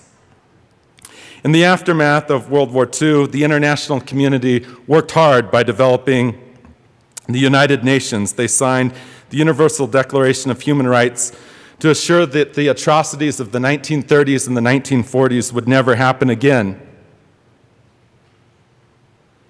But they did, and they have, and they continue, and that's why we do resolutions like this, is to ensure that we keep it at the forefront of our mind, that it's really easy to have events lead to where a certain population can fall to this.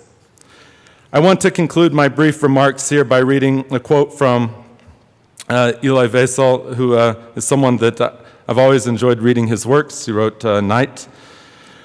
While not all victims were Jews, all Jews were victims.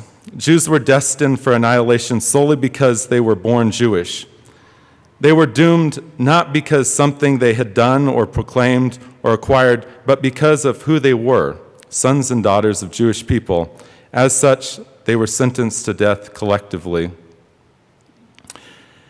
Members, I certainly hope as you leave here and we go back home and are resting, certainly it's good to revisit our history books and to know that from Glastonnacht in 1938 until liberation in early 1945, this was a very dark time in the world's history, and that it is, it's sad to look back at that.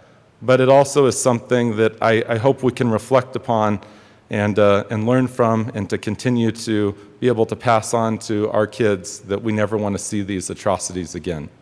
Thank you. Representative Michelson Janae. Thank you, Madam Speaker Pro Tem, and thank you to my co-prime sponsor and to the members of the Jewish Caucus. This day is always exceptionally important to me personally, and I am grateful for the opportunity to have this conversation. When I was 17 years old, I was fortunate enough to go to Auschwitz. And I say fortunate enough because I went there in 1990. Yes, you can do the math, I'm old, I get it. I went there in 1990, and I was surrounded by my Jewish peers from around the world. And we were standing in Auschwitz, the place where we were deemed to end Judaism in civilization. And I will never forget the feeling of walking from Auschwitz, which is brick buildings, that in each room there was another horror that was done, whether it was experimentation, whether it was abuse, whether it was the showers. And walking from there to Birkenau, which is the image most of us recognize, where the train tracks are going in and the big mass gate entrance is there. And on that deck, one of the last groups in was Hungarian women. My great-grandmother is Hungarian. And I want to share with you a song from Hannah Senes, who was a Hungarian World War II Jewish resistance fighter. And she wrote this in 1942. Eli,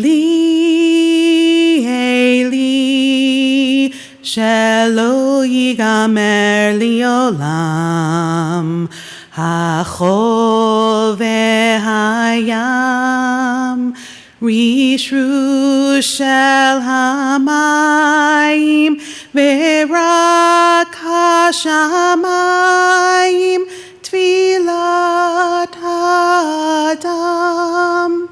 Achol vehayam, rishru shel hamayim, verak hashamayim, tfilat adam. O Lord my God, I pray that these things never end. The sand and the sea, the rush of the waters, the crash of the heavens, the prayer of the heart, the sand and the sea, the rush of the waters, the crash of the heavens, the prayer of the heart. Thank you, Representative. Representative Weissman. Thank you, Madam Speaker Pro Tem. I seem to have a knack for following people down here. You really shouldn't try to follow. Anyway, I just wanted to say a few things. You know, my ancestors left Eastern Europe 40, 50 years before this time, during the time of the pogroms, which was a different time when people of the Jewish faith were being systematically persecuted and killed. So I can't trace my family directly to people who survived this time. But when we pause at this kind of moment, you know, if you're somebody like me, you stop and think, well, what if they hadn't left? Would I even be here? And the answer is probably not. And that really stops you short.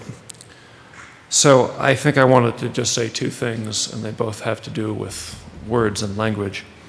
It's been observed here before on this subject, but I want to underscore it again. The entirety of the English language did not have a word to describe what happened at this time. It took somebody looking back 45, 46. We attribute it, I think, to Raphael Lemkin, who coined the word genocide. We know the word homicide, that means to kill a person. This was not the killing of a person. This was not even the killing of many persons. This was the killing of a people. That is what genocide is. That is what it was then. That is what it remains today. It is the rare thing in history that forces an entire language to confront its inadequacy. But the Holocaust, the Shoah, was that time in history. And also on the point of language, you know, before, and the resolution makes this point both at the beginning and the end, and rightly so. Before there can be a systematic machinery of death, you know, which was ovens and gas in this time, and sometimes it takes the form of squads with AKs or machetes or God knows what. Before there can be a machinery of death to wipe out an other, there has to be an other. There has to be an other constructed in the minds of people, and that happens with words. That's why the resolution talks about words. That's why words matter. I want us all to remember that. Thank you. Representative Holtorf. Thank you, Madam Speaker Pro Tem. Not 80 years ago, this horrible atrocity took place. It was driven by hate, division, discrimination, oppression. You know, you wonder how one can hate your fellow man when the good book tells us to love our neighbor as we love ourselves. Then, in most cases, we love all. But not 80 years ago. I had the life experience to be about 80 kilometers from Dachau. For 3.5 years, I served in the U.S. military, was stationed overseas in Germany. I took 2 tours of that facility. I want to thank Easy Company 502nd Airborne Parachute Regiment, 101st Airborne Division of the United States Army for liberating Dachau. I want to thank the relationship that our country has, and we have, with our Jewish brothers and sisters. We are brothers and sisters in humanity. We must never forget that, all of us. Because if we remember that, then we remember how important it is to love one another.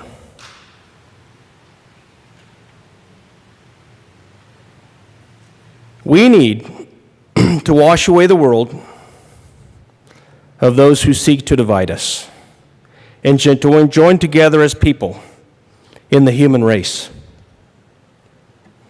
And I believe that this resolution reminds us what happens when the worst of the worst and the highest level of hate from one part of humanity to another goes to its highest extreme.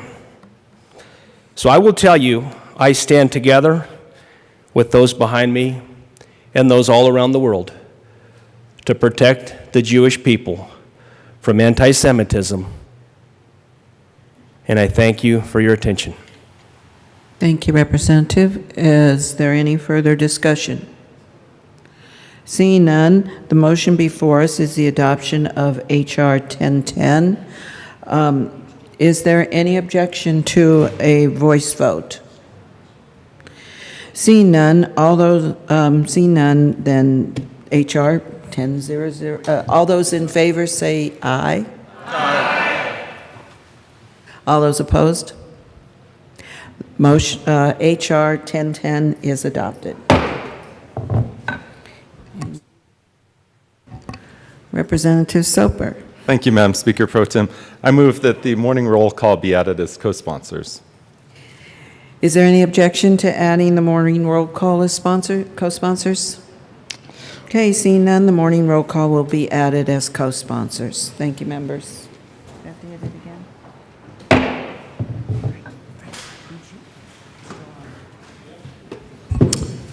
Majority Leader Escar.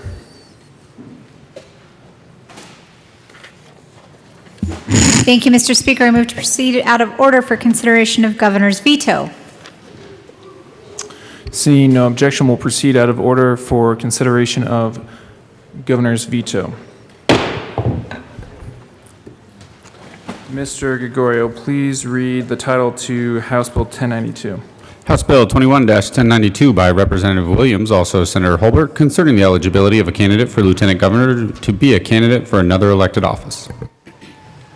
Representative Williams. Thank you, Mr. Speaker. I move that HB 1092 do pass, notwithstanding the governor's veto. Okay, members, so just so you know, the House is now ready for consideration of veto. That is a proper motion. Is there further discussion on House Bill 1092? Representative Williams. Thank you, Mr. Speaker. And members, before I read my speech here, I did want to at least point out that I did a little bit of research. I think the last time we actually considered one of these things was mid-2000s, I believe 2006, concerning some budget issues with then Governor Ritter. So this is rarely done, and it's more than likely this is the only opportunity that any of us will ever get while we serve in this building. So I just wanted to at least point that out to you. But today we have a unique opportunity to defend and assert the General Assembly's institutional honor, integrity, and most importantly, our independence. House Bill 1092 passed both chambers with overwhelming bipartisan support, 44 votes in the House and 30 votes in the Senate. The bill is simple. It allows gubernatorial nominees from both major parties to select a lieutenant governor running mate from the widest applicant pool possible. When a gubernatorial nominee wins their primary election, they then have a limited time to choose a running mate. This is important to take into account for two reasons. First, state law prevents everyone from being able to independently run for the office of lieutenant governor. No one in the state of Colorado is allowed to create a candidate committee or raise funds to seek this statewide office. These eventual nominees can only be chosen by the gubernatorial nominee. Second, any potentially qualified individual who is running for another office will win their nominations on the same day as that governor candidate. As a result, most gubernatorial nominees, if any, will not have had the time to consider the best individuals they could to help them round out their respective party's ticket. Because state law prevents this kind of robust consideration for a running mate, the usual lieutenant governor nominee is a retired public servant, a state senator in the middle of their term, or another elected official who is term limited. For all intents and purposes, this eliminates serious consideration for nearly everyone in the House of Representatives, most in the state Senate, and most anyone at any county level position.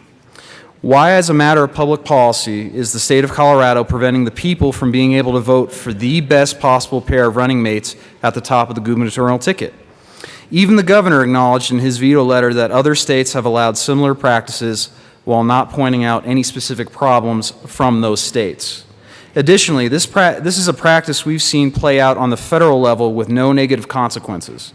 In 2008, Barack Obama chose Joe Biden as his running mate while Joe Biden was allowed to simultaneously run for re-election as a United States Senator. In 2012, Mitt Romney chose Paul Ryan as his running mate while Paul Ryan was allowed to simultaneously run for re-election as a United States Congressman. In both cases, which had two different election outcomes, there were no negative consequences as the people were allowed to make the decision for themselves about the appropriateness of those circumstances. As a matter of public policy, we should allow the major parties the opportunity to pick the very best standard bearers for their tickets and allow them to put their best foot forward to the people of this state.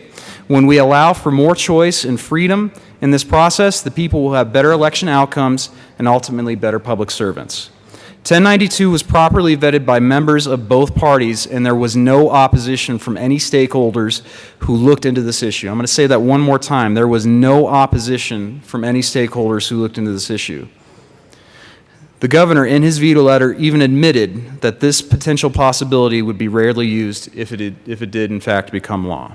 So members, knowing that there was zero opposition while it made its way through both chambers, knowing that other states have similar policies, and knowing that this practice has been done on the national level in our presidential races with no negative consequences, I ask all of you now, while remembering that this bill passed with 44 votes in the House, 30 in the Senate, what's the harm in allowing this bill to become law? For those of you who supported the policy the first time around, I ask that you stick with your yes vote again today. If you believed in the policy then, please believe in it now. And for those of you who are on the fence about overriding a veto, please consider this one simple point. The General Assembly is an independent institution beholden only to the people who elected us. As such, I speak to you today not as one of 24, but one of 65. All 65 of us are on the front lines of democracy. We're the ones that break our backs to get elected, often under very contentious circumstances. And then once elected, we have the tough job of crafting legislation, which is often painstaking. And in that process, we have to draft language while having to balance many of the competing interests. And as we're dealing with those stakeholders, we still have to convince at least 33 others here, at least 18 in the Senate, while hoping along the way that the first floor isn't running interference. When it comes to public policy, the buck starts with the second floor, and it ultimately stops with the second floor as well. The first floor has its role to play in our lawmaking process, but it's a limited role that has checks and balances built into place. So if you take away nothing else from this discussion, take this. Today, this vote is an opportunity to remind the first floor that it is indeed the second floor that dictates public policy and not the other way around. Members, please vote yes, and let's show that the General Assembly is also an independent branch willing to exercise its constitutional authority to keep the policies it determines to be in the best interest of Colorado. So I ask for a yes vote, and I understand the significance of this, and so no matter what happens, I do want to thank everyone that at least initially voted for this bill, and I thank you for allowing me to get this far. Thank you. Is there any further discussion? Madam Speaker Pro Tem Benavides. Thank you, Mr. Speaker. And I'm here to oppose this motion. I do support the idea that we are separate branches of government and that the legislature has our own mind and our own will to determine the best policy. I do take objection that there was no objections to this bill when it came forward. I recall speaking out both on seconds and on thirds and voting against this policy for the very reasons the governor vetoed the bill. All of us ran for election because I don't think it was we were looking for a job, because we would have probably looked for another job that paid a little more than this one. But we ran for this office because we wanted to represent our constituents and be their voice in policy making. That's what running for any elected office should be about. It should not be about testing the waters for more than one office. I think that is a mistake when we, in the same election, are running for more than one office. It does send a message to voters that we're career politicians. We can represent in any area and do that. I think that is not and should not be what guides people running for office. I think the other aspect of this bill is that if you run, let's just give examples, if you run for the positions we are in now, for a seat in the House of Representatives, and you also run for county commissioner, you're running for this and you're running for lieutenant governor. If you win lieutenant governor, then a vacancy has to occur right away, within 30 days. That's not appropriate for your constituency. Your constituency should be put first. If you run for lieutenant governor and you run for county commissioner and you win both, that could require a whole new election for county commissioners and the costs associated for that. That is not efficient government, and that's about ego, honestly. I mean, I don't think it's any more than that. If we feel we are the only ones that can do both of these jobs, whatever they are, that's a mistake.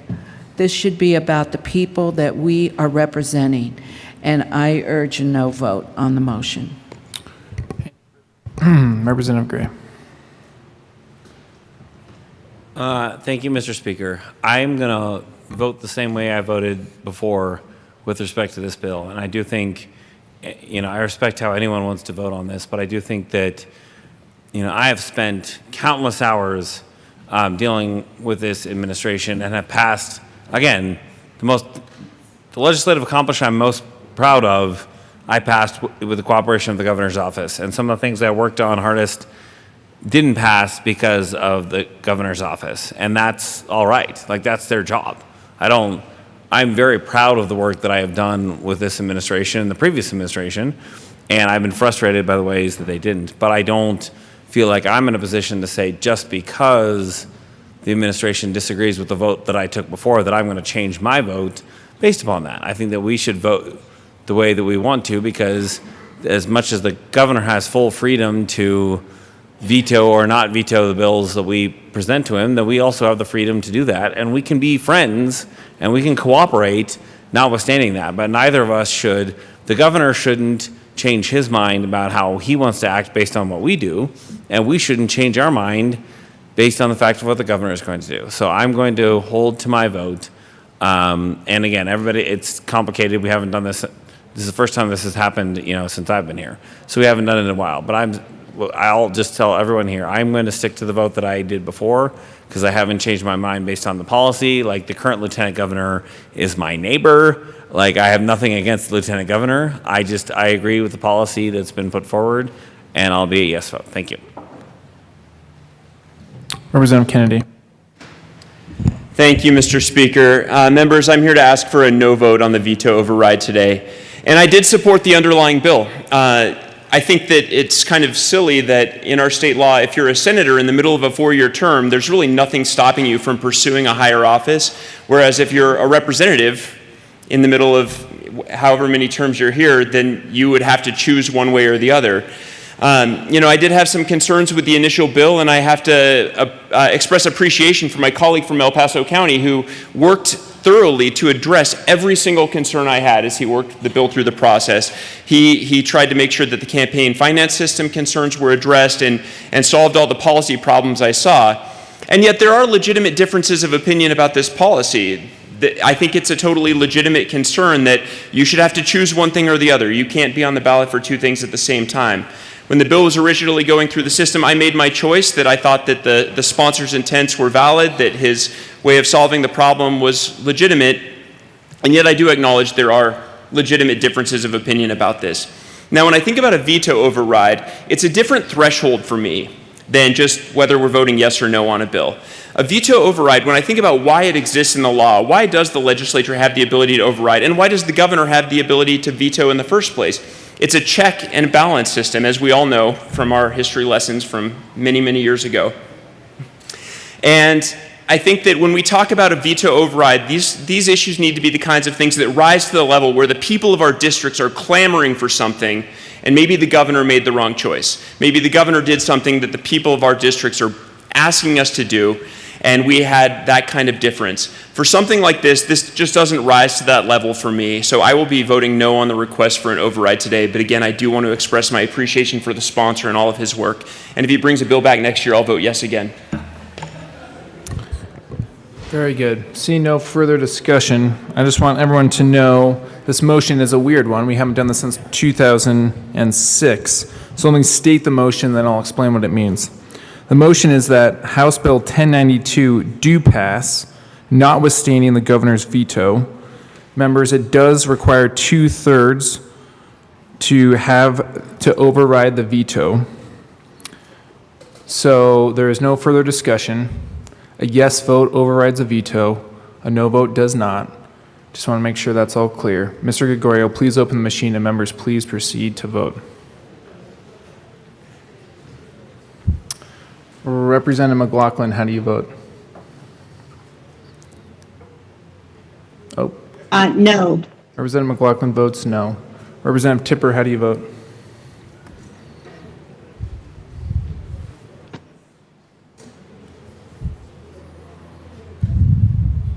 Yes. Representative Tipper votes yes.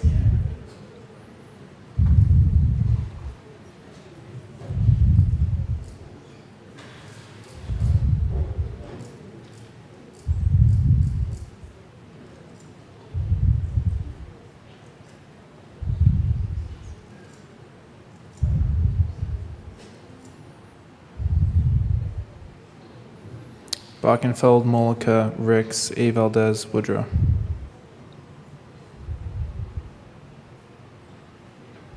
Please close the machine.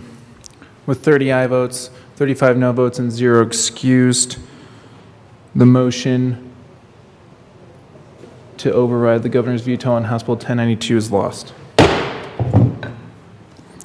Pursuant to House Rule 37C, the vote cannot be reconsidered. With that, let's go to announcements and introductions, because I think we're kind of in the moment of waiting on the Senate.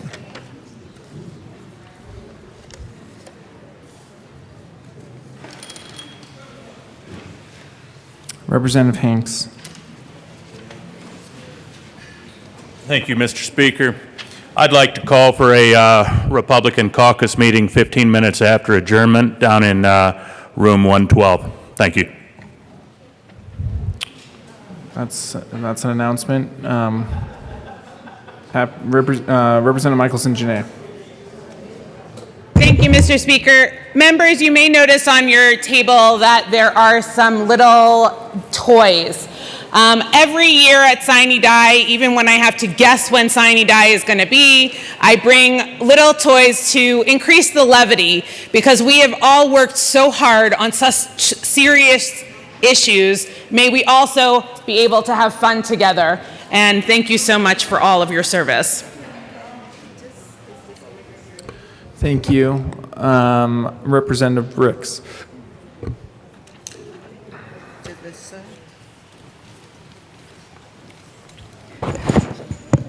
Thank you, Mr. Chair. Members, June is Immigrant Heritage Month, and I just didn't want this to pass, especially on this last day, without recognizing it. So the state of Colorado, the House of Representatives convened in the 73rd General Assembly, hereby extends sincere, she doesn't want it to be a tribute. Okay, sincere tribute to the immigrants and immigrants' descended families of Colorado in honor of National Immigrant Heritage Month. I offer this tribute as a refugee and the first African immigrant to serve in the Colorado State House.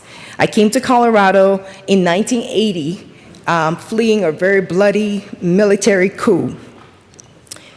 My mother was held at gunpoint for over 2 hours, while my sister and I watched, not knowing if she was going to survive or not.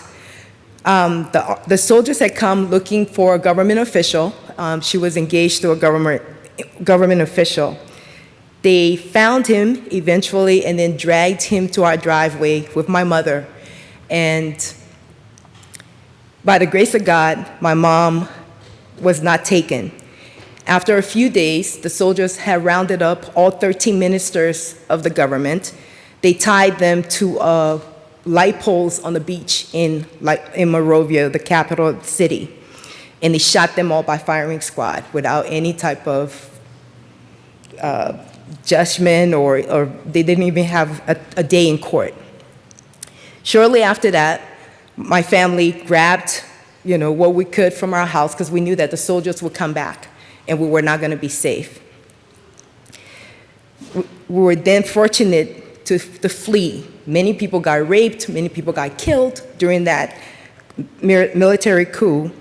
And this happened in April. By June of that year, we found ourselves here in the United States. And we came because we were fleeing, looking for a better life. My mom wanted something better for us, for me and my sister.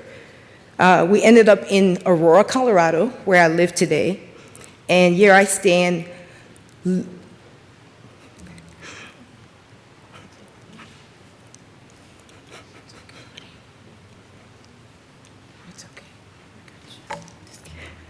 Here I stand, living almost this impossible dream.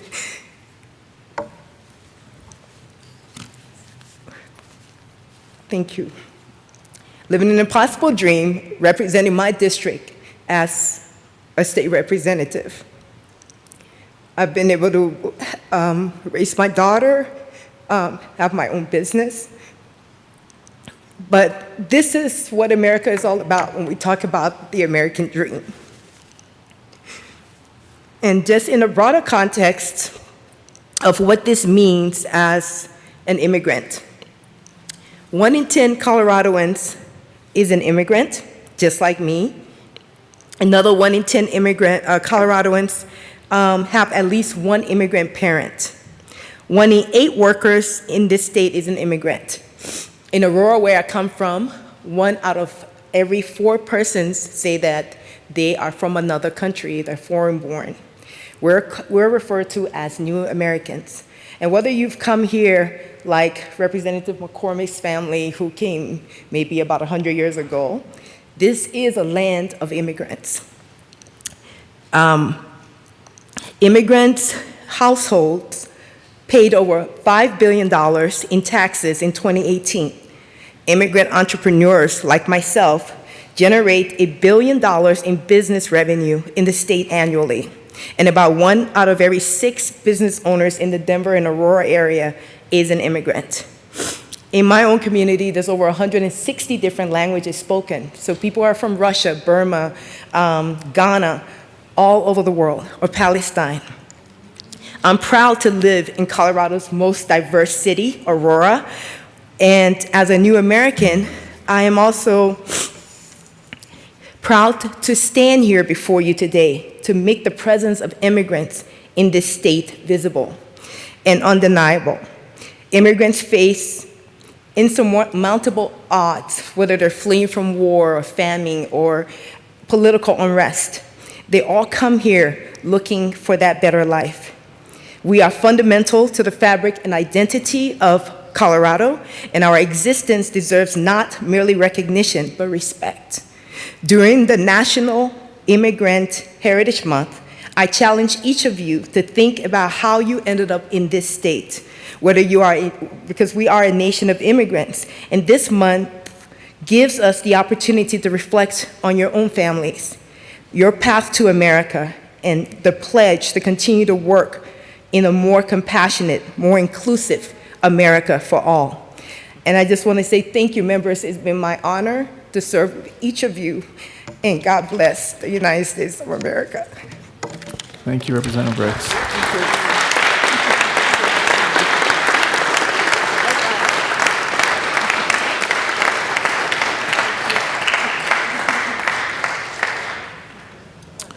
Further announcements and introductions.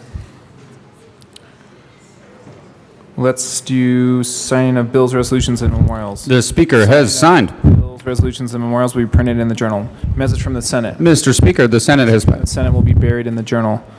Message from the reviser. we herewith Message from the transmit. reviser will be printed in the journal. We do have a, just so everyone knows, we do have a resolution to introduce, but we'll hold it. It's House Joint Resolution 1014. It's the CNA-DA resolution, and we will introduce that before we move on it when we're ready to go. Is that cool with everybody? So with that, the House will stand in a brief recess as we wait to get work over from the Senate. So just hang tight.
The House will come back to order.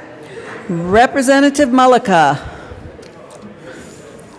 Thank you, Madam Speaker Pro Tem. Madam Speaker Pro Tem, I move for a call of the House. A call of the House has been requested. Can we see 10 or more hands raised? All right, the motion has been properly sustained. Will the sergeants please close and lock the doors? And Mr. Gregorio, turn on the chimes. Members, push your buttons to indicate your presence. And Mr. Gregorio, please call the names of those who are absent. And will the sergeants please locate the members who are missing? Representatives Baisley, Bockenfeld, Bradfield, Caraveo, Carver, Cutter, Doherty, Duran, Froelich, Gonzalez Gutierrez, Herod, Holtorf, Hooten, Larson, Luck, McCormick, McKean, McLaughlin, Ortiz, Sirota, Snyder, Soper, Valdez D, Van Bever, Van Winkle, Woog, and Mr. Speaker. Send it to me anyways. I'm sure it's funny. Suburbs.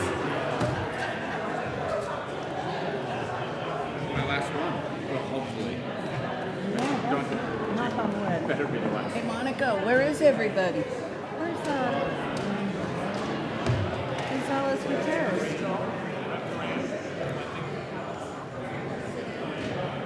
She just walked in.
That counts.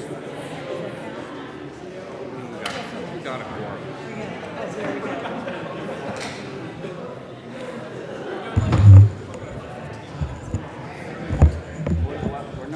Representative Duran.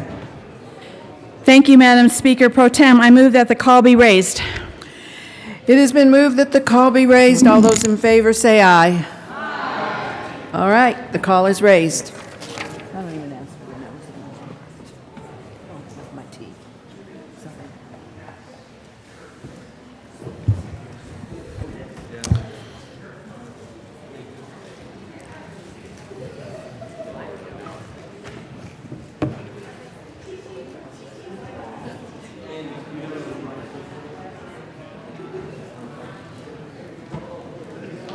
Thanks.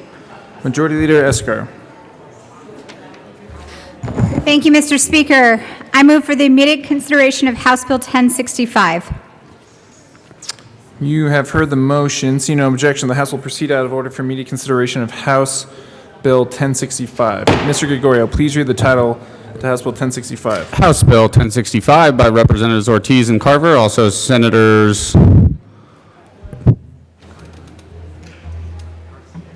Gardner and Garcia, concerning the authority of a private employer to adopt a veteran's preference employment policy when hiring new employees and in connection therewith, making an appropriation. Representative Ortiz. Thank you, Mr. Speaker. I move for the adoption of the first report of the Second Conference Committee on HB 1065. That's a proper motion. Representative Carver. Thank you, Mr. Speaker. And I rise in opposition to the second committee report on HB 1065. Is there Representative Carver? Thank you, Mr. Speaker. Colleagues, it is with regret that I stand now asking for a no vote on 1065.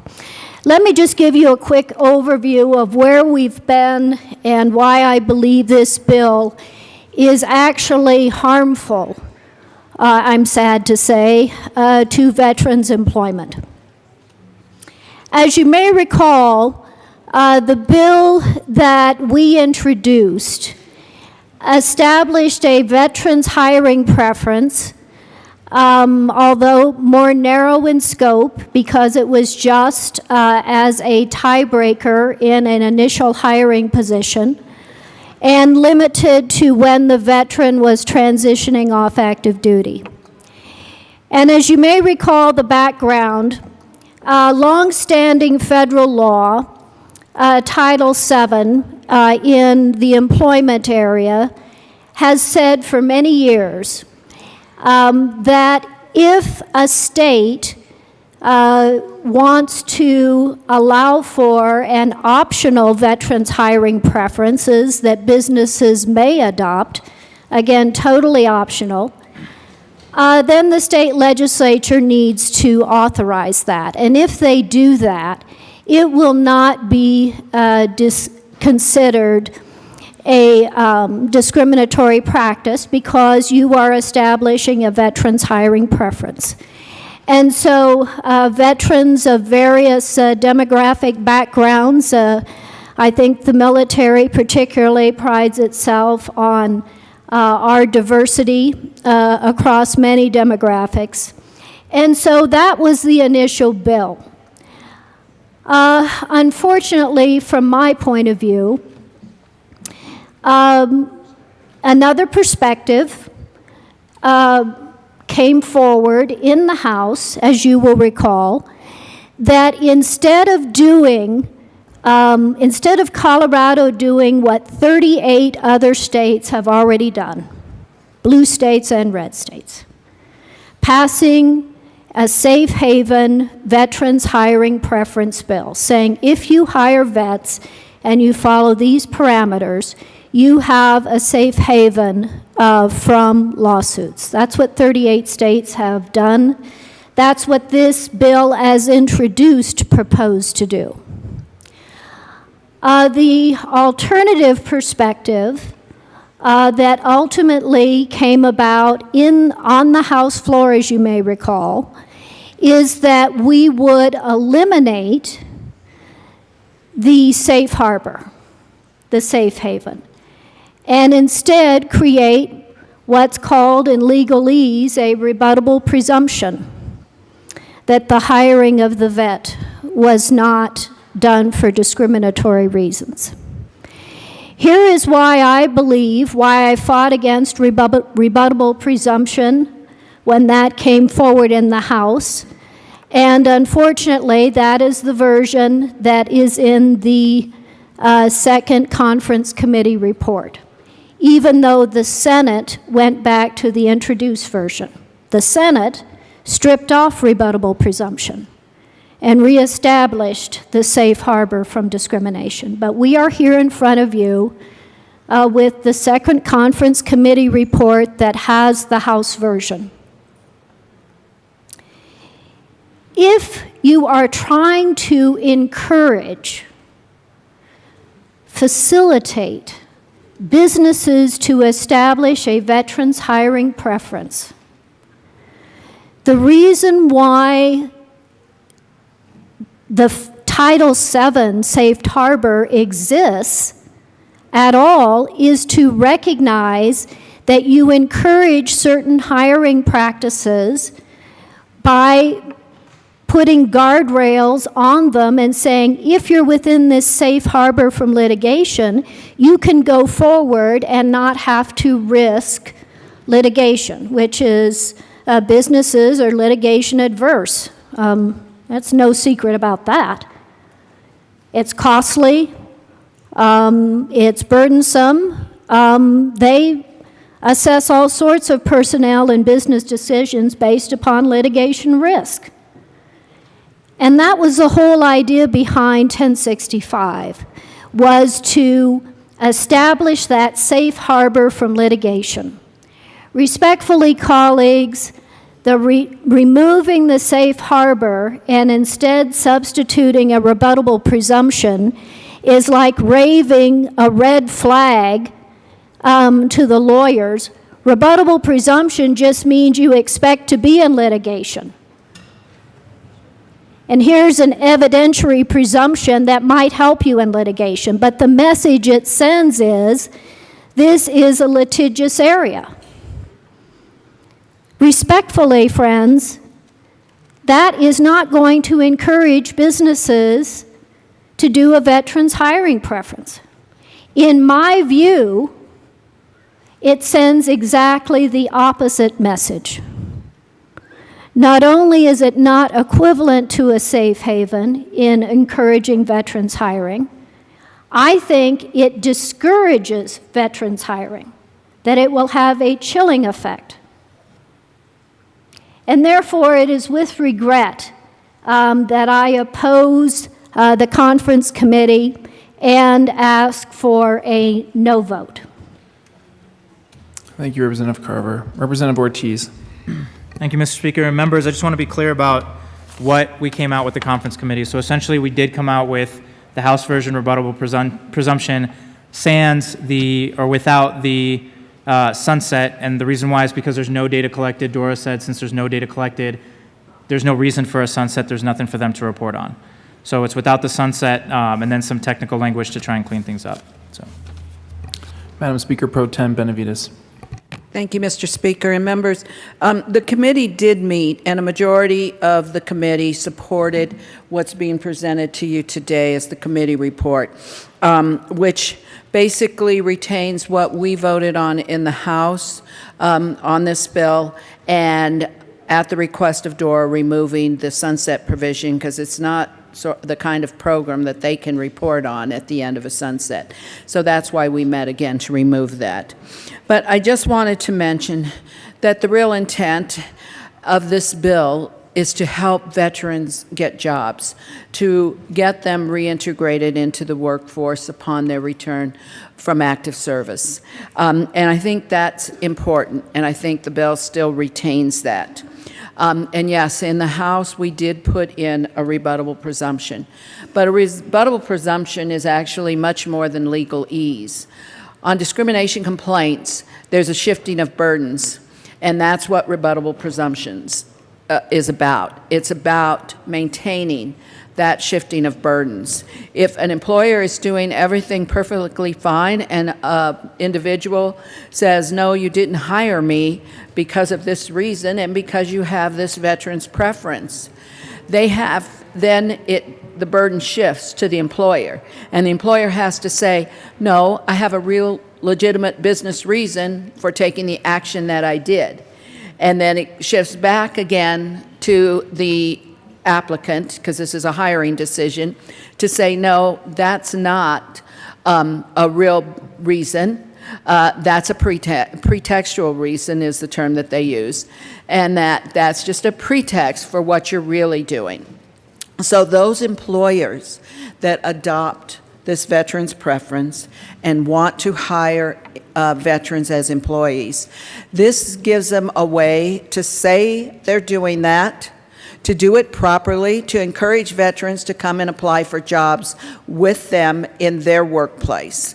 This bill continues to provide for that. In fact, if you recall, what we added in the bill was also some money and some direction to the Office of Economic Development to do a PSA and some other information to promote the program. But what they did in the Senate, it wasn't that the Senate did strip the rebuttable presumption, but they stripped it, but they also changed it. What they put in there was 2 sentences, and the first sentence was that this kind of presumption is not a violation of the Colorado Anti-Discrimination Act. The second sentence was, but anybody can still be a complaint. And honestly, lawyers disagree on what that means. In fact, the Senate was being advised by a partner in a firm that said, this solves the problem, it's no big deal. If somebody brings a complaint, it'll be fully heard. And other lawyers, including another partner in the same firm, plus myself and some other members here, read it to say, oh, okay, you say it's not a violation and you bring a discrimination complaint, they're going to say, well, what are you complaining about? It's not a violation. So that language was not at all clear. The rebuttable presumption was more clear, that it clearly stated that they can do that, but there is a rebuttable presumption that an aggrieved individual looking for a job at that business location could present a complaint and then it would be decided. And members, there was never anything, well, let me back up. We have had a veterans hiring preference for public employers since 1972. It was based on federal law. It's in our Constitution, so it's throughout the country, which when you apply for a job as a veteran, you get an additional 5 points. If you're a disabled veteran, you get an extra 10 points. It's narrowly tailored to individuals that have served in certain combat theaters, and they're stated in our Constitution. But nowhere does it say that if you feel that that was done improperly, that you cannot bring a complaint. That you can still do that, and that same presumption occurs, and that shifting of burdens. So this does not change that. And to think that this would basically upend the program and discourage people from utilizing the program, mean a employer who is a well-meaning employer and wants to hire veterans can still do that, but not in a discriminatory fashion. They cannot exclude hiring Muslim veterans. They cannot exclude hiring Latino veterans. They cannot exclude hiring disabled veterans. And we can all say, oh, of course they won't, because we're all the same. Unfortunately, that's not true. And it gives someone who feels that that occurred the right to bring a complaint. So I think that we had a good discussion about this in committee. And again, the majority of the committee supported this change. So I would urge a yes vote on the conference report. Is there any further discussion on adopting the first report of the second conference committee? Seeing none. The question before us is the adoption of the first report of the second conference committee on House Bill 1065. Mr. Gregorio, please open the machine and members please proceed to vote. Representative McLaughlin, how do you vote? Yes. Representative McLaughlin votes yes. Representative Tipper, how do you vote? Yes. Representative Tipper votes yes.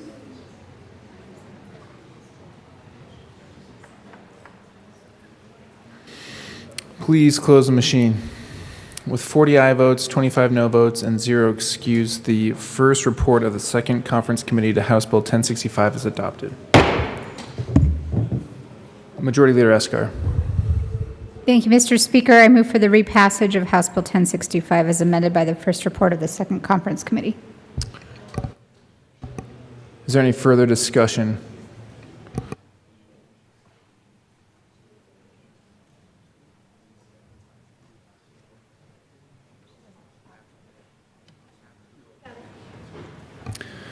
Okay, the motion before us is the repassage of House Bill 1065 as amended by the first report of the second conference committee. Seeing no further discussion, Mr. Gregorio, please open the machine, and members, please proceed to vote. Representative McLaughlin, how do you vote? Yes. Representative McLaughlin votes yes. Representative Tipper, how do you vote? Yes. Representative Tipper votes yes.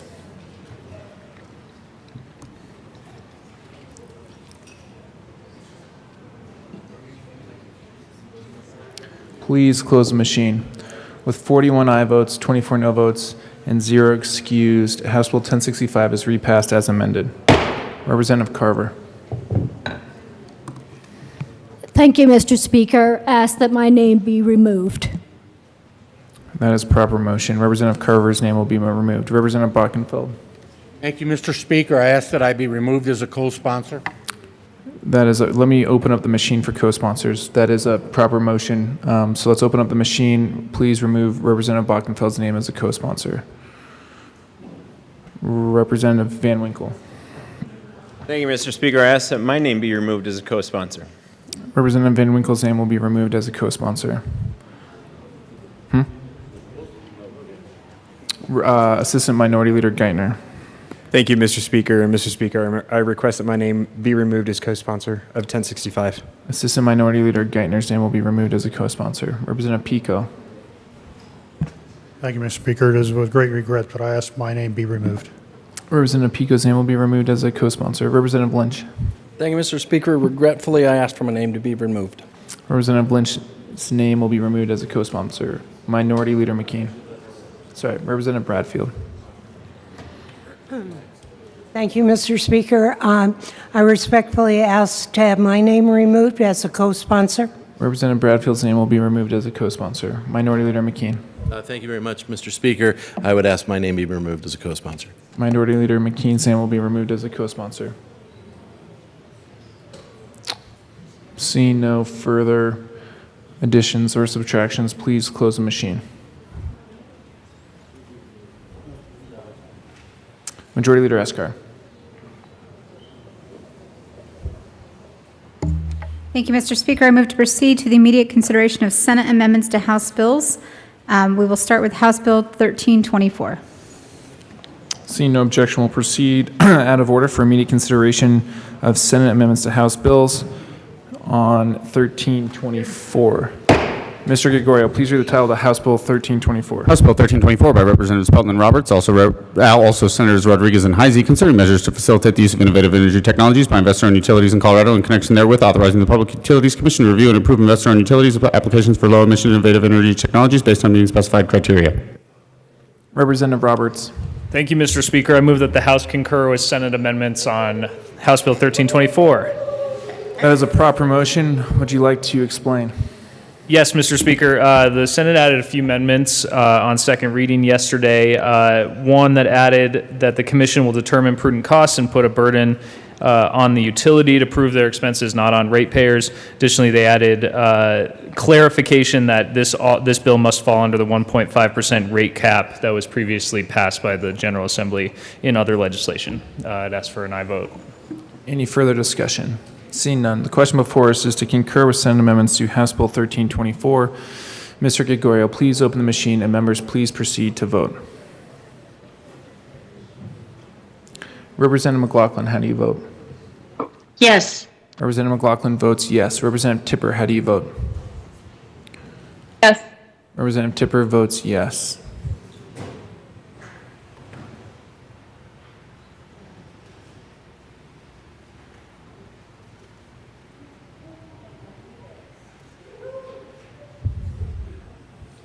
Please close the machine.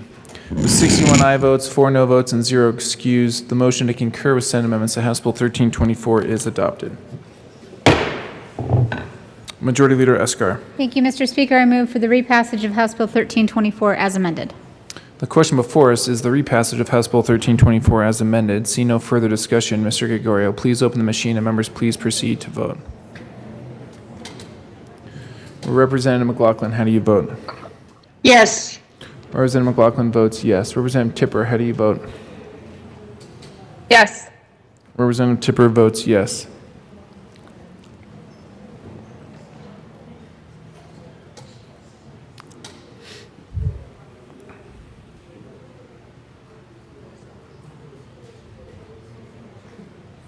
Please close the machine.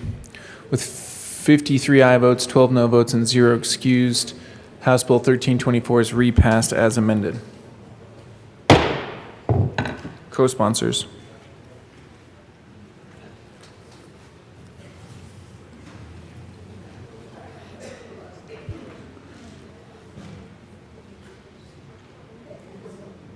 Please close the machine. Majority Leader Escar. Thank you, Mr. Speaker. I move for the immediate consideration of Senate amendments to House Bill 1321. Seeing no objection, we will proceed out of order for immediate consideration of Senate amendments to House Bill 1321. Mr. Gregorio, please read the title of House Bill 1321. House Bill 1321 by Representatives Kennedy and Weissman, also Senators Moreno and Pedersen, concerning voter transparency requirements to increase information about the fiscal impact of statewide ballot measures that would result in a change in district revenue in connection therewith, making an appropriation. Representative Kennedy. Thank you, Mr. Speaker. I move the House concur with Senate amendments on House Bill 1321. That is properly moved. Would you like to explain? Thank you, Mr. Speaker. So the Senate made 2 amendments to the bill. One, the bill did contain language about providing a table of how tax cuts or increases would be distributed among different income brackets. The Senate moved that from the ballot title into the Blue Book. And secondly, they made some changes to the other language on the ballot that are mostly non-substantive. Any further discussion? Representative Weissman. I concur with Rep. Kennedy. Representative Van Winkle. Thank you, Mr. Speaker. I do not concur. I'd like to move a substitute motion to immediately adjourn sine die.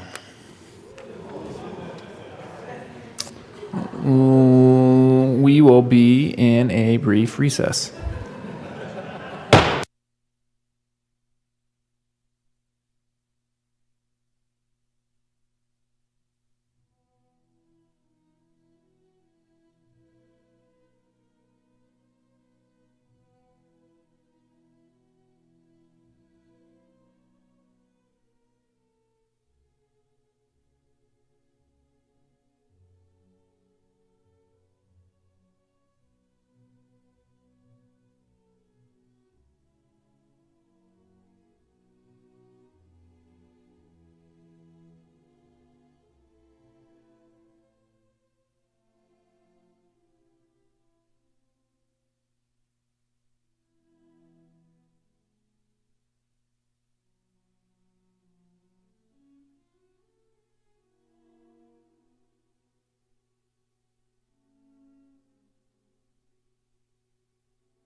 The House will come back to order.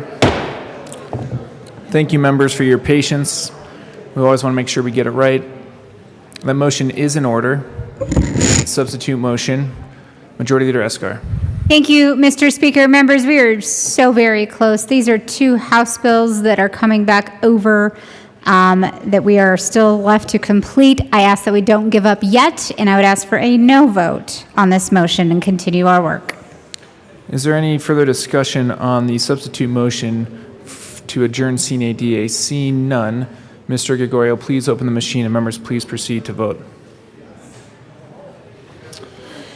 Representative McLaughlin, how do you vote? No. Representative McLaughlin votes no. Representative Tipper, how do you vote? No. Representative Tipper votes no.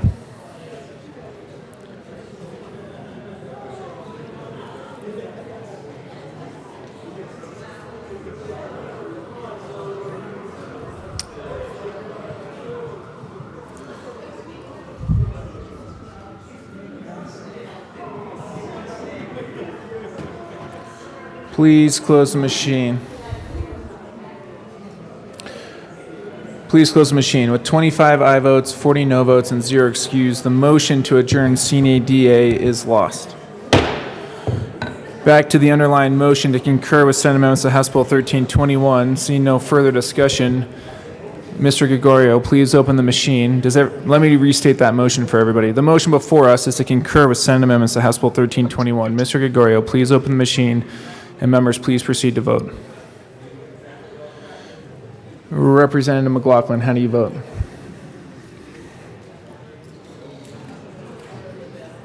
Sorry, one more time, Representative McLaughlin. Yes. Representative McLaughlin votes yes. Representative Tipper, how do you vote?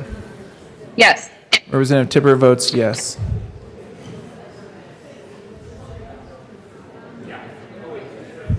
Please close the machine. With 41 aye votes, 24 no votes, and 0 excused, the motion to concur with Senate amendments to House Bill 1321 is adopted. Majority Leader Escar. Thank you, Mr. Speaker. I move for the repassage of House Bill 1321 as amended. The question before us is the motion to repass House Bill 1321 as amended. Seeing no further discussion, Mr. Gregorio, please open the machine, and members, please proceed to vote. Representative McLaughlin, how do you vote? Yes. Representative McLaughlin votes yes. Representative Tipper, how do you vote? Yes. Representative Tipper votes yes. Please close the machine. With 42 aye votes, 23 no votes, and 0 excused, House Bill 1321 is repassed as amended. Co-sponsors.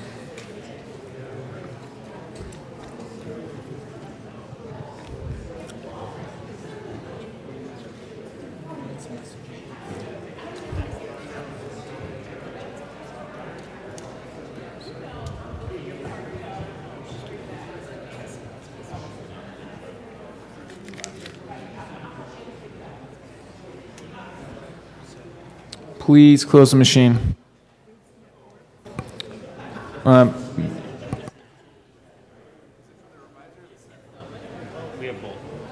Message from the Senate.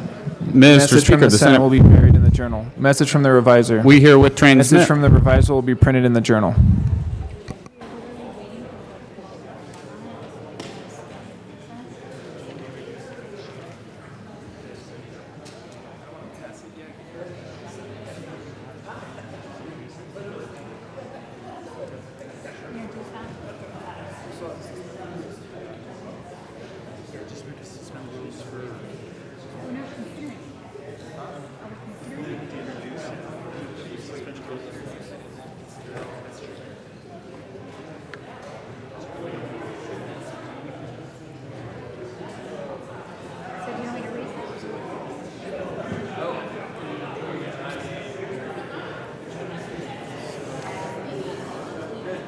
Majority Leader Escar.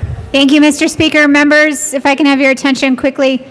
The one bill we are waiting on from the Senate, it has completed in the Senate. It's on its way over here. It'll take about 15 minutes or so to get it all processed through and ready to go. So we're going to stand in a brief recess. I ask that you don't leave, you don't go far, because as soon as the bill is here at the desk, we're going to get started. Thanks. The House will stand in a brief recess.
House will come back to order.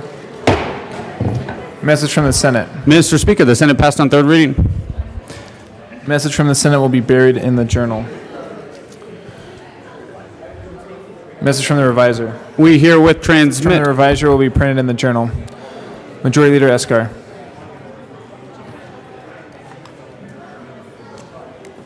Thank you, Mr. Speaker. I move to proceed to the immediate consideration of Senate amendments to House Bill 1266.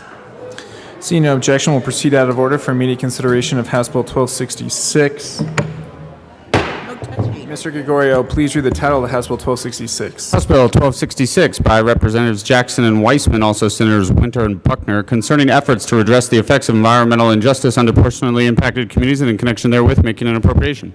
Representative Jackson. Thank you, Mr. Speaker. I move the House concur with Senate amendments to House Bill 1266. That is a proper motion. Would you guys like to explain? Representative Jackson. Thank you, Mr. Speaker.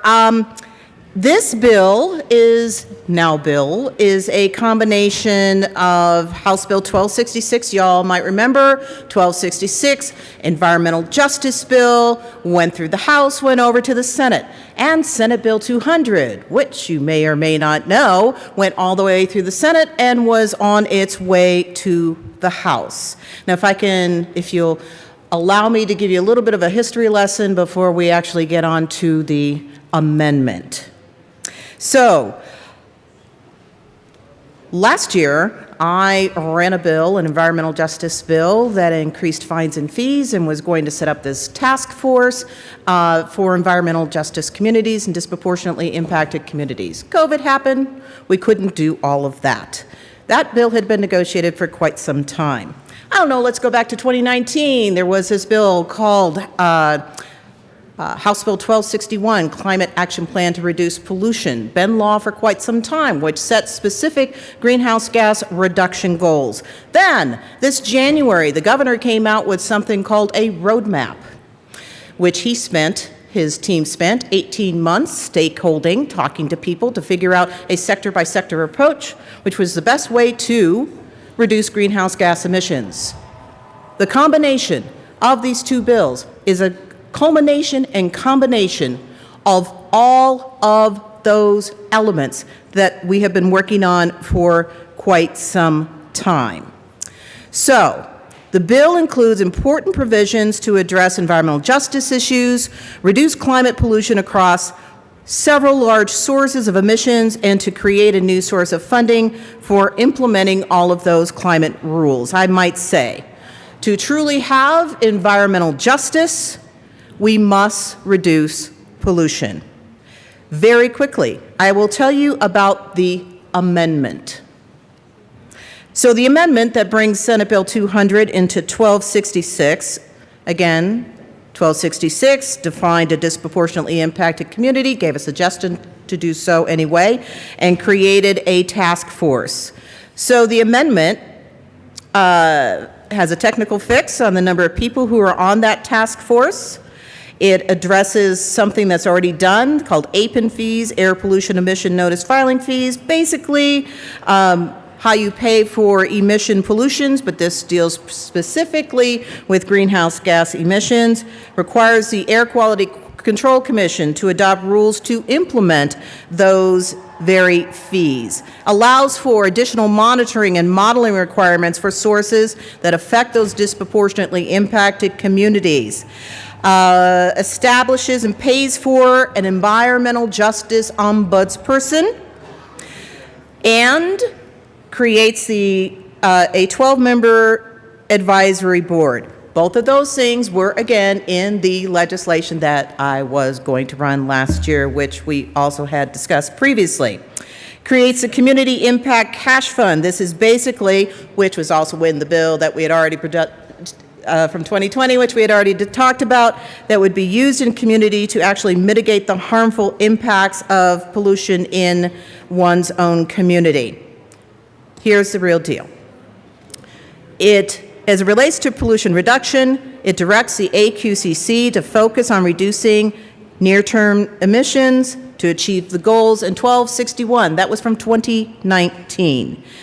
in the electricity sector, oil and gas sector, industrial and manufacturing, and it requires the commission to establish a centralized tracking and accounting system through rulemaking. It includes a provision that nothing alters, 1912-61, and it also puts some important language into the bill for workers, which is to require that best value employment metrics be used, and also requires that the Office of Just Transition develop a long-term budget based on the things that we actually need to do to make sure that we are actually helping communities who are transitioning from coal. I ask for your support. Further discussion on the motion to concur with Senate amendments. Representative Weissman. Thank you, Mr. Speaker. Members, Rep. Jackson gave you a detailed walkthrough. I'm going to speak to this issue at a higher level. And first, credit where it's due. Rep. Jackson has been playing first chair violin in this, as you heard, for years. I agreed to play a supportive role months ago on a different bill, which is not now before us, but the parts of the spirit and substance of which are. And to me, that's fundamentally about two things. First, we have to mean what we say when it comes to making progress on our climate goals. Two, in that work and in other pollution-related work, we have to keep environmental equity in the forefront of our minds going forward because we have not done so in the past. And because environmental burdens right now are disparately borne and will continue to be unless we intentionally course correct. So I'll speak to that second point first.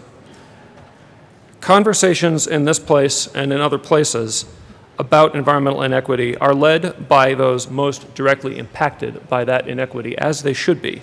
However, conversations about environmental inequity cannot only involve those most directly impacted by it.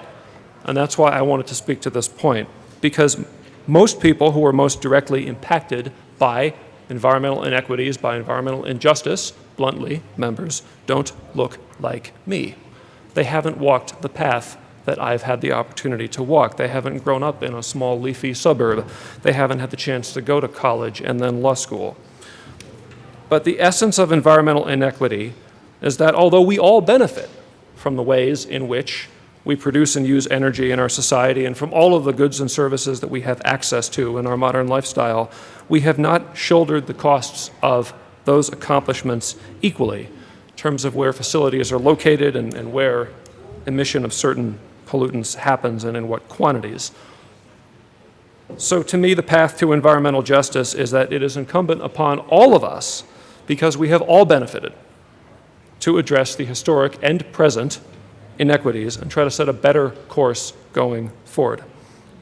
To that first point, as you heard in 2019, and a lot of us were here then, we passed 1261 to set forth climate goals. 1266, which is now before us, sets out some sectorally specific targets to take steps toward those goals. These are, we know they're significant sectors in our economy, but we also know they are significant contributors to the types of pollution that we have to work to reduce. And as I think about this, I think it is essential and also quintessential that we here in Colorado should be a leader among states in this work, because more than just talking about our climate policy goals, at the highest level, I think what we're talking about is the necessity of adapting to challenging circumstances simply in order to survive. And that is who we are and who we have always been in this state. We would not even be here but for more than a century of adapting to challenging conditions in order to survive in Colorado. Because if you stop and think about it, in a way we're not even supposed to be here. We're in a high desert. We get less than 20 inches of rain in a year. But we are here. There's almost 6 million of us now. We have an increasingly populous, increasingly popular state in the middle of a desert.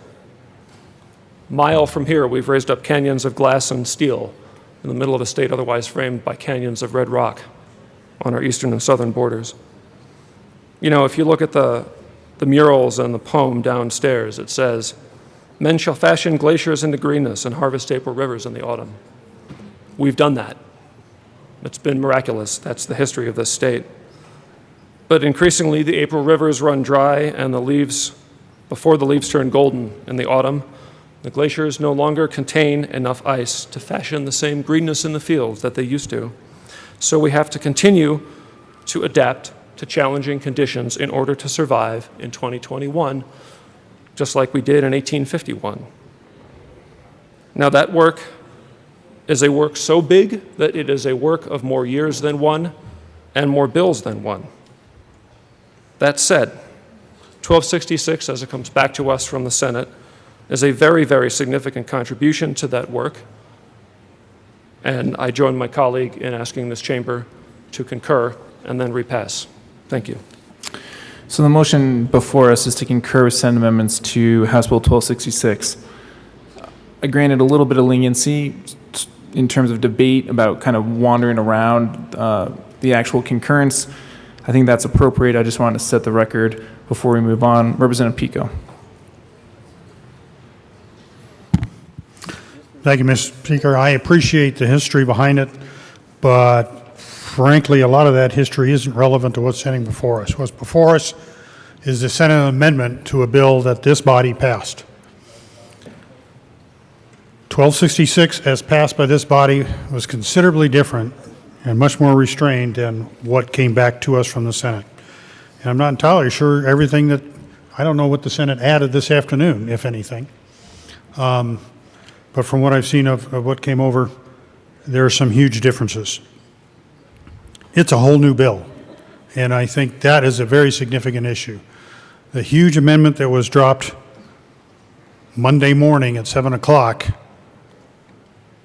just before the Senate committee started its process, makes it a whole new bill. And I want to hit 3 high points on this as I run through this. First off, it identifies carbon dioxide as a pollutant.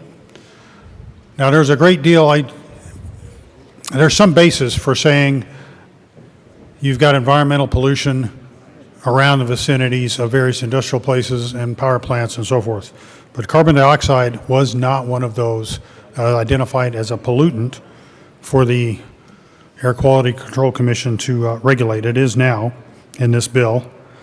What it did have was the other identified pollutants, and they were focused on the regional issues. And I say there's some basis for some of that. But it also resets the baseline as how you meet that climate action plan. The baseline before was to achieve a reduction by 2030, and that was based on from 2005. And what they did in this amendment is move that to 2015 and hit the same targets, the same reduction from 2015 to 2030 as was previously required from 2005 to 2030. So he took 10 years of progress and work and effort and just tossed that in the trash can. And said, start over, you got to meet the same target. Fundamentally unfair. It accelerates oil and gas reductions to 60% by 2030. We've already driven most of the oil and gas out of Colorado. This will finish the job. It is an enormous expansion of the authority of the Air Quality Control Commission. And this is a point I really want to stress. Previously, Governor Polis said he would veto a bill that put too much authority in the hands of the unelected bureaucrats of the Air Quality Control Commission. All of a sudden, it's okay.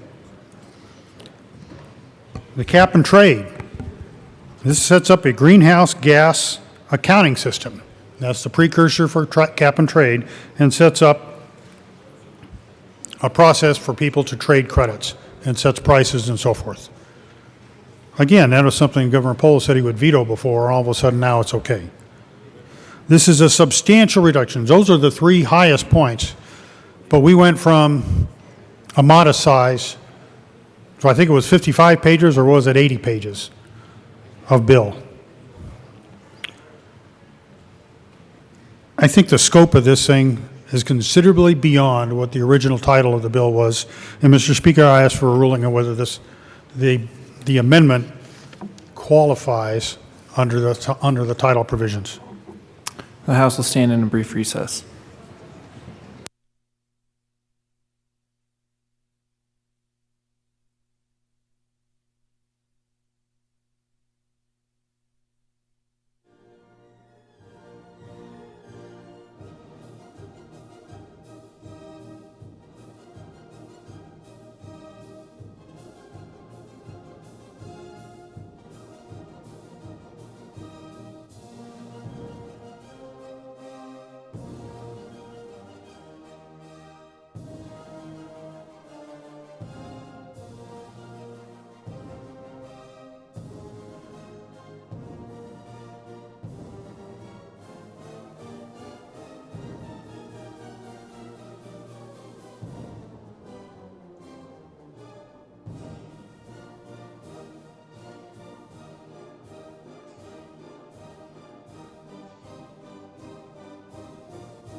The House will come back to order. Representative Pico. Thank you, Mr. Speaker. Upon due consideration, I withdraw that amendment. I move instead to reject the Senate amendments to 1266 Okay, so and adhere to the House version. Very good. So let me just clarify for the body. Representative Pico withdrew his first motion, which is proper where we find ourselves in debating Senate amendments to House bills. You offered a substitute motion that the House adhere to its original position. That motion is in order. Is there any further discussion on the motion to adhere? Representative Jackson. Thank you, Mr. Speaker. I move that the House, I ask for a no vote. Minority Leader McKean. Thank you very much, Mr. Speaker. So, folks, a few years ago, last days of session, just like this, and we had the very moment that I always think of when I talk about reading bills at length, because we had 3 bills that got crammed into one. And I brought a motion asking to rename that bill the Turducken Bill, because we had decided that none of these passed on their own, so we're going to cram them all into the same thing and bring it. I support this motion. I support this motion because what happened in the Senate yesterday deserves to be talked about. At 6 o'clock in the morning, because we've suspended the rules, at 6 o'clock in the morning was delivered to the Senate desks a 25-page amendment into this bill.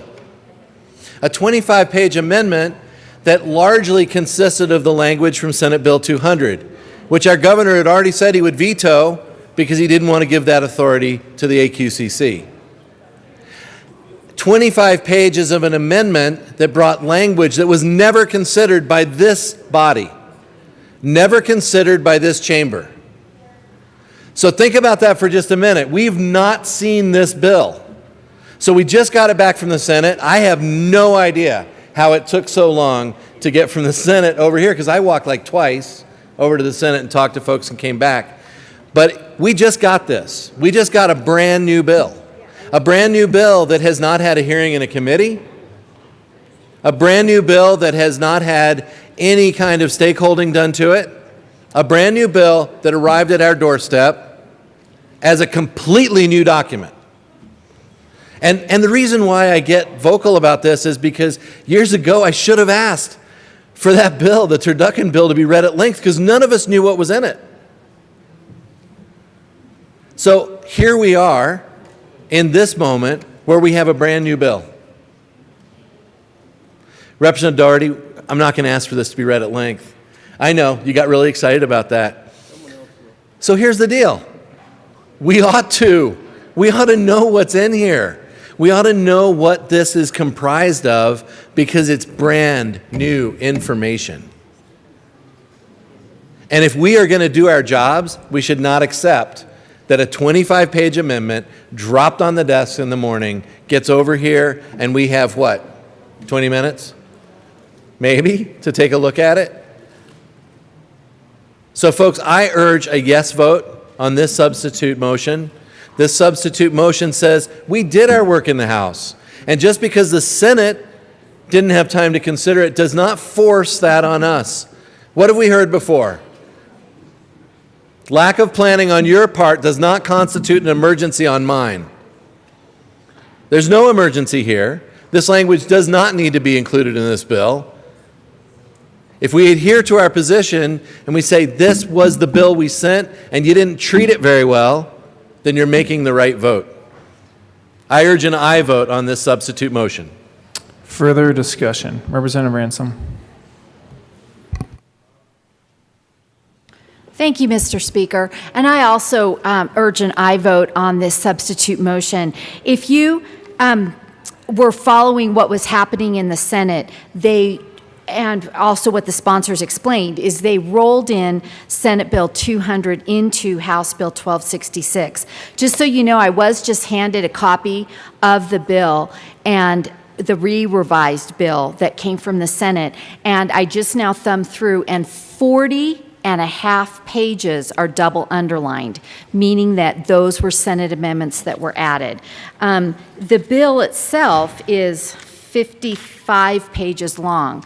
40.5 pages are double underlined. This is a brand new bill, folks. When we're talking about looking at Senate amendments, it's much more than the typical amendments that we are used to processing. That's what we do here. We are offered amendments all the time. We know how to go into the former version of the bill and mark it up and figure out what removing a certain section does or would do, and that's what we're supposed to do. But to have 40.5 new pages of a 55-page bill, I think is beyond most of us to have any ability to comprehend this quickly. So rejecting the Senate amendments is actually our best way to do good policy at this late date. I know we've talked about process before. Those of you that have worked with me on committees know that even when things are done, if they're the right thing to do, I still want the process to be followed. And any of you that are familiar with any type of legal process or legal proceedings, if the process isn't done properly, the entire event or group or bill or paperwork or warrant, whatever it is you're talking about, is not acceptable if the process is not done right. And once again, I have to say this process is not being done right. Finally, when I look at the Senate Bill 200 piece that is being rolled into House Bill 1266, one of the things that I when I was first looking at Senate Bill 200 and kind of waiting for that to work its way through and for us to get to it. I'm going to read you, I guess, 2 sentences of what the governor said about Senate Bill 200. I'm not willing to give dictatorial authority over our economy to one unelected board that lacks the broader mandate and expertise needed to make these decisions. Requiring one particular state committee to have dictatorial authority across every sector of the economy is not an effective way to achieve Colorado's climate goals. Now, that was about Senate Bill 200, not the entire bill was put in here. But one of the points is that there was at least a little bit of compromising done. Only 3 out of the 5 sectors were included in the current version of 1266 we're looking at. However, we are still not doing policy the right way if we are trying to combine 2 bills at this late date, one of which had potential problems that we heard from the first floor, and the fact that we're trying to put this into a House bill that left the House in a certain condition, as we've just heard. I won't repeat that. But again, the process is not being done the way we know how to do process, folks. We know how to process policy. Whether we agree or disagree, we know how to follow the process when we do policy, and this is not the best way to do it. I urge an aye vote on the motion. Thank you. Further discussion. Representative Rich. Thank you, Mr. Speaker, and I rise in support of the motion as well. I feel like it's like deja vu all over again. 2019, on the very last day, when an amendment turned a 21-page bill into a bill that was over 80 pages long, and we got very little information on it, and now we're feeling the repercussions of that. I realize when you are a sponsor and there are amendments and you come up here and we all try to explain what the amendment does, but when you have 44 pages of changes, it takes more than a couple of sentences to explain what happened here. And so the motion is more than right. We should not be, this is not the way we should be passing laws, just on the fly. We should be taking some time with this. Because like I said, we're feeling some of the repercussions of what happened in 2019. So I support your motion. Thank you for bringing it, and I would ask an aye vote. Representative Pico. Thank you, Mr. Speaker. I want to reemphasize just a couple of points and add to one. Again, this takes the 2005 baseline and moves it to 2015, wipes out 10 years of progress that companies, utilities, industries have had to work on this. And what we've heard already is a couple of the utilities and industries simply won't be able to meet those goals. To have 10 years of their work wiped out and thrown in the trash can, they can't get it by the time left. This sets up a cap and trade and it hands, again, that enormous power to the unelected board of the Air Quality Control Commission. Now, there were 5 sectors that were in there. This bill only covers 3 of them. But one of those sectors, transportation, was picked up in the transportation bill. So the Air Quality Control Commission is going to get that same authority. And another sector similarly was handed, the buildings were handed again to the Air Quality Control Commission. So when this is passed, we're still going to hit all those business sectors are going to be under the thumb of the Air Quality Control Commission. Governor Polis, if you're watching, you said you'd veto the bill. All of those conditions are met, and I ask you to veto the bill, and I ask you all to not concur with the Senate. Representative Hanks. Thank you, Mr. Speaker. I support this motion. I cannot, in good conscience, on day 116, go home and tell constituents that we let something go by at the end of the day for our own convenience and our own comfort. I am prepared to read this at length by myself at the appropriate time. We are going to get through to page 55, but before that happens, I support this motion. I'd like to see how that turns out. Thank you. Further discussion. Representative Luck.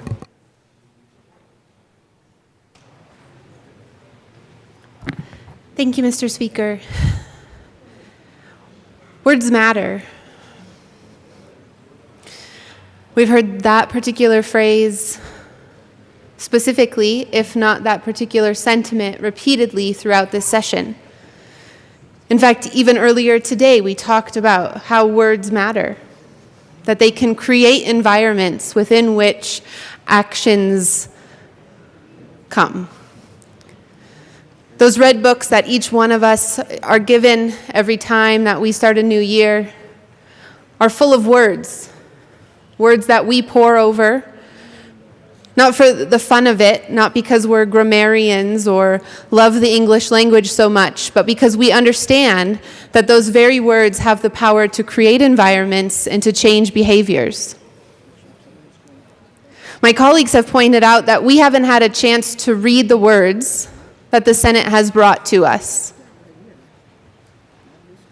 And yet, those who have read those words in the last couple of days have already started to apprise us of the impacts that this particular policy is going to have on our people, on our power, which of course powers so much of what we do. Ladies and gentlemen, this is not good governance. When I ran for office, I had a former senator come to me at a meeting and say that between 40 and 60% of the work he did the 8 years he was in this building was just fixing work from years before, because everything was rushed, as if there was this urgent need to do it right now, to not think it through, to not make sure that the impacts that we are going to have are good, and that we mute the bad impacts.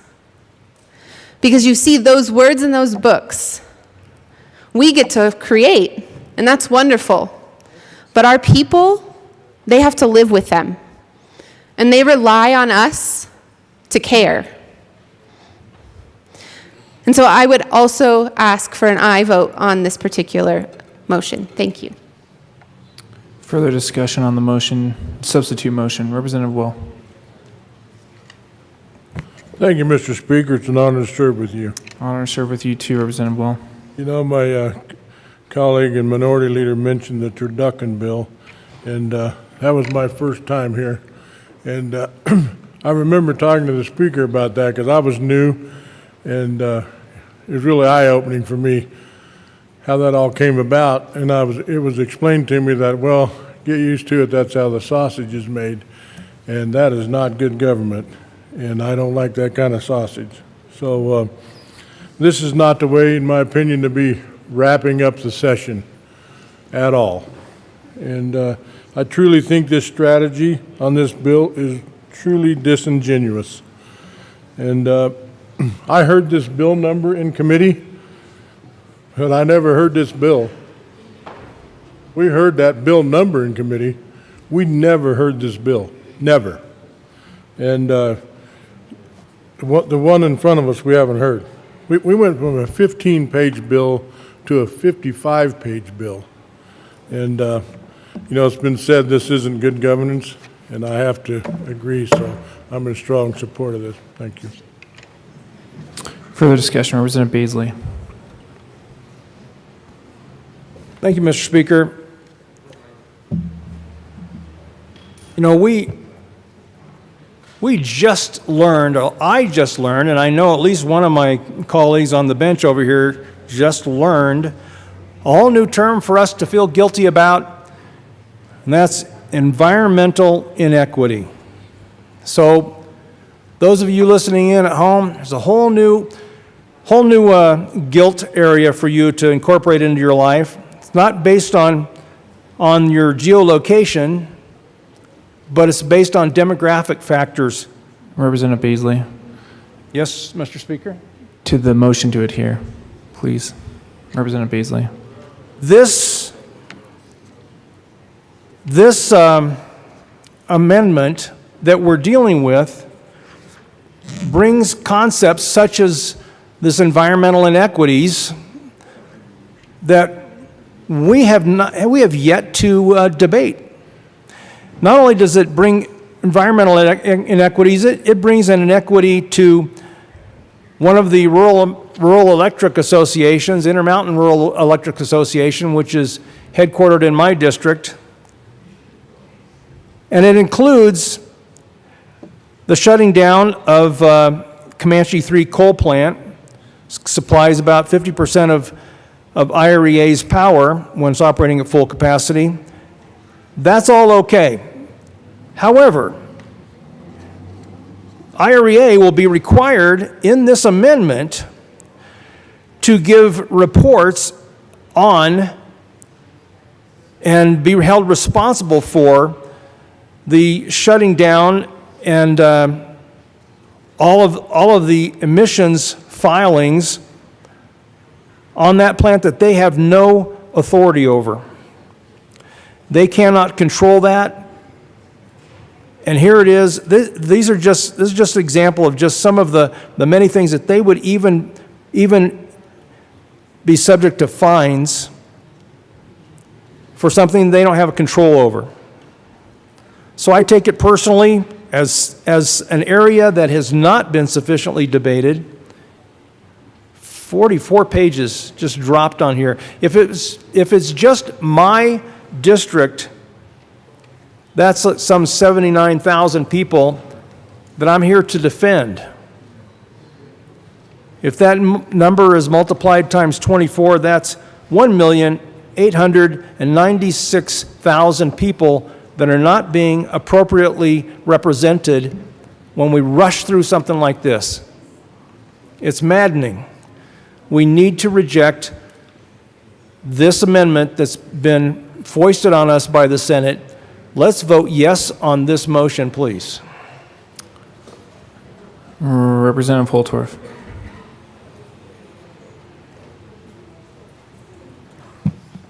Thank you, Mr. Speaker. I find it ironic that the Senate has done this. They've declared Sendai, had their celebrations, high fives for everyone, and they probably are not even in the building. But here we are. I could be wrong. If someone wants to correct me, let me know if they're still around. I could be wrong. Many of us come here with illusions of the development of public policy in a way that is tempered, is well thought out, well debated, well discussed in committee, on the House floor, done the way that we think is right, done the way that we think is just. You want to talk about environmental justice, disproportionate impact community. You want to talk about justice. I see very little in the justice in what's happening right now. I too have not had a chance to read this bill, and I bet nobody in here has. Completely. Not the amended version that just came out of the Senate. And if you have done that, then my hat's off to you. I know it's been a pretty wild ride this week and last week, because we've been shoving the sausage through the sausage maker about as hard as we can. And that motor's been dragging. I can see it in everybody's eyes. Grinding down and dragging. Well, then I got this revised fiscal note. How many of you have seen this? Show of hands. Representative Holtorf. Yes, Mr. Speaker. That we don't do that on Senate amendments to House bills. To the motion. Well, I just got a copy of it. And there's a lot of information in this. Now, at this point in time, I'm not going to talk about it. We'll see how this vote goes. But ladies and gentlemen, it is my unfortunate position right here, right now, to say with such a contentious and complicated piece of legislation, it would be grossly irresponsible for me as a representative of House District 64 in the REAs that I represent, rural electric cooperatives, who will be gravely impacted as I do a cursory review of this piece of legislation, to not have a thorough and deliberate discussion tonight till maybe well hours of the evening on what we all are doing to Colorado right now. Further discussion on the substitute motion to adhere. Representative Bradfield.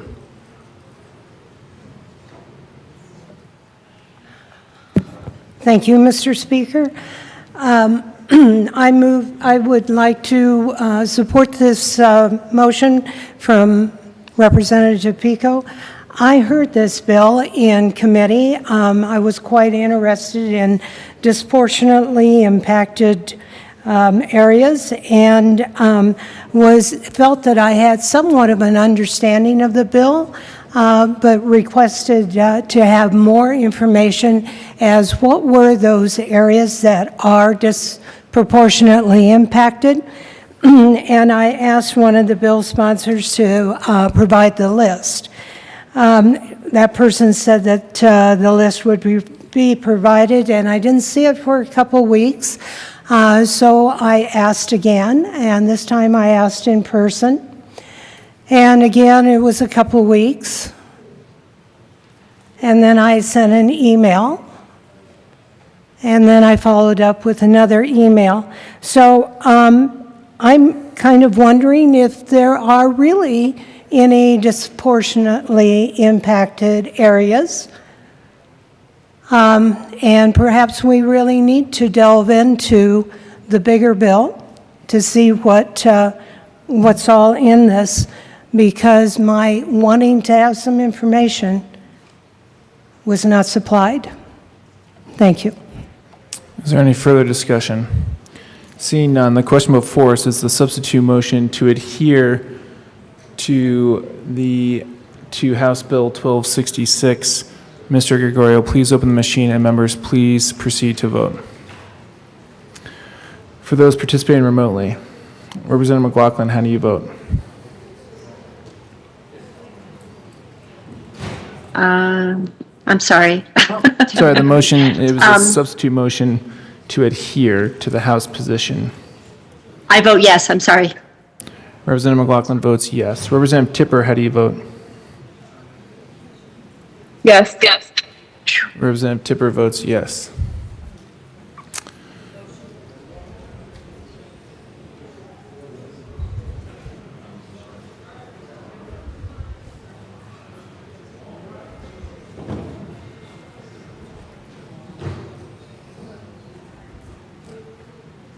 Please close the machine.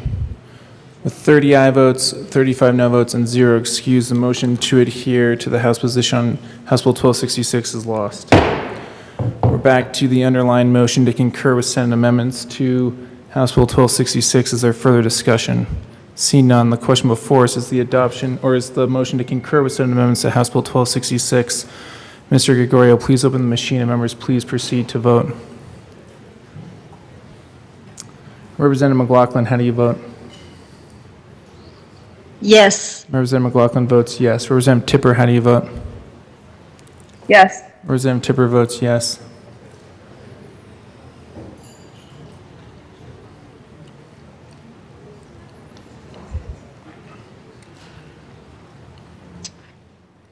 Please close the machine. With 38 aye votes, 27 no votes, and 0 excused, the motion to concur with Senate amendments to House Bill 1266 is adopted. Majority Leader Escrow. Thank you, Mr. Speaker. I move for the repassage of House Bill 1266 as amended. The motion before us is the repassage of House Bill 1266 as amended. Representative Holtorf. Representative Hanks. Representative Holtorf. Thank you, Mr. Speaker.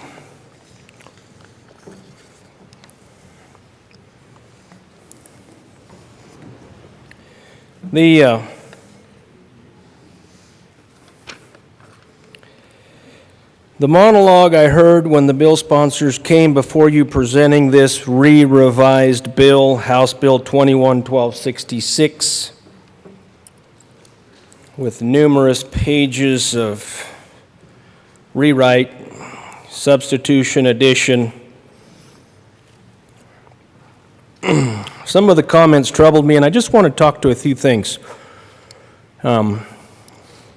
Talking about an impact to a community and the history of this great state. The Great American Desert. Some of us live in the Great American Desert. I mean, really live there. And what we have accomplished over the last 100 years, as a matter of fact, about 130 years, the brand that is on the cattle that we raise has been on cattle out there on the range in this great American desert, I believe for well over 100 years, maybe 120 years. Because the brand is the homesteaders. In this vast wasteland that some people claim was unsurvivable, there were cowboys that looked out on that grassy plain and said, "Looky there. Look at the grass out in that sandhill country or that high plateau country.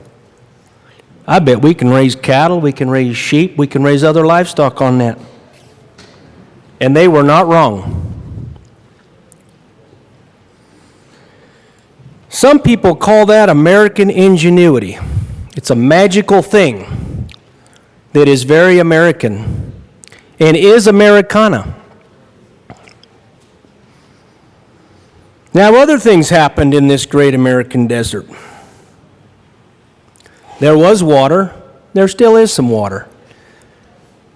This thing called irrigation that had been around for thousands and thousands of years. People decided, hey, if we do a little irrigating, we divert some water, we could plant crops abundant. And at the turn of the century, they started building reservoirs with wagons and horses and shovels. If you go out to where I'm from and see the pictures and think about those pioneers and the work they did to build those reservoirs that are still standing today, providing water to grow crops aplenty, to change that great American desert, which really wasn't that much of a desert, to a vibrant farmland, not only on the eastern slope, but in the high country and the mountains. This Western technology, unbelievable. Now, I will tell you, I don't know why we're taking this journey. Yeah, we got the history lesson of 2019. I wasn't here. Didn't even know I'd be in politics till the end of that year. 2020, now here we are, 2021. People want to talk about their journey.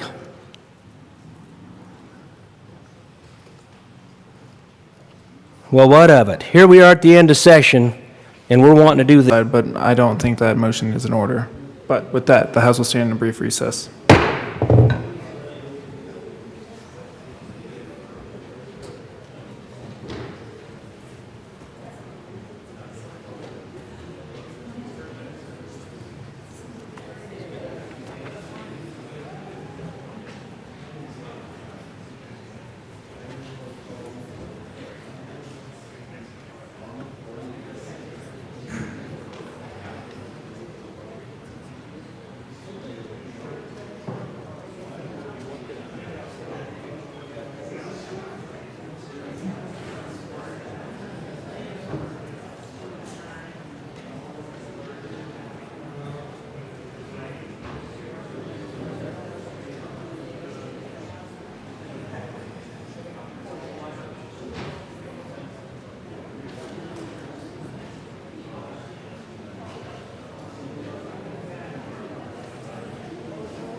Okay.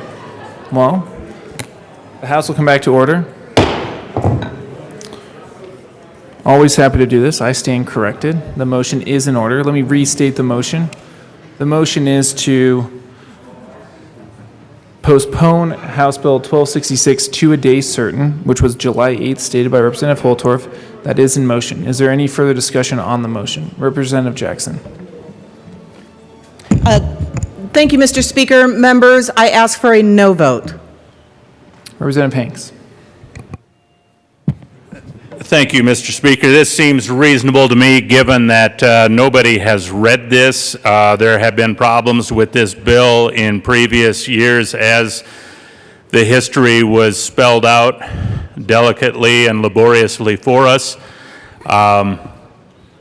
If it's been passed over in 2019 and 2020, and it seems like it's in order to move it out to 2022 and start again, and actually give people in this chamber, people on those cameras, our constituents in this state, 6 million of them, a chance to read this and discuss it. Anything less seems to be a grave disservice to our constituents. So I support this motion wholeheartedly. Thank you. The motion before us is to postpone House Bill 1260 to a date certain, July 8th. Seeing no further discussion, Mr. Gregorio, please open the machine, and members, please proceed to vote. Representative McLaughlin, how do you vote? No. Representative McLaughlin votes no. Representative Tipper, how do you vote? No. Representative Tipper votes no.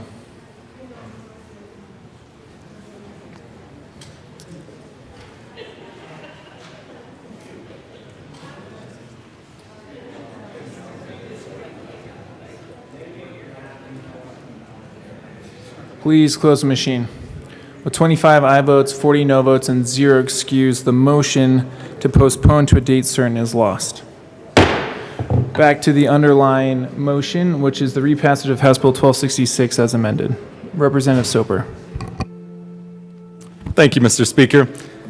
Members, I heard this bill, or at least I thought I heard this bill in Energy and Environment Committee, and I certainly do want to echo some of the words of my colleagues as well, in that the bill that we had in front of us was half or slightly under half of the bill that's now in front of us. And the fact that an amendment was added at 6 a.m., it is certainly one that a large chunk of it comes out of Senate Bill 200. We've seen this story before in 2019 when we had a bill within a bill within a bill. We called it the Turducken Bill. This is not good policy. This is not what our constituents want, and just runs process foul about how we really ought to be doing things. And I really am concerned when I thought I understood a bill, I thought I saw it before me in committee, and yet I was just handed this 55-page bill right here. As a matter of fact, it was so hot off the press, the pages were literally hot. And just thumbing through it, it's like all these double underlinings, these are the Senate amendments. Starting on page 17 and going forward to the end. To not really have any time to read it, I mean, that sounds like something that they would do in Washington, D.C., that pass it and then you can read the bill at length all you want. That's not Colorado. That's not how we should do things here in Colorado. There was ample time throughout this session. We had a soft start back in January. Here today, we're in the, ending the first week in June. We've had 6 months to be able to deal with this, and we certainly don't need to be stuffing chunks of another bill in here at the last minute. So members, I do believe that you should think long and hard about just the process. Even if you support the underlying substance, think about the process, because process still matters. Thank you. Representative Gray. Members, not relevant to this bill is the fact that Nikola Jokic was named the MVP of the National Basketball Association. Representative Gray. Okay. Representative Gray. Representative Holtorf. Representative Holtorf. Thank you, Mr. Speaker. I appreciate your leadership. Maintain the highest levels of decorum in this chamber as we've had a very tumultuous session, challenged with much controversy. But this also is steeped in controversy. A controversy that no one even sees or knows about. I'm going to explain that in a little bit. Before I do that, I want to talk about eastern Colorado, and I want to talk about the impact of what we want to call environmental justice. Now, there's no real way to empirically measure disproportionate impacts. I will tell you that in eastern Colorado, when I see the gray cloud roll out in my country, I feel like I'm being impacted. In that beautiful plain with our clean air, wind blowing from Wyoming, cutting across the eastern plains heading to Kansas. And then there's what we call pollution. Now, I'm not going to say it comes from the Front Range, but a lot of it does. But here's the point I want to make. Where I live, we have rural electric associations. We call them REAs. Now, the REA model is a brilliant model. Remember how I talked about American ingenuity? Well, here we go again. Because we established these cooperatives, rural electric associations that are cooperative, owned by their members. The people that get the service are the owners. They serve on the boards. They vote on board members. They establish policy and direction. And they also establish their rates based on many things. But here's where we have a collision. Under this legislation, now the AQCC gets, now that's Air Quality Commission for those out in Campo. And Representative Holtorf, I just want to state that you have 2 minutes remaining. Thank you. 2 minutes remaining. Well, I'll try to use my time prudently. But now my rural electric associations are going to have to pick up the cost of these fees that now you are going to burden on us because of this legislation that claims environmental justice is needed and there's a disproportionate impact to communities, using a lot of woke language that claims something that's even very difficult to claim. So who's the bill payer? As you reach out for more fees and more money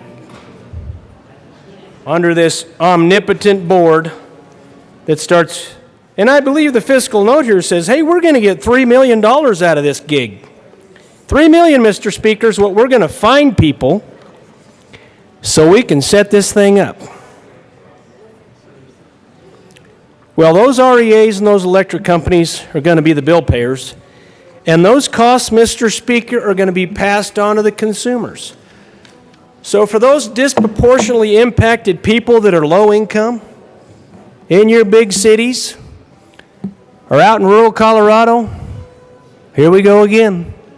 Get out your checkbooks, poor people. Or maybe you can go get a grant from the state now to pay your electric bill, because we have a lot of those too. But where is the justice in that? Where is the justice in that? We want to have the lowest rates we can achieve so we can do the things we want under our First Amendment rights and live free and be productive. And this particular legislation does not allow for that in eastern Colorado, I promise you. Thank you, Mr. Speaker, for your attention. Thank you, colleagues, for your time. This is wrong. It's the wrong time to be doing this. And I will be a strong no. Thank you, Representative Holtorf. Representative Rich.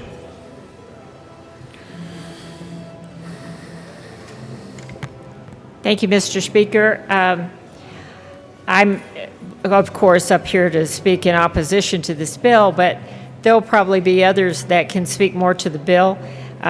Representative Soper was right. When we got the copy, it was kind of hot off the press. I don't know if everyone has seen the most recent version of the fiscal note.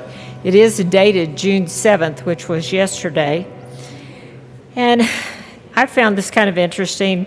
Part of this probably it comes from the summary part from the original bill, but the bill also directs the AQCC to update permitting requirements for sources that affect disproportionately impacted communities, is something that we heard about, and requires electric utilities to file clean energy plans with the Public Utilities Commission. When you look at this first page, and if you don't have June 7th, 2021 revised fiscal note, it's really growing government at a pretty heavy price here. You know, whenever you add FTEs, they're permanent. And just in 21-22 alone, 20.3 FTEs, 22-23, 24.5 FTEs, and in 23-24, 20.4 FTEs. I was looking at the summary of legislation, just trying to catch up with what this Hold on, latest bill. Representative Rich, hold on. Members, can we please direct our attention to the bill? Representative Rich. Thank you, Mr. Speaker.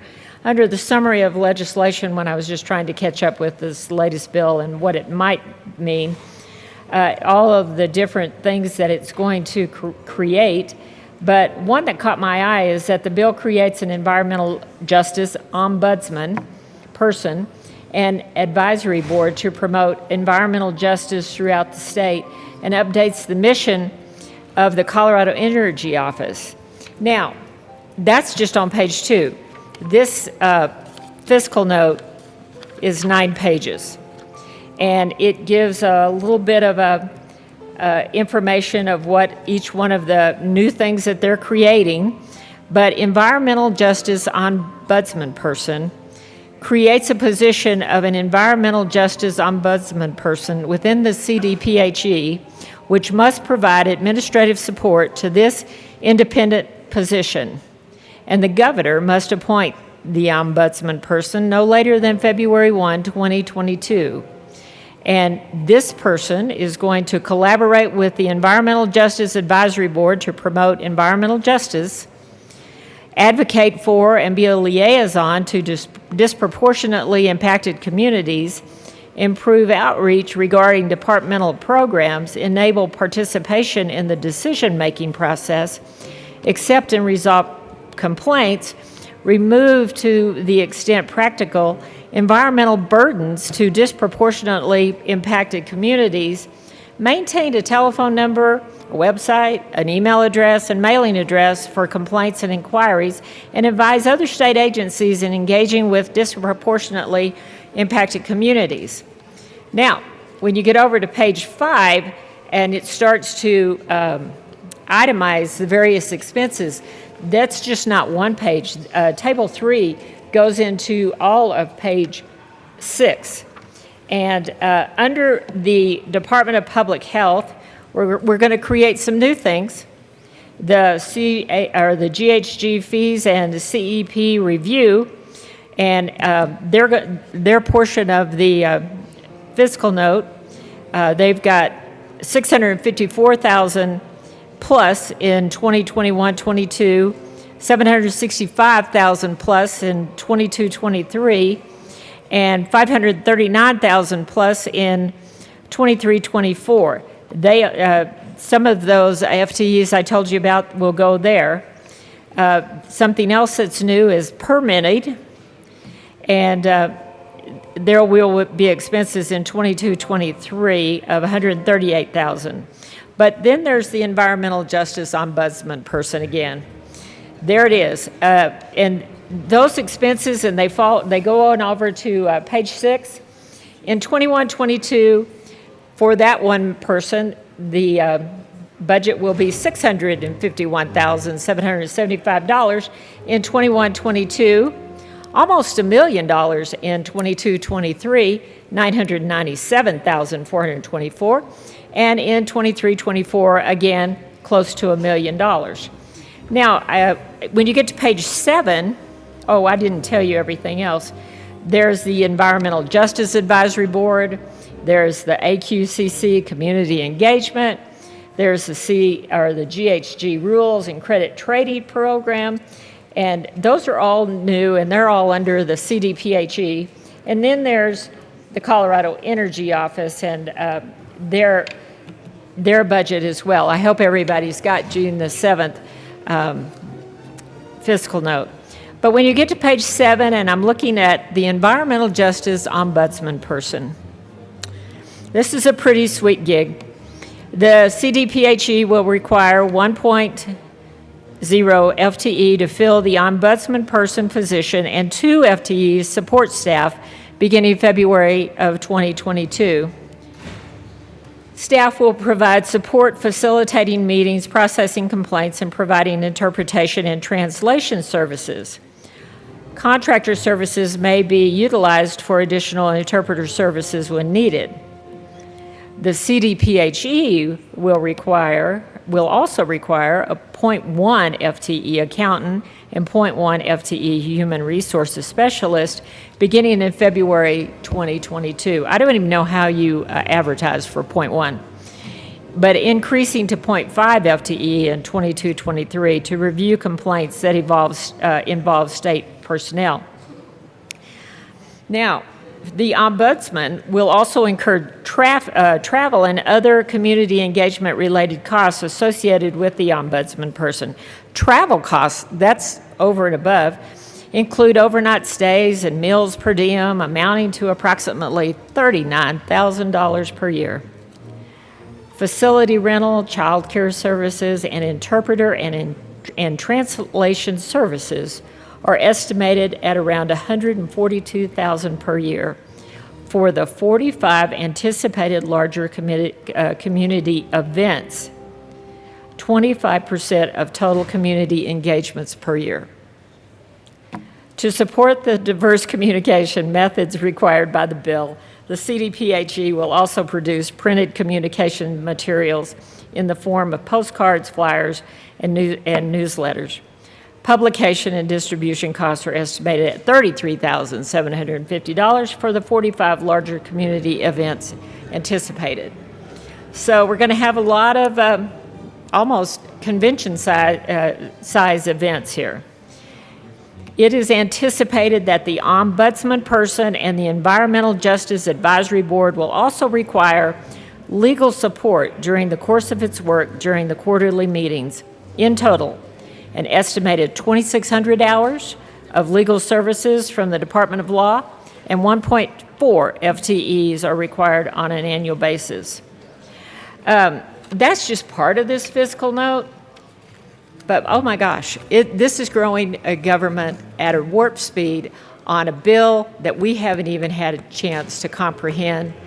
I heard this bill, or I heard something called this bill in finance. But it wasn't this bill, but it had the same title. Anyway, I urge a no vote because this is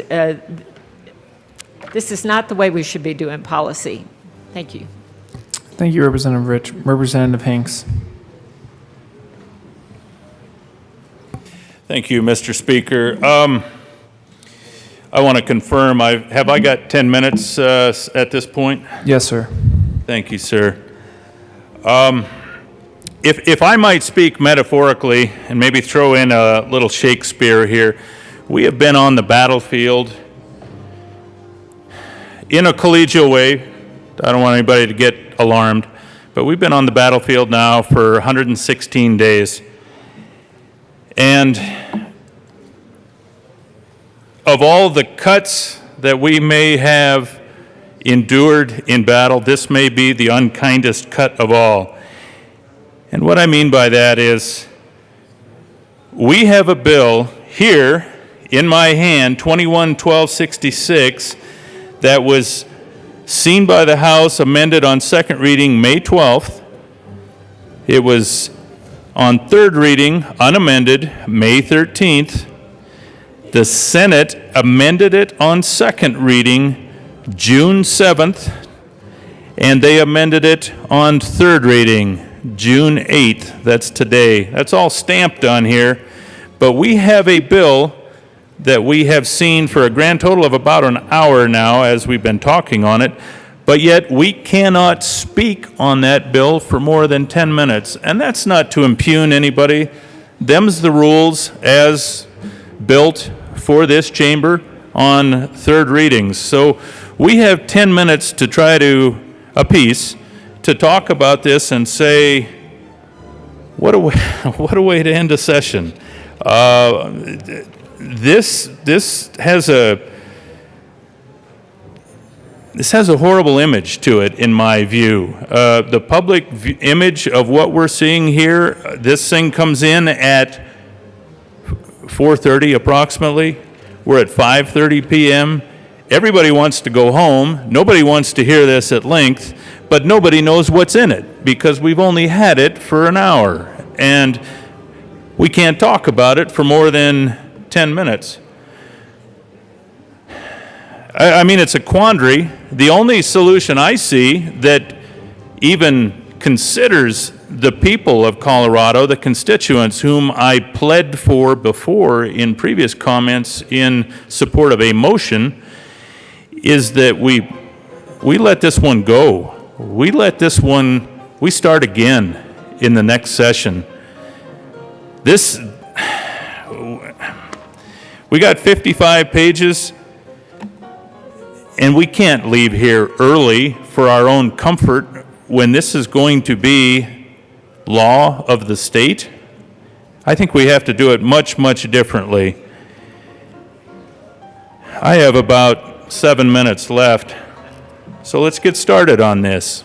This is a revised House Bill 21-1266, a bill for an act concerning efforts to redress the effects of environmental injustice on disproportionately impacted communities and in connection therewith making an appropriation. I'd go up and name off the House sponsors and the Senate sponsors, but that'd take about 2 minutes, I guess, so let's just go into the bill summary.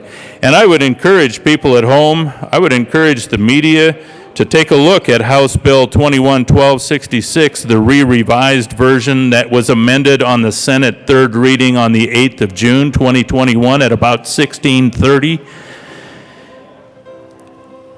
This summary applies to this bill as introduced and does not reflect any amendments that may be subsequently adopted. If this bill passes third reading in the House of Introduction, a bill summary that applies to the re-engrossed version of this bill will be available at http://leg.colorado.gov. Section 3 of the bill defines, quote, disproportionately impacted community, unquote.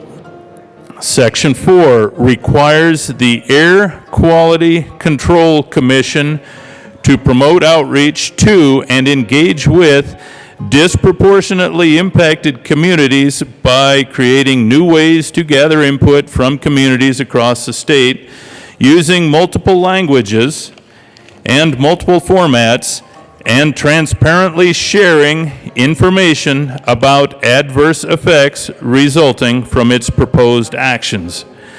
Section 5 creates I'll tell you why I laughed in a minute. The Environmental Justice Action Task Force. It sounds like Super Friends to me in the Justice League, but forgive me for the laugh.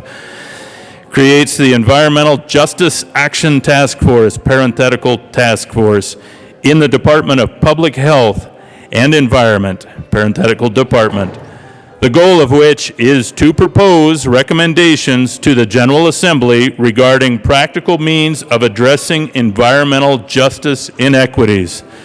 And I'm sure my colleagues are writing down some of these comments here for commentary, some of these definitions of the bill summary, because I mentioned ludicrosity yesterday, and it's starting to, I'm reminded of that word as I go through. The task force will, bullet 1, hold meetings to solicit public comment concerning the development of a state agency-wide environmental justice strategy and a plan to implement that strategy, including ways to address data gaps and data sharing between state agencies and the engagement of disproportionately impacted communities. Bullet 2, evaluate and propose recommended revisions to the definition of, quote, disproportionately impacted community, unquote, and the state agencies and their proposed actions that are subject to Section 3 and Bullet 3. File a final report by November 14, 2022 regarding its recommendations.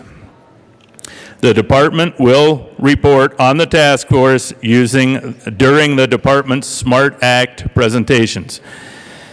Be it enacted by the General Assembly of the State of Colorado, Section 1, short title. The short title of this act is the, quote, Environmental Justice Act, unquote. Section 2, legislative declaration.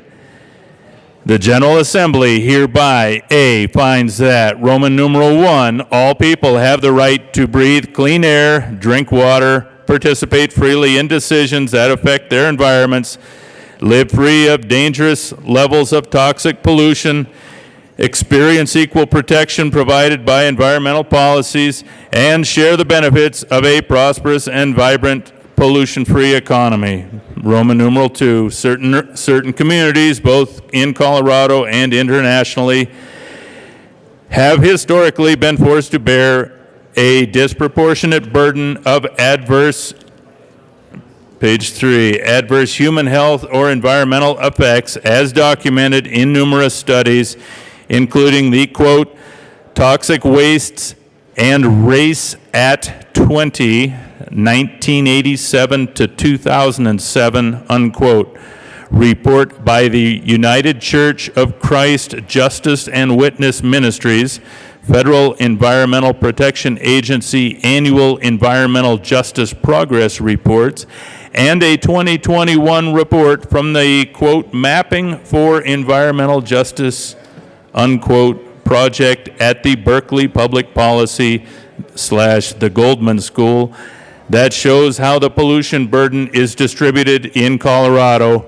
while also facing systemic exclusion from environmental decision-making processes enjoying fewer environmental benefits. I'm going to stop on page 3, Roman numeral 3, and I'll allow one of my right honorable friends to pick it up from there. However, I will say, this is a quandary, folks. We have a bill we haven't seen. We have definitions, as Representative Baisley mentioned, that we have not discussed, and we're down to the last few hours. In fact, the only thing keeping us from leaving, I guess, is me and this bill and a few of my good friends. This ought to go away and wait till next year. We can talk this through in the next session. I've got 30 seconds left, but I'll yield the podium. Thank you. Representative Pico. Thank you, Mr. Speaker. Do I still have 10 minutes? Yes, sir. Thank you, Mr. Speaker. I don't think I've ever been referred to as a right honorable, but I'll take it. I want to talk a little bit about as we look through this thing, my colleagues have talked so much about how this process set this up for us to have this dumped on us just before we're asked to vote on it. I think the most positive argument you could make for voting for this is that we have to pass it so we can find out what's in it. On page 5, in the legislative declaration, there's a whole section here about the climate goals, turnover equipment technologies, and the General Assembly further recognized climate change as a cumulative emission problem. And I'm skipping on down. We need to hold the temperature rise to 1.5 degrees Celsius. This is a discussion based upon the United Nations Intergovernmental Panel on Climate Change, consistent with limiting the average global warming in comparison to accepted historical average temperatures. Well, I want to talk about that a little bit because climate change is a whole lot more than just what the temperature is. And I want to emphasize that I don't know of anyone who disagrees that climate change has happened, is happening, will happen in the future. What we disagree with is why, what's driving it, and to what, pardon the expression, degree. But we have in there, I think, the three things that most people talk about here in this arid portion of the Rockies is fire, drought, and temperatures. And they turn to the carbon dioxide as being the principal cause. Well, first I want to refer back to something we talked about before, which is that the carbon dioxide, the human-caused element within carbon dioxide in the atmosphere, is widely accepted as being 3.5%. And that's a number agreed to by atmospheric scientists, PhDs, across the spectrum, including those within the climate change community and those within the skeptics. They all agree that 3.5 degrees, or 3.5% is the human component of that.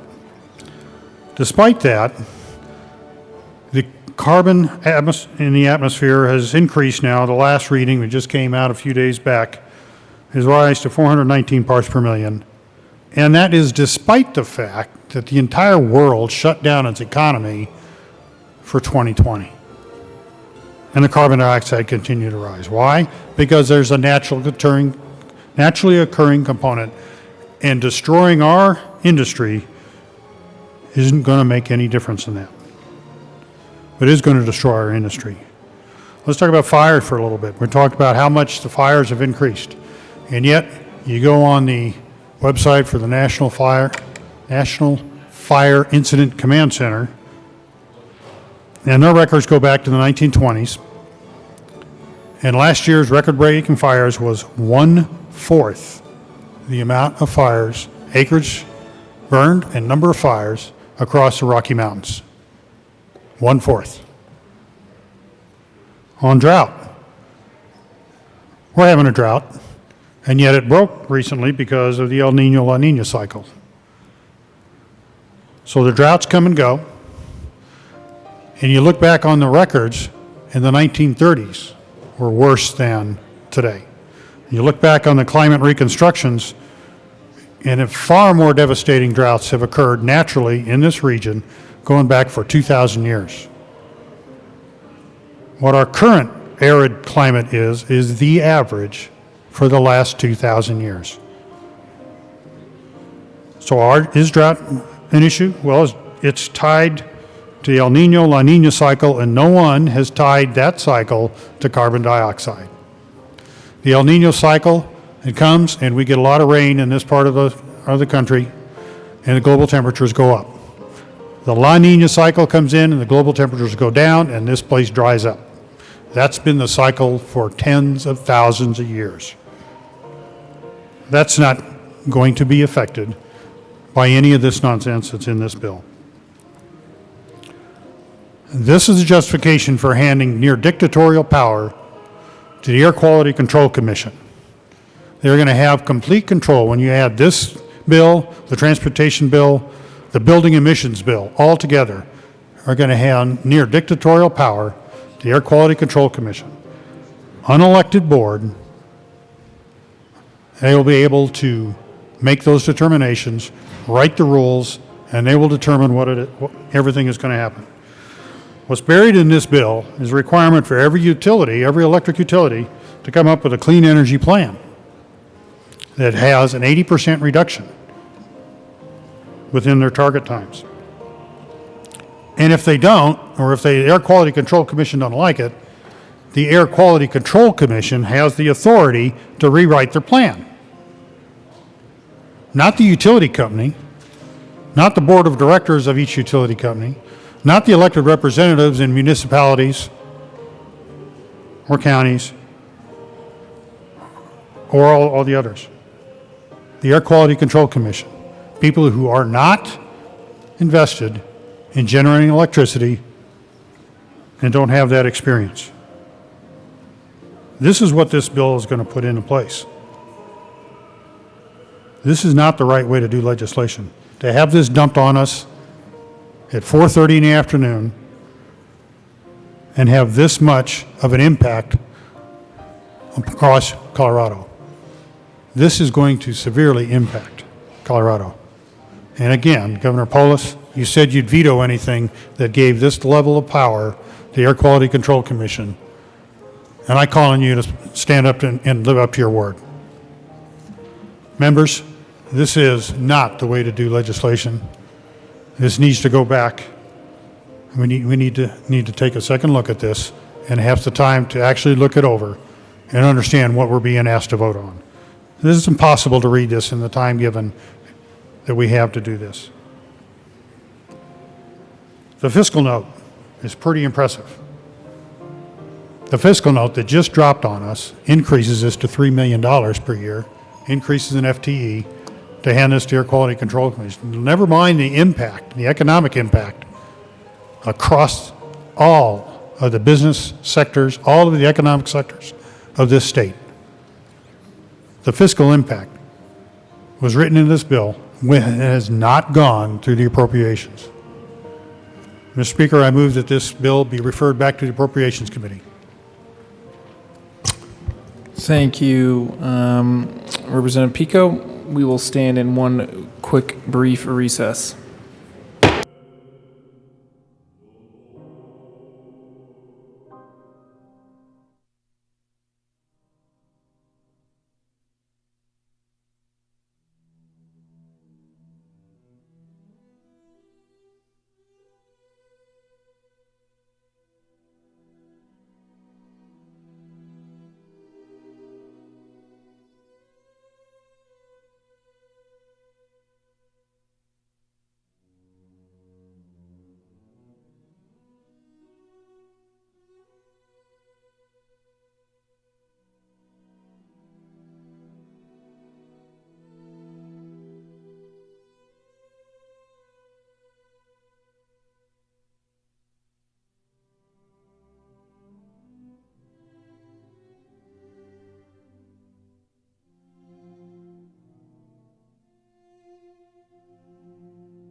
House will come to order. There isn't precedent for that motion. However, I am okay having that motion be in order. The motion before us is to refer it back to the Appropriations Committee. Seeing no Representative Jackson. Thank you, Mr. Speaker. I would ask for a no vote. Very good. Seeing no further discussion, the question before us is the motion to refer it back to the Appropriations Committee. Mr. Gregorio, please open the machine, and members, please proceed to vote.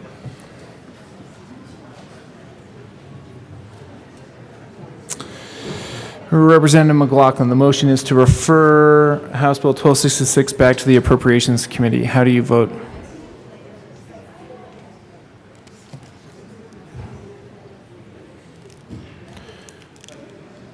Representative McLaughlin is excused.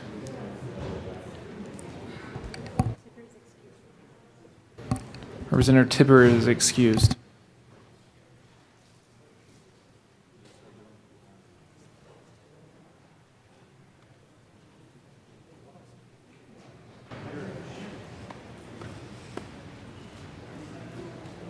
No. Representative McLaughlin is back. Representative McLaughlin votes no. Thank you.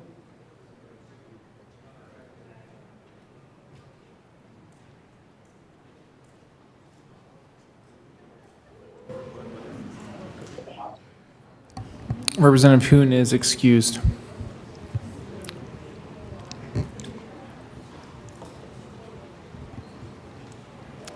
Please close the machine. 24 aye votes, 39 no votes, and 2 excused. The motion to refer it back to the Appropriations Committee is lost. Back to the underlying bill. Is there further discussion on repassage of House Bill 1266? Representative Hanks. Thank you, Mr. Speaker. I guess I've got about half a minute left on my second visit here. Unless what we just did that reset the clock? It did not, Representative Hanks. Can't hurt to ask, right? I left off at section on page 3, section 3. I'd like to continue that, but seeing a real paucity of individuals up here at the lectern, Representative Hanks, I guess I'll have to step away. your time has expired. Is there further discussion on repassage? Representative Bull. Thank you, Mr. Speaker. It's an honor to serve with you. I want to share with you too, Representative Bull. So I want to come up and thank my colleagues for reading this bill and reading it at length. You know, I didn't like this bill at 15 pages, so I know I wouldn't like it at 55 pages. You know, I did agree with some, when we heard this in committee, I did agree with some of the things in this bill. And, you know, I agreed with the portion of the bill dealing with the engagement of the DI communities, gathering input, using multiple languages, formats for transparency, and sharing info concerning environmental effects of a proposed state action. I supported scheduling variable times a day and week to secure input from the public, give them everyone an opportunity to come and state their issues, if that was their choosing. I also agreed with the public notice 30 days prior. I supported the variable methods of outreach for the multiple methods for the public to provide input. I supported proposed actions to be notified in lay terms and in multiple languages. But that's all I liked about the bill. You know who this bill affects? Everyone in Colorado. And I find it kind of interesting. I guess the Senate swings a pretty big stick. Send us a bill like this, additional 40-some pages, and I see this as a real pickle of a bill. And I think it's a kind of a dirty trick sending this over at the tail end of the session. But to pick up where my colleague, Representative Hanks, left off on page 3, paragraph 3, specifically, communities with residents who are Black, Indigenous, Latino, or people of color have faced centuries of genocide, environmental racism, and predatory extraction practices. And at the same time, environmental justice affects and requires participation of all Coloradans. You know, this environmental justice, what does, I don't even know what environmental justice means. I know what it used to mean. I knew what justice used to mean. It used to mean fair treatment and equal treatment. I don't know what it means in this bill. I don't think it's equal treatment or fair treatment. Determines that the federal action to address environmental justice includes the Federal Environmental Protection Agency's Office of Environmental Justice, originally established in 1992 and assignment of EPA regional liaisons to minority, tribal, low-income communities pursuant to 42 USC Section 4370I. States have also addressed environmental justice with the National Law Review, recently noting on October 30th of 2020 that the vast majority of states now address environmental justice, in parentheses, in some fashion via legislation, agency policy and guidance, or advisory groups with fewer than 5, failing to mention the concept at all.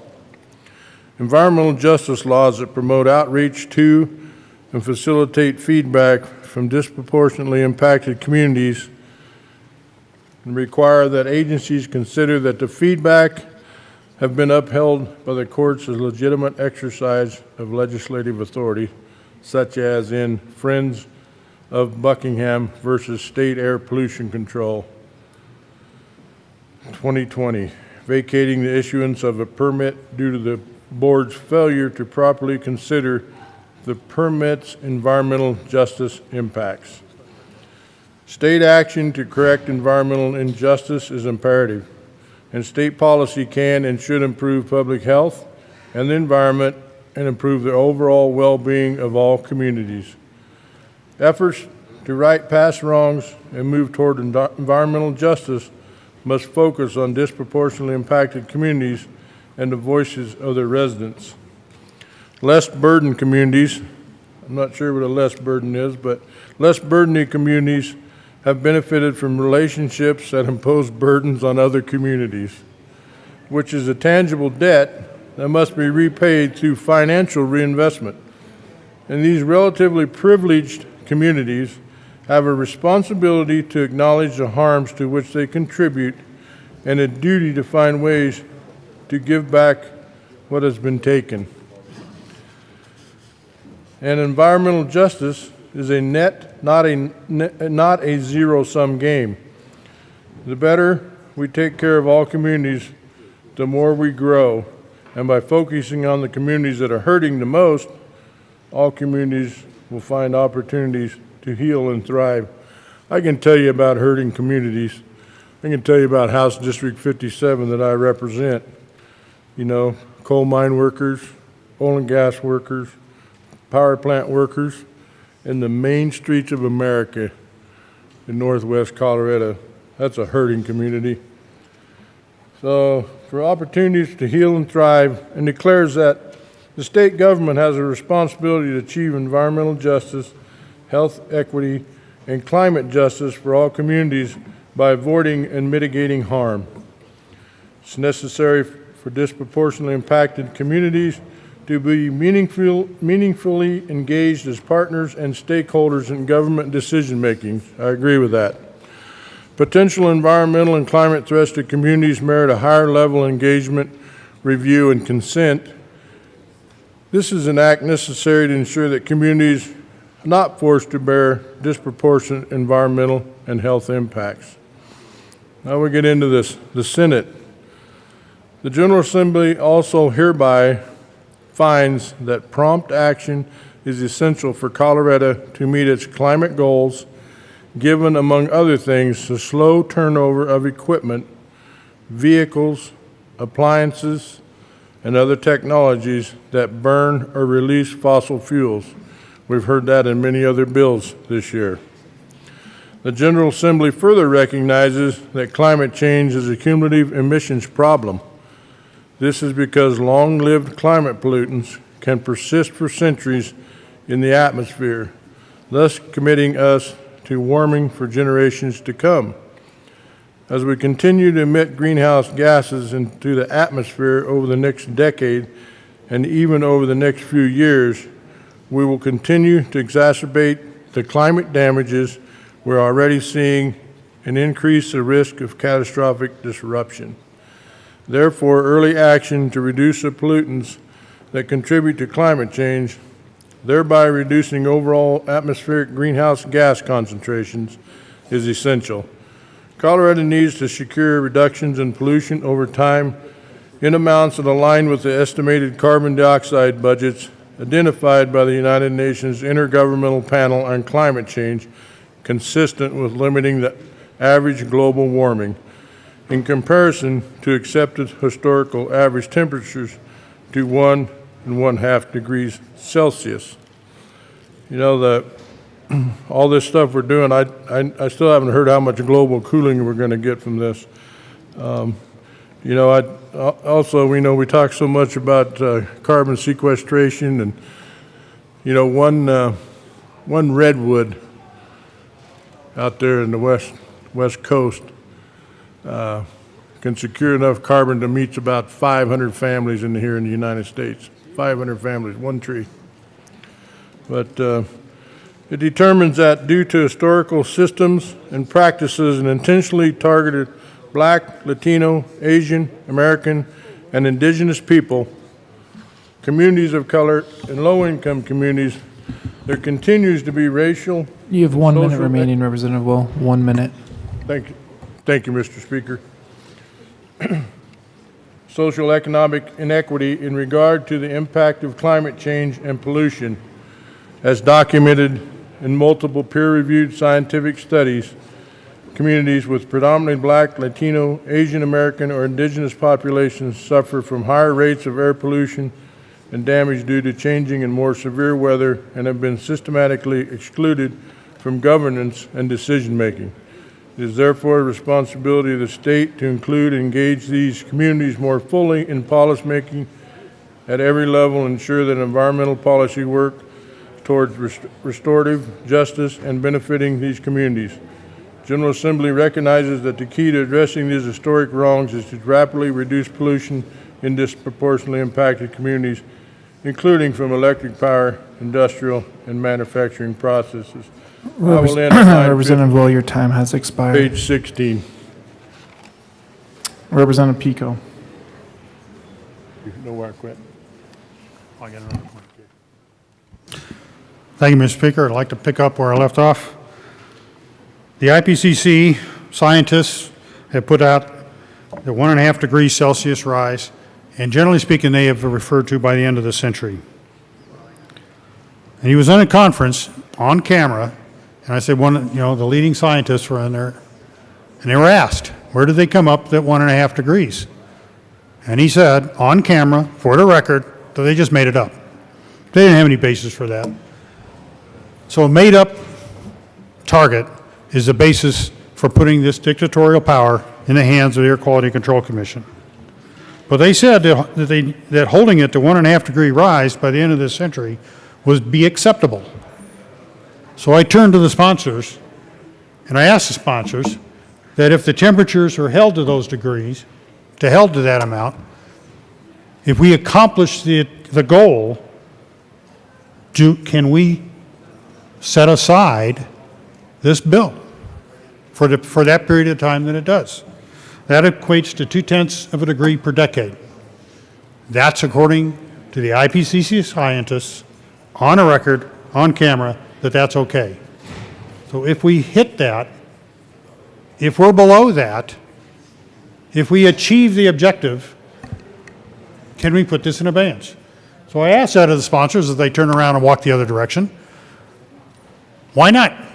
Why not demonstrate the courage of your convictions? 45 seconds remaining, Representative Pico. And Mr. Speaker, I lay that question out there, and the sponsors have both turned their backs and walked the other direction. Ladies and gentlemen who are watching, that's the kind of response, that's the kind of concern that's going on Pico. here. Is there further discussion? Representative Ransom. Thank you, Mr. Speaker. My district includes the Intermountain Rural Electric Association, also known as IREA, and I'm actually going to speak for a minute or two here about some of the mandates that have been put on entities such as IREA that are basically impossible for them to fulfill no matter how we try to phrase this. And that is one of the dangers that happens when we try to put two bills into one bill. and it doesn't really fit. And so what we have here are new entities that are required to file a clean energy plan, which that in itself is not the issue, but they have to account for other utilities' energy plans based on how the current language of this bill reads. So they have to base their energy plan on plans from other utilities. And where the problem comes in is that they can't meet the timelines. And I understand some of the timelines were adjusted in yet another amendment in the Senate. But one of the goals, for example, there's a plan for an 80% reduction in emissions by 2030, a goal that cannot be met even with the proposed reduction in operation at Comanche 3. Again, this is a decision that is not up to IREA, yet they're being held to a standard. So we are holding them to a standard saying that they must meet this reduction, yet not giving them the authority or the power or really even the ability to do so because they're so dependent on the other companies, the other energy utilities. As the bill is written, IRA would be subject to rulemakings and fines for not complying with this law based on situations that they have no contractual control over. So again, I know a lot of times here in this body we talk about unfunded mandates, and that's something we try not to do. I know we don't do it. Yet here we're giving a mandate to a company or to a body that cannot meet the requirements we're giving them because we are giving them an impossible mountain to climb based on because they have to base what they're doing on what other utilities are doing that they cannot control.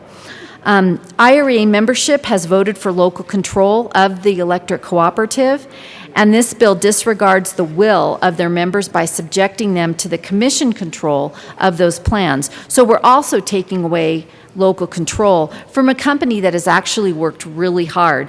Those of you that are familiar with IRA know that they have worked very, very hard, and they have actually come in support of many of the bills that I've seen come through the House that are in line with many of the goals that I see here in this body. And like I said, I'm just feeling like we are pushing the IRA to do something without giving them the authority to actually do it, and then we're going to turn around and fine them for not doing it. And that, again, it's kind of back to what I said when we were discussing one of the first motions that was made, is that is not good policy making. It's not good process for the policy making when we are forcing an entity of any kind to do something and then not giving them the authority to, or the ability to actually do and meet these impossibly high goals that we are setting. So once again, I will urge a no vote on this bill. I guess that the second piece I will say to this is that we sent a 15-page bill over to the Senate, and if you look at the fiscal note that we sent over there, it was a little over $500,000. And then we got back a much larger bill, 55 pages long, and in just the very next year fiscal note, the general fund impact is $2.3 million, total expenditures $3.0 million, and that is just the first year. The out year goes up to close to $4 million, and the out year after that, 23-24, is $3.5 million. All right, we have been talking about fiscal issues in appropriations, and I know a bill died yesterday that had about a $3 million impact, and right now we are passing a bill without it even going through appropriations because it left here with $500,000 and it's coming back with over $3 million a year for this year and the next 2 years. So again, I urge that you look at the process, folks. I ask that you consider the process of this bill, how we got to where we are. Recognize that this is not good policy making. Whether you appreciate the policy or not, the process fails the test of good legislative work. And again, I urge a no vote on the bill. Representative Baisley. Thank you, Mr. Speaker. Boy, I arrived here this morning like I think probably all of you, fellow members, just enthused that we actually might get to sine die today, that we might actually wrap it all up, hug each other, and wish each other a nice interim summer, fall, and beginning of winter before we see each other again. And then this, I'm going to tell you what it reminds me of, kind of a heartbreak for me. Something I really enjoy doing is giving tours of this building especially when students come by, students from my district, and I know most of us get to enjoy that when schools come by and want to know more about the People's House and we walk them through. I walk them through the process, and I start downstairs where we first walk in, at least I do, and present my idea for a bill and ask for who is the best drafter for that topic. And I walk them over to the committee rooms and then show them the House and Senate floors and describe how that bill all works. I need to add an exception, I suppose now, in my description or you can come in on the last day and augment that bill by about fourfold and see if it can just slide on through without proper review by the committees, by the House, by the Senate. It's not like this isn't important, and especially with a bill such as this. I hope you all were listening to Representative Ransom, who was just describing the membership of rural electric associations. I'm a member of the IREA where I live, and that membership votes for local control. And now that local control gets taken over by a commission that's described in this bill. We don't have time to float this with our constituents, with the other members of this, and it's going to affect them. If anyone thinks this is not going to affect them, let me remind you, and I hope you're listening when Representative Will was reading, because he read the section of the bill that I've been to here that just starts out describing this terrific injustice that's going to be righted by this bill for people who have faced, and I'm quoting that, have faced centuries of genocide.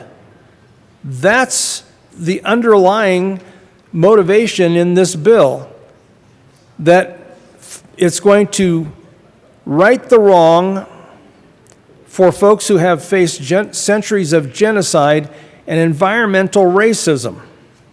That's what it says right here, page 3.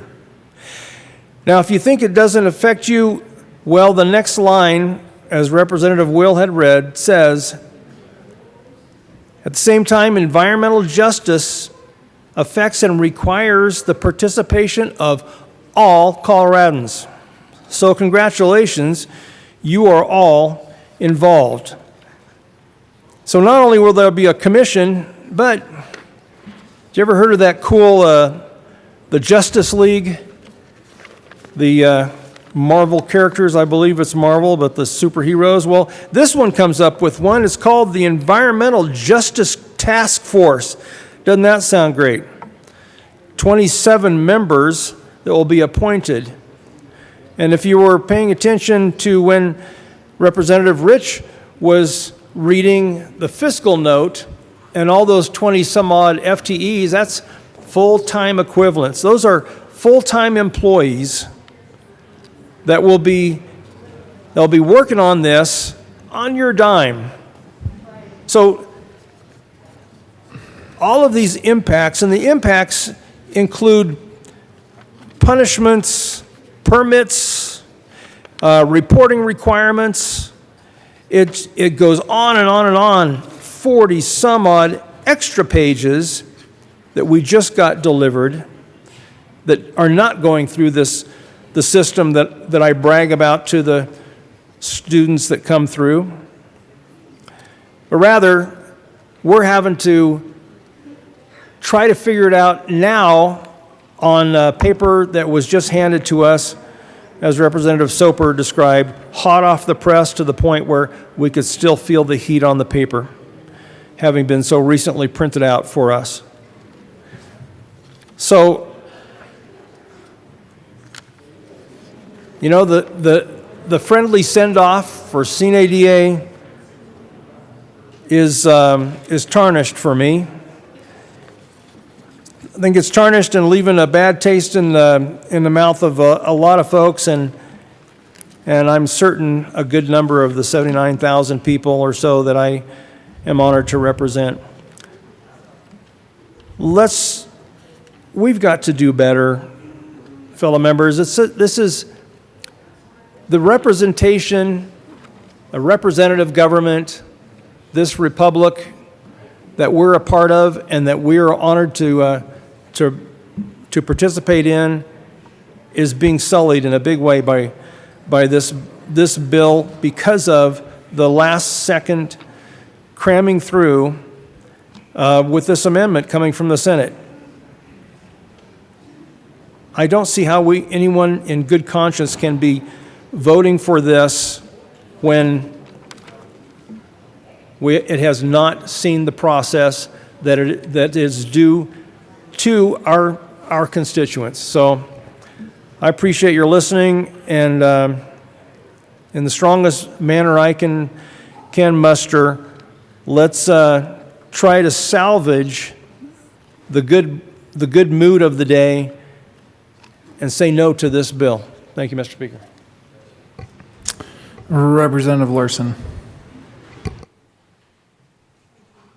Thank you, Mr. Speaker. So, members, I wanted to come down here and echo, frankly, the sentiments, I think, of what we've heard a lot from some of my colleagues here about how this, more about process than about the substance of this bill. And if you all pull out your bill and look at page 2, line 4, that would be section 2, I think we have a really good explanation, or illustration rather, of why we shouldn't be doing legislation like this.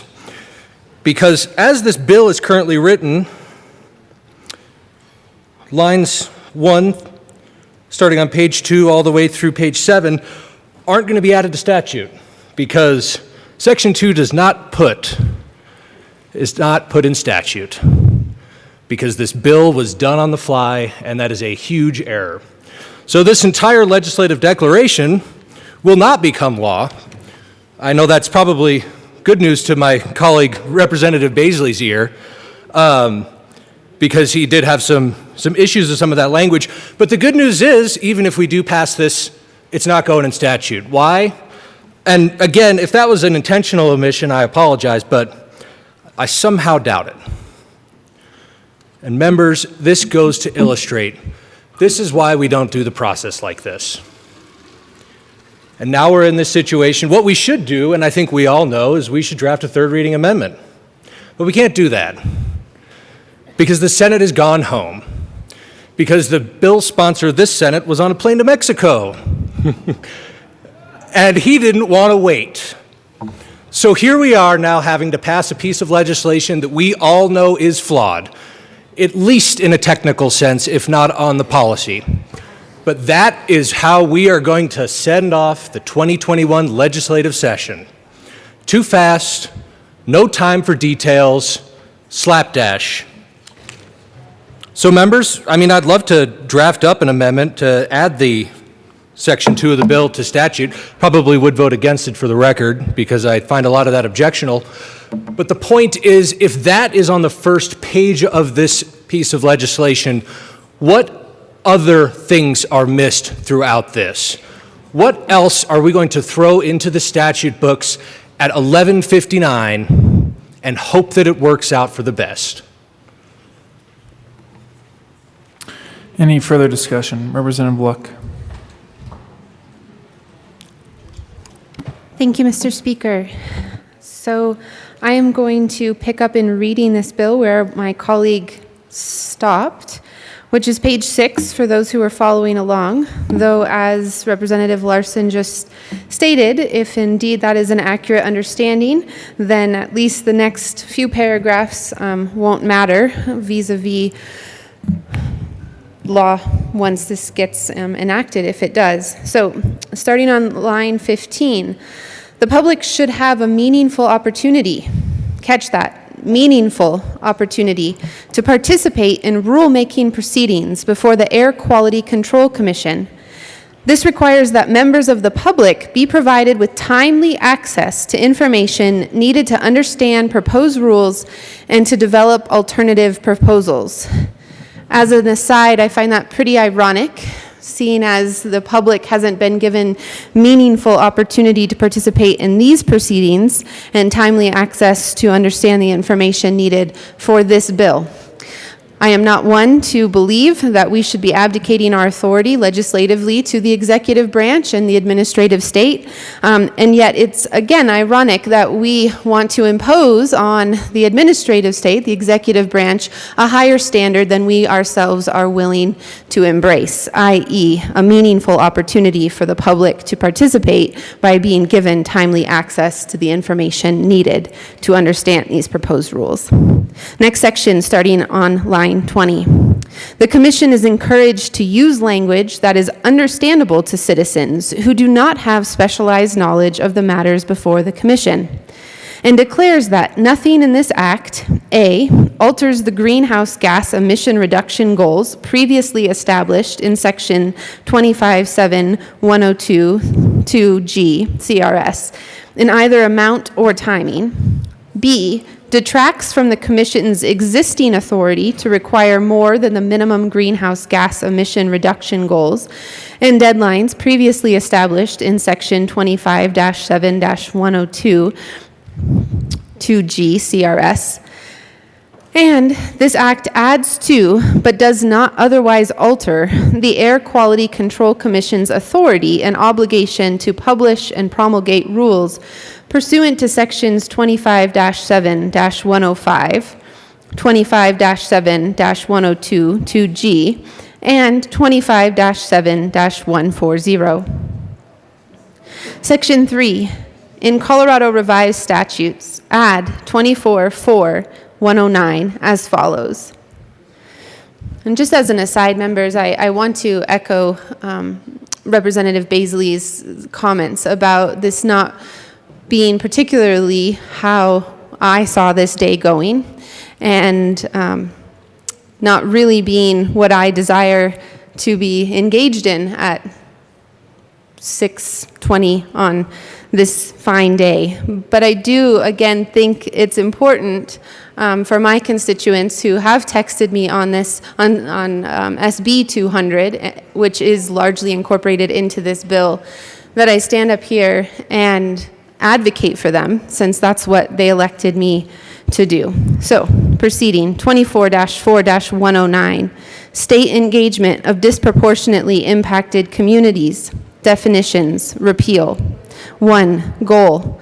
The goal of outreach to and engagement of disproportionately impacted communities is to build trust and transparency, provide meaningful opportunities to influence public policy, and modify proposed state action in response to received public input to decrease environmental burdens or increase environmental benefits for each disproportionately impacted community. Again, the irony of this language, it just seeps. The idea that the goal of this is to engage in outreach to build trust and transparency, to provide opportunities for the public to influence public policy, and yet here we are debating for this very goal, for an opportunity to postpone this conversation until a time when this language can be thoroughly vetted. 2, definitions. A1, the Environmental Justice Action Task Force created in Section 25-1-131 will recommend to the General Assembly potential modifications to the definitions established in this subsection 2. The definitions established in this subsection 2 apply unless and until the General Assembly acts by bill to modify one or more of the definitions. Hopefully, we will have ears to hear if they do indeed recommend new definitions to us. 2, this subsection 2A is repealed effective September 1, 2024. B, as used in this section in sections 25-1-131, 25-1-132, and 25-7-1051E, unless the context otherwise requires. Agency means the Air Quality Control Commission, created in Section 25-7-104. Disproportionately impacted community means a community that is in a census block group, as determined in accordance with the most recent United States Census, where the proportion of households that are low income is greater than 40%. The proportion of households that identify as minority is greater than 40%, or the proportion of households that are housing cost burden is greater than 40%, or is any other community as identified or approved by a state agency, if the community has a history of environmental racism perpetuated through redlining, anti-indigenous, anti-immigrant, anti-Hispanic, or anti-black laws, or the community is one where multiple factors, including socioeconomic stressors, disproportionate environmental burdens, vulnerability to environmental degradation, and lack of public participation, may act cumulatively to affect health in the environment and contribute to persistent disparities. As used in this subsection 2B2, cost burdened means a household that spends more than 30% of its income on housing, and low income means the median household income is less than or equal to 200% of the federal poverty guideline. I will say that in my district I have a number of these communities. Proposed state action means A, rulemaking proceedings held pursuant to Section 24-4-103. B, licensing proceedings, including the issuance and renewal of permits held pursuant to Section 24-4-104. And C, adjudicatory hearings held pursuant to Section 24-4-105. Engagement. To promote the goal of state engagement of disproportionately impacted communities, an agency shall strive to create new ways to gather input from communities across the state, using multiple languages and multiple formats, and transparently sharing information about adverse environmental effects from its proposed state action. B, when conducting outreach to and engagement of disproportionately impacted communities regarding a proposed state action, the agency shall schedule variable times of day and days of the week for opportunities for public input on the proposed state action, including at least one weekend time, one evening time, and one morning time for public input. 2, provide notice at least 30 days before any public input opportunity or before the start of any public comment period. 3, utilize several different methods of outreach and ways to publicize the proposed state action, including disseminating information through schools, clinics, social media, social and activity clubs, local governments, tribal governments, libraries, religious organizations, civic associations, community-based environmental justice organizations, or other local services. You have 1 minute remaining, Representative Luck. Thank you, Mr. Speaker. Again, this is so rich with irony. We just got this language. We just got it delivered to our desk. How many of these groups that are going to be impacted know nothing of this? How many of them are relying on you all having read this? You do realize that these decisions will impact a whole host of the economy, that everything is connected. You want to combat poverty, you want to combat all of these ills, then let's do it sensibly. Let's take the time to really consider. I plead with you. This is not good governance. Thank you. Representative Pelton. Thank you, Mr. Speaker, and I think the ramifications of this bill will be very, very far-reaching. Out in rural Colorado, we have many of these populations that already can barely get from month to month with their assistance checks and different things, and I think we really need to look long and hard at what we're doing here, imposing extra costs, fees, extra ways that they have to change their appliances whenever they have a problem.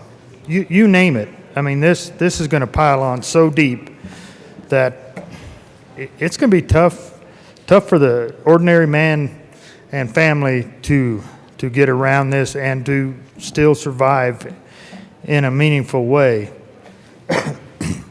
So I'm going to start reading the bottom of page 9, Roman numeral 4. Provide several methods for the public to give input, such as in-person meetings, virtual and online meetings, online comment portals, or email and call-in meetings. Several of these options will not work for some of the elderly in my district. They don't have a computer. They don't want a computer. They won't go to the library and use one. Some of them have a hard time to ever get out of the house, so in person is even going to be hard. So,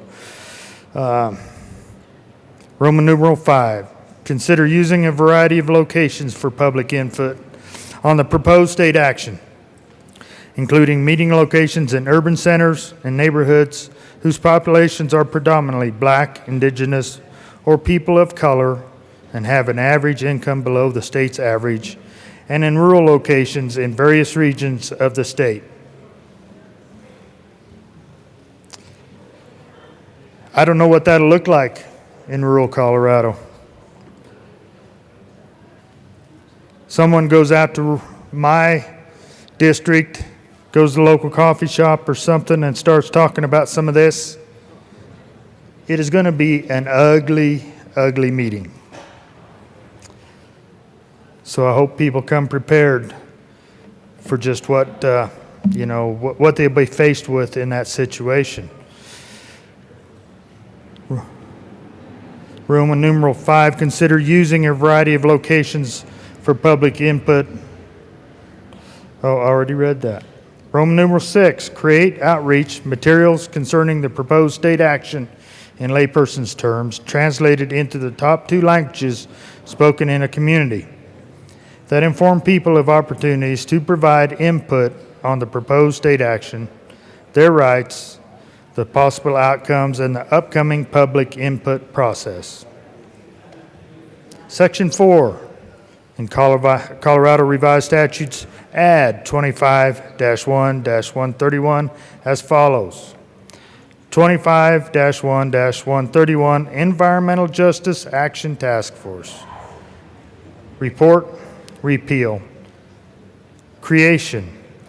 There is hereby created in the Department of the Environmental Justice Action Task Force to recommend and promote strategies for incorporating environmental justice and equity into how state agencies discharge their responsibilities. B, the task force consists of 27 members appointed pursuant to subsection 1C of this section. The membership of the task force and appointing authorities are as follows. The governor shall appoint the following 9 members. 3 representatives from the Department of Public Health and Environment, 1 with expertise in air quality, one with expertise in water quality, one with expertise in health quality, one representative of the Department of Natural Resources, one representative of the Department of Transportation, one representative of the Colorado Energy Office, one representative of the Public Utilities Commission, one representative of the Department of Agriculture, and one representative of the Governor's Office. Wonder how they're all going to think. Think they'll think alike? I think so. 2 members, one appointed by the chair of the Southern Ute Indian Tribe Tribal Council, and one appointed by the chair of the Ute Mountain Ute Tribe Tribal Council. Roman numeral 3. 16 members appointed by the President of the Senate, the Minority Leader of the Senate, the Speaker of the House of Representatives, and the Minority Leader of the House of Representatives, with 1 member appointed by each appointing authority from subsection 1C, Roman numeral 3A of this section, and 3 members each from subsection 1C, Roman numeral 3B of this section. 4 members who represent disproportionately impacted communities located, to the extent practicable, in different congressional districts of the state. And Section B, the following number of members of different organizations that carry out initiatives relating to environmental justice.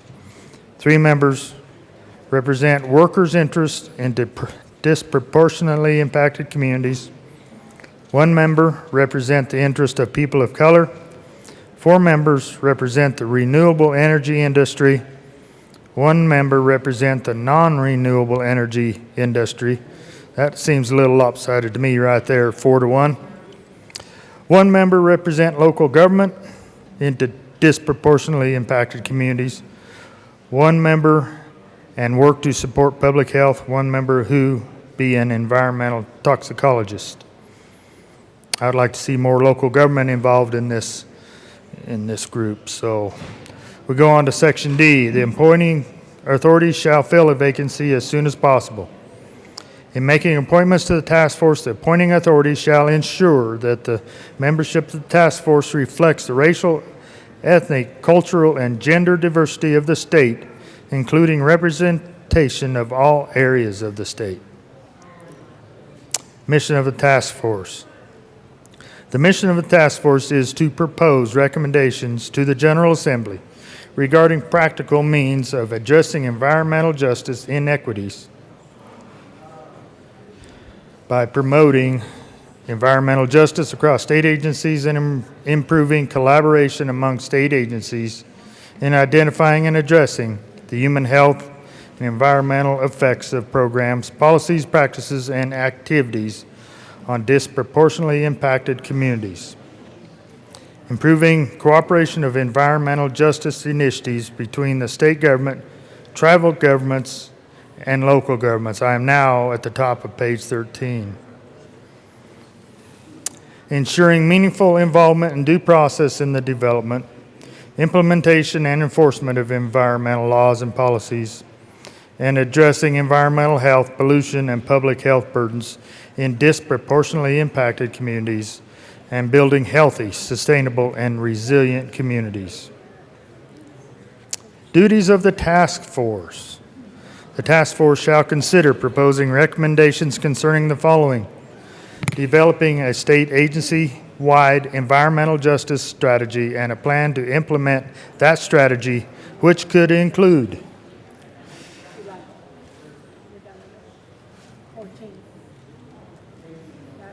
got it. Recommendations for creating and implementing equity analysis into all significant planning, rulemaking, adjudications, orders, programmatic and policy decision-making, and investments.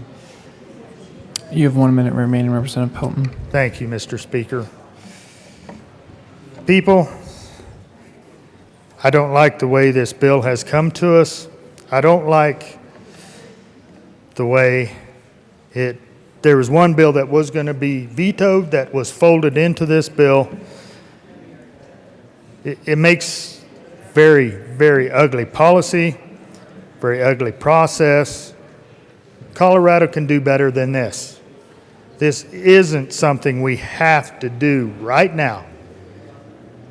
At the end of session, I would urge a no vote on this bill. And if by next session this is still something that needs to be addressed, let's do it then. But let's don't do it now in this way. Thank you. Representative Williams. Thank you, Mr. Speaker. And members, just bear with me for a second here. I'll speak to my opposition to the repassage of this bill. I think a lot of what my colleagues, especially in the minority, have already said were well said, and I don't need to belabor the point, but I will say that with respect to the substance of the bill, I just don't think this is the proper role of government. This is something that we should not be engaging in, and this is a space that we would do best to leave it alone. I do not believe this is something that we need to be doing, especially at the 11th hour here.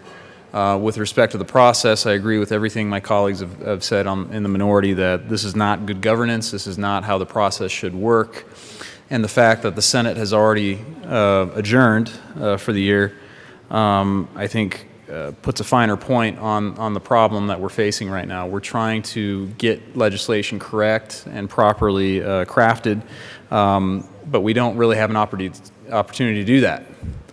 And that's the kind of stuff that I really think builds mistrust within institutions of government, especially in this building. But members, I did want to raise a constitutional question here. So I'm going to read real quick here, Rule 27B. It says, every bill shall be read by title when introduced, which shall constitute first reading and at length on 2 different days prior to its being finally passed. Reading before the House, sitting as a committee of the whole, shall constitute second reading unless a member shall request the reading of a bill in full when it is being considered on second or on third reading. It shall be read by title only, and the unanimous consent of the members present to dispense with the reading of the bill at length shall be presumed. And then, members, you go to the Constitution, and this is what I read with respect to the reading and passage of bills. This is in Section 22, Article 5. It says, every bill shall be read by title when introduced and at length on 2 different days in each House, provided, however, any reading at length may be dispensed with upon unanimous consent of the members present. Members, as I read the Constitution, as I read the rule book here, I believe there's a conflict. And when I believe there's a conflict between our rules and our Constitution, every single time I think the Constitution should win out. So, Mr. Speaker, while I may anticipate what the ruling may be here, I still am going to make this motion, and I would like for whatever your decision to be entered into the record during this debate, because I think it's important that we have resolution on this particular question. So, with that, Mr. Speaker, I move that this bill be read at length. And before we move forward with that, the House will be in a brief recess.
The House will come back to order.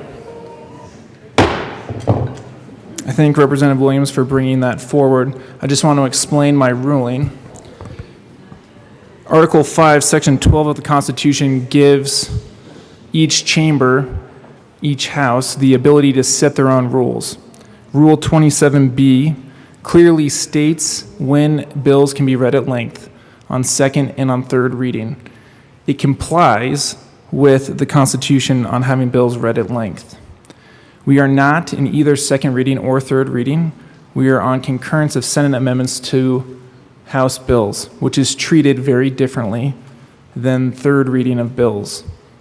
It is treated very differently in the calendar, and it is treated very differently. In the history of this body, no bill has been read at length during Senate amendments to House bills. Therefore, for everything I've stated, I rule that the motion is out of order. Representative Williams. Thank you, Mr. Speaker, and I certainly respect your decision on that. You were elected as the Speaker to do a very hard job, and I certainly acknowledge that. And when it comes to questions of order, that's certainly within your prerogative.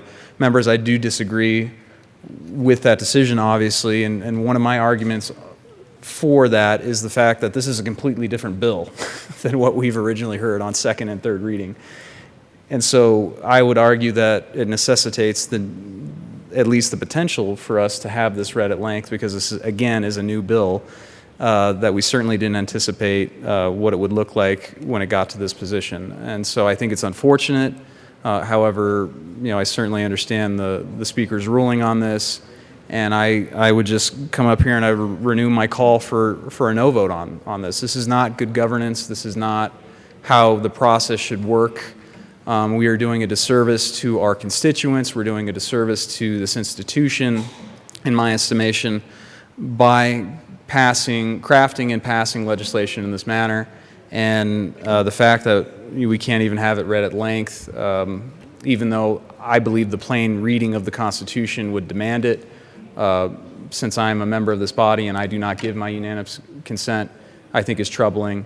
But nevertheless, members, it is what it is. We're here now, and again, I certainly renew my call to have this bill read at length. But if it's not going to be read at length, okay. As long as we can have that in the record, perhaps that will help us move forward on how to handle these situations down the road. But please vote no, and members. I hope that moving forward into the next session, we can avoid these kind of late minute process fouls. Thank you. Thank you, Representative Williams. Assistant Minority Leader Geithner. Thank you, Mr. Speaker. And just to put a finer point, I think, on what Representative Williams is trying to point out is that 1266 in its current form never had the opportunity to be read at length. It's one thing when you do, a one-page amendment, or it's one thing when you do something of that nature where we throw it up there, everybody gets a chance to look at it, there's a little bit of debate on it, and then you move on. This was 25 pages. 25 pages that were dropped yesterday, this morning, I'm sorry, everything is running together. 6 o'clock in the morning, it's on the Senate, and then it's over here. There was no opportunity at all to even explore the option of what the Constitution allows, given the fact that we just now have 1266 in its current form here. So I think the finer point is that it's basically denied the right to have a bill read at length, given the 25-page amendment and the fact that we're here doing consideration of Senate amendments to House bills, which is clearly not under third reading or second reading. So that's the finer point. We never had the opportunity to explore the constitutional provision of having the bill read at length. I urge a no vote on 1266. Thank you, Assistant Minority Leader Geithner. Representative Van Beber. Members, let's please keep it down. Representative Van Beber. Thank you, Mr. Speaker. And to extend the thought process of Representative Geithner, this is where I find it highly ironic that on page 13, although we've read this page a little bit, at the top of that page on line 2, it does say due process. Clearly, that's an issue that we're lacking here, the due process to be able to read this bill, and to also put an even finer point on what Representative Geithner said. This is not just 25 pages, it's actually 55 front and back. That's a distinction I want the voters to let sink in. That on the last session of the Colorado General Assembly for this year, a 55-page amendment was dropped the morning of the last day. That's no significant fact, insignificant fact. And as we begin at the top of page 14, line 1, actually I'll skip forward and I'll save you 2 lines and I'll start on line 3. Roman numeral 4 states that a potential requirement that permits must be issued and renewed only after an environmental equity analysis determines that the terms and conditions of the permit or renewal are sufficient to ensure to a reasonable certainty that any harm to the health and environment of disproportionately impacted communities is either A, avoided, or B, minimized to the extent practicable, and to the extent any harm remains or is mitigated. I guess I would question the clarity of what kind of permits will be issued, what will the details be that industry or private residences need to know about. And in Roman numeral 5, a potential requirement that all environmental projects developed as a part of a settlement relating to violations in a disproportionately impacted community are developed in consultation with and through meaningful participation of individuals in the disproportionately impacted community and result in improvement to the health and environment of the affected disproportionately impacted community. Roman numeral 6, remember these permits must be issued and renewed. This is Roman numeral 6, recommendations for establishing measurable goals or reducing environmental health disparities for disproportionately impacted communities. Part B, adoption of a plan that addresses the lack of data and lack of data sharing between state agencies about potential exposure to environmental hazards and improves research and data collection efforts related to the health and environment of disproportionately impacted communities, climate change, and the inequitable distribution of burdens and benefits of the management and use of natural resources. And has been mentioned so many times here before as all things connected. Could this be why the state of Colorado in other bills is looking at big data and saying we want that big data to see what kind of finite data is in that so we can extrapolate even more data to see if correlation equals causation, which seems to be what we're doing in this bill.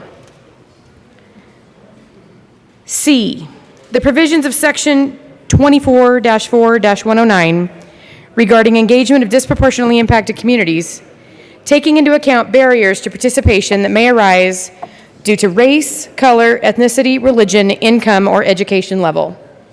Now that's an interesting line to me because we have run legislation in committee this year that asked for race, color, ethnicity, religion, income, and education level.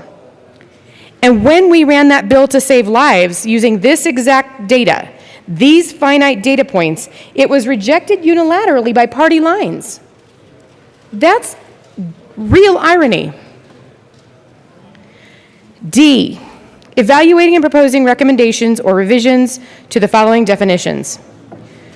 Disproportionately impacted communities as defined in section 24-4-109, section 2B, Roman numeral 2. Proposed state action is defined in section 24-4-109, section 2B, Roman numeral 3. And agency as defined in section 24-4-109, 2B, Roman numeral 1.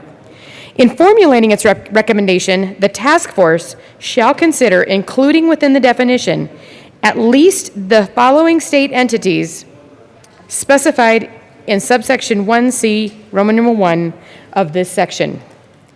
The task force shall hold at least 6 meetings, which may be online or in person. So the word "or" is important when we're talking about why words matter. Because if it said "and," then we would know both things were occurring. But if it says "or," then we probably are cutting out disproportionately impacted communities because they may not have the technology to access an online meeting.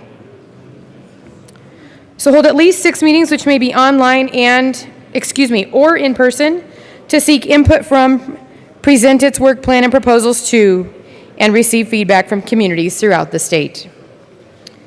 The task force shall submit a final report of its findings and recommendations to the governor, the department, the House of Representatives, Agriculture, Livestock and Water, Energy and Environment, and Health and Insurance Committees, and the Senate Agriculture and Natural Resources, Health and Human Services, and Transportation and Energy Committees, or their successor committees by November 14th, 2022. The task force shall post summaries of its meetings, draft recommendations, and the final report, which must be available as a public record on the home page of the department's website.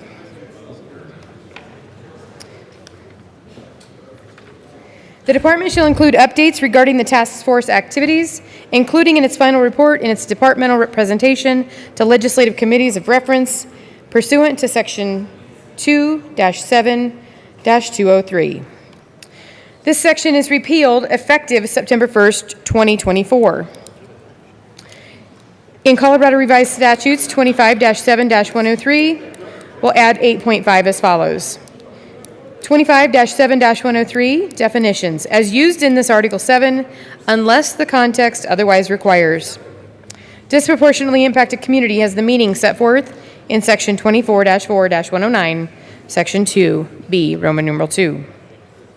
Section 6 in Colorado Revised Statutes 25-7-105, amend 1E, Roman numeral 3 as follows. Duties of commission, rules, legislative declaration, definitions. Except as provided in Sections 25-7-130 and 25-7-131, the commission shall promulgate such rules and regulations as are consistent with the legislative declaration set forth in 25-7-102. Now, it's been said that this legislative declaration would not be statute, but I would posit that anything we do in rulemaking and promulgating those rules and regulations will eventually be things that industries are held accountable for. And so whether you call this statute or not, enforcement is enforcement. And that is an issue. And that's necessary for the proper implementation and administration of Article 7, including but not limited to. The Commission will identify and engage with the disproportionately impacted communities. Air pollutant emissions, notices, and rules. No person, so industry, commercial entities, and businesses, if you are listening to this, please listen closely. Air pollutant emissions and notices and rules. No person shall permit emission of air pollutants from or construction or alteration of any facility, process, or activity except residential structures from which air pollutants are or are to be emitted unless and until pollutant emission notice has been filed with the division with respect to such emission. You have 1 minute remaining, Representative Van Pepper. So let me put this in layman's terms. If you are anything other than a person living in your home, be prepared to submit what kind of air pollutants you will put in the air as that entity. Because if you don't, I'm sure that rulemaking and promulgating will cause issues for your entity. I'd like to jump forward here to page 19 really quick. This is the point that I guess I would like to make before we move on. The Commission shall periodically, but not less often than every 3 years, revisit its identification of disproportionately impacted communities and determinants of affected pollutants. So what does that really mean, again in layman's terms? What that means, and this is a huge fallacy in logic, is if you're not in a disproportionately impacted community today, but they do this finding again in 3 years, Representative and Beber, nothing has moved in and you're out of everything time. has moved out, you now may be in a disproportionately impacted community. You're out of time. Is there further discussion? Representative Bradfield. Representative Bockenfeld. Thank you, Mr. Speaker. You know what this is, folks? This is bully tactics. The same bully tactics that we try to tell the students in our high schools. Representative Bockenfeld. Sir, I'm within my limits here. Am I not trying to explain the process? You can keep, we're doing a lot of leniency on process, but we're also to the bill, which is Repassage as amended. Well, we're talking Representative about the Buckenfeld. bill. And this is the bully tactics of the majority in this state house. This is the bully tactics of the executive branch of this state government. Look at what has happened here with this bill. I tell you what, I'm absolutely ashamed. I grew up and I went to a Catholic grade school, and those nuns in that Catholic grade school told me how great this country was. They told me about democracy. They told me that socialism and communism was bad.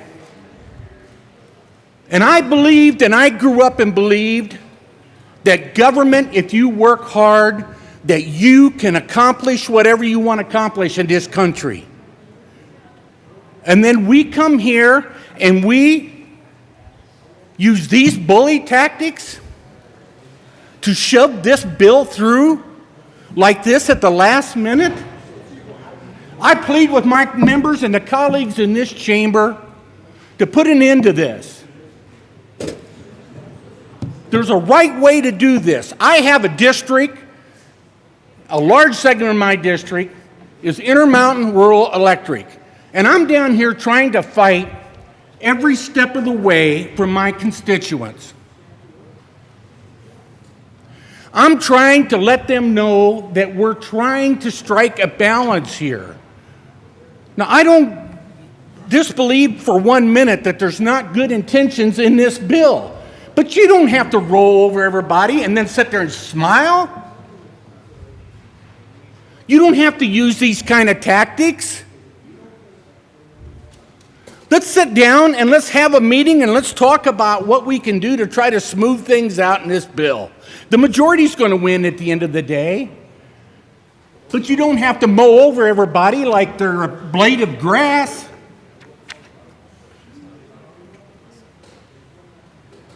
Members, this is wrong.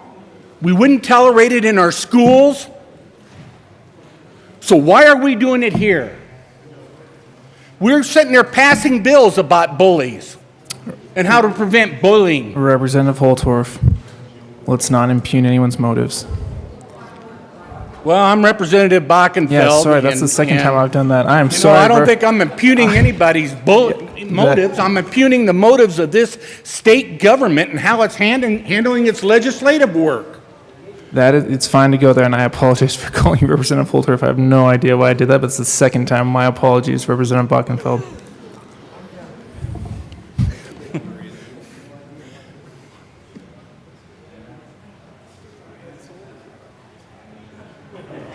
You know, this is actually fairly alarming that this is what Colorado state government has deteriorated to.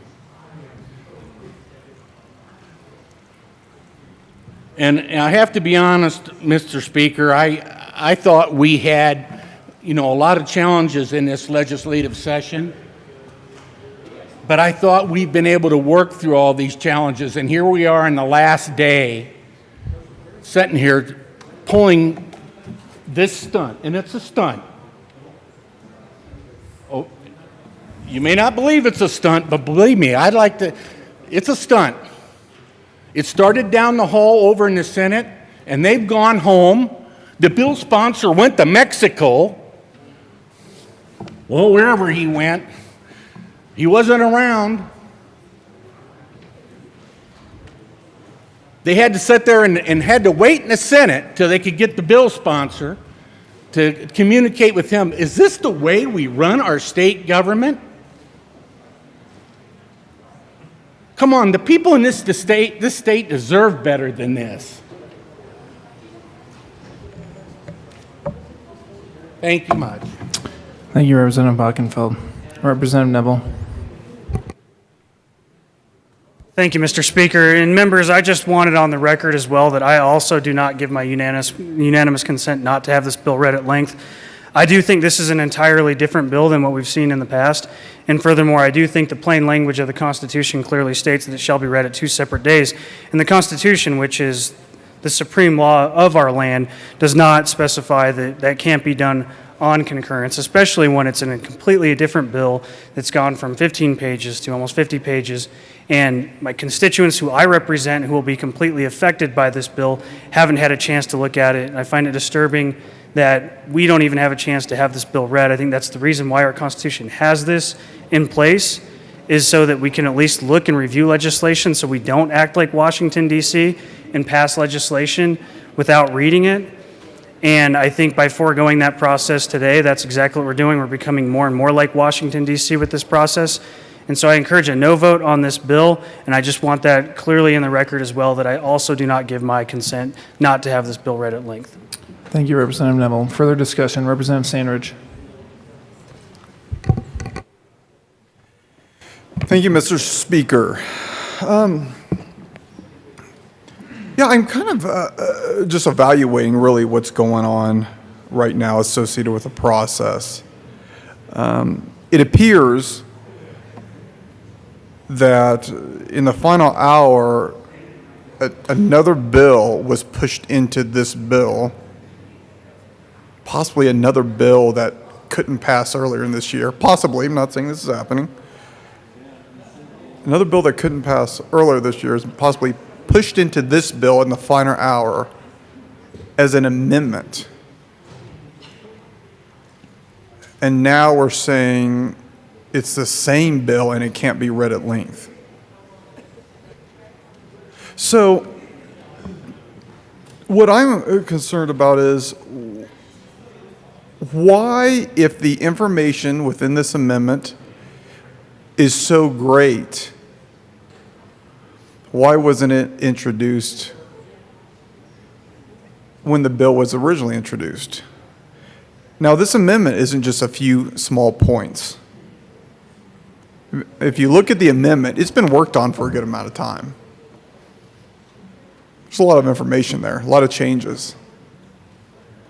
This isn't something that's been thought of at the last minute and we need to put an amendment in just to fine-tune the bill. We all know what's going on. I mean, everybody watching knows what's going on. And then if we say, but we can't dare mention what's going on.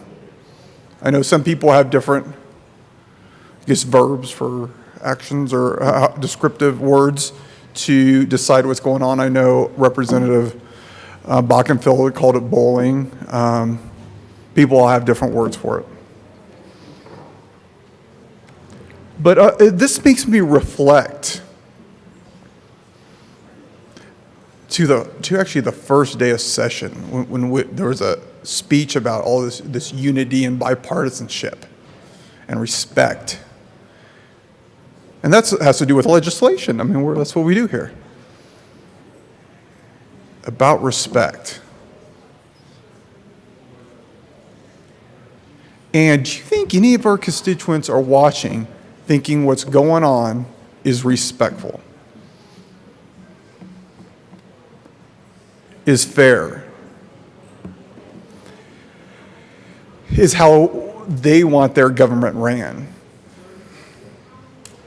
I mean, we're all government officials. We're all elected officials, and we've had our constituents say rough things to us and stereotype us, but kind of seems like today we're falling into that stereotype, aren't we? And what shocks me is you have the majority and it's going to pass. Why wouldn't you allow it to go through the proper process, then let it pass? Why would you have to wait till the final hour and shove it through? Hopefully no one will read it. Not give us time to read it. You won't read it at length. Why don't you want us to read it? Why don't you want us to hear it? If it's something you're proud about. I mean, if I had a bill up here that I was proud about, I'd want to showcase it. I'd want to hear it. I wouldn't put something that large up at the last second.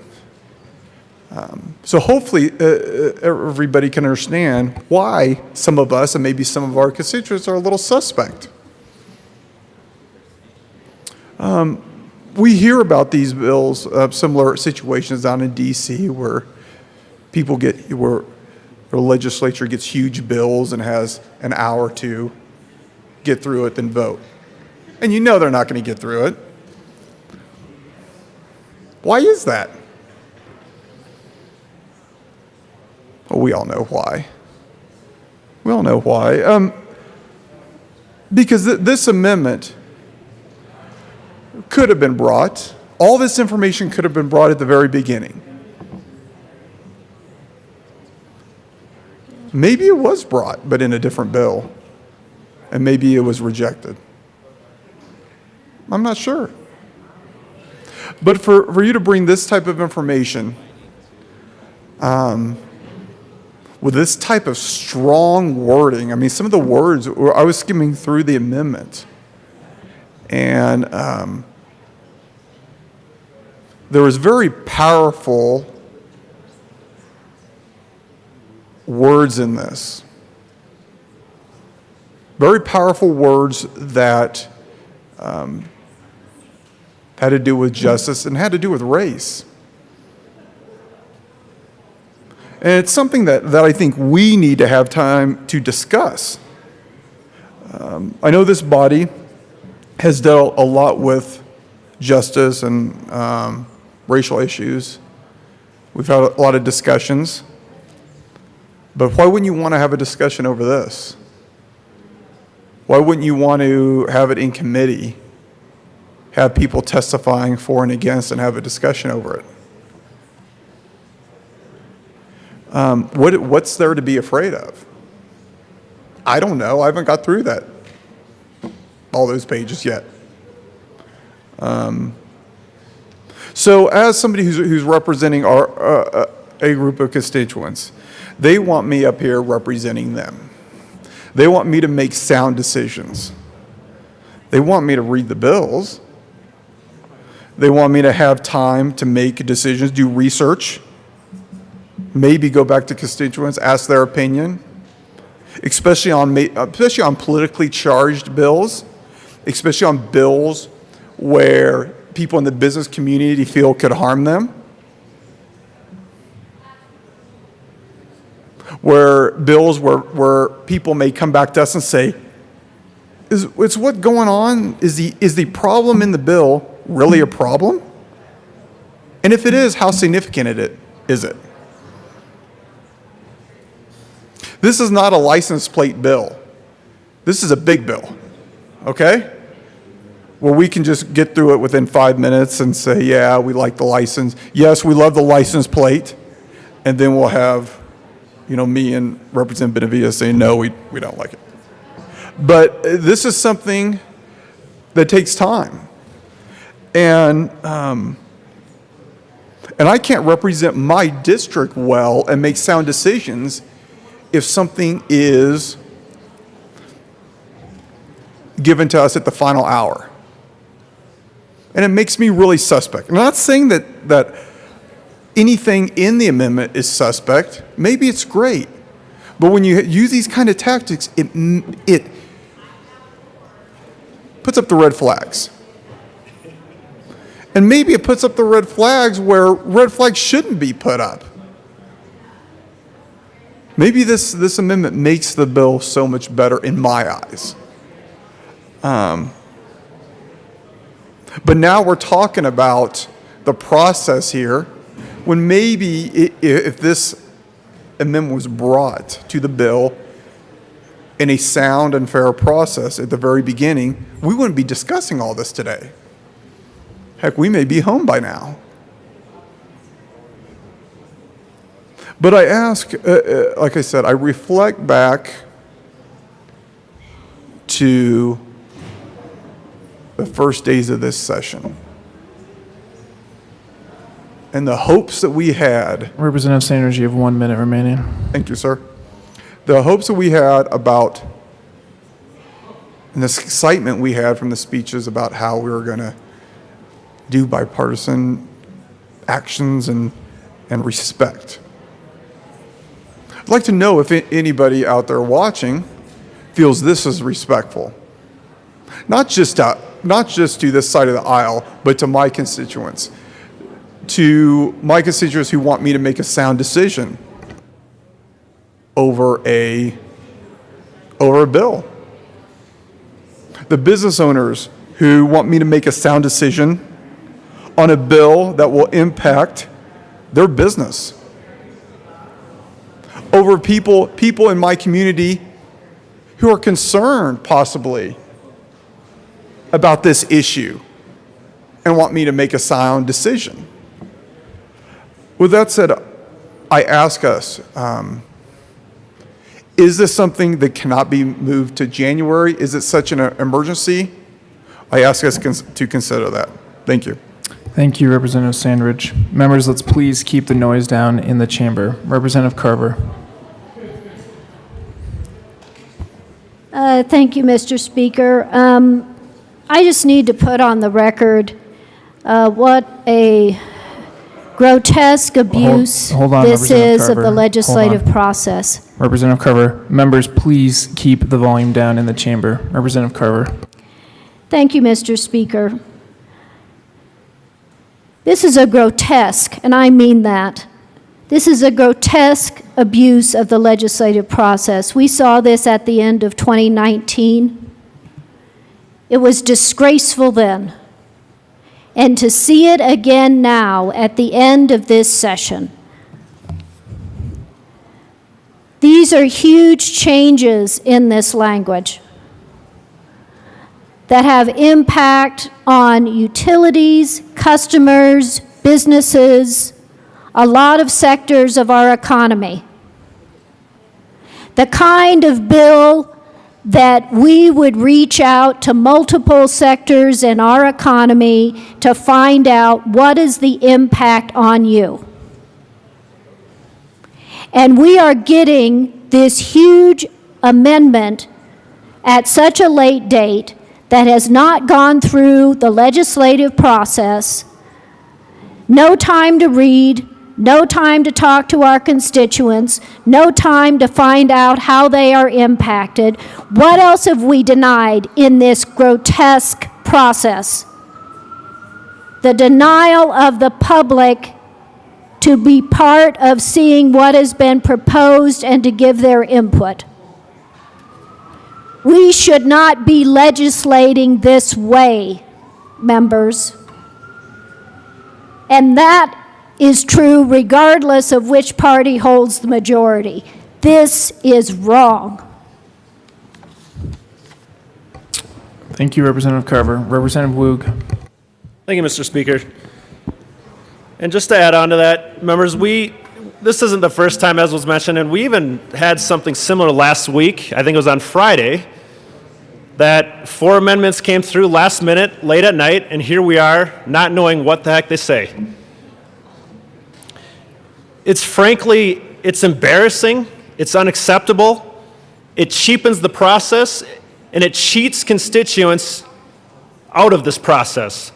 Whether they support the bill or not, they deserve the right. That's what we are about. They deserve that right, and they should have that right to read these amendments.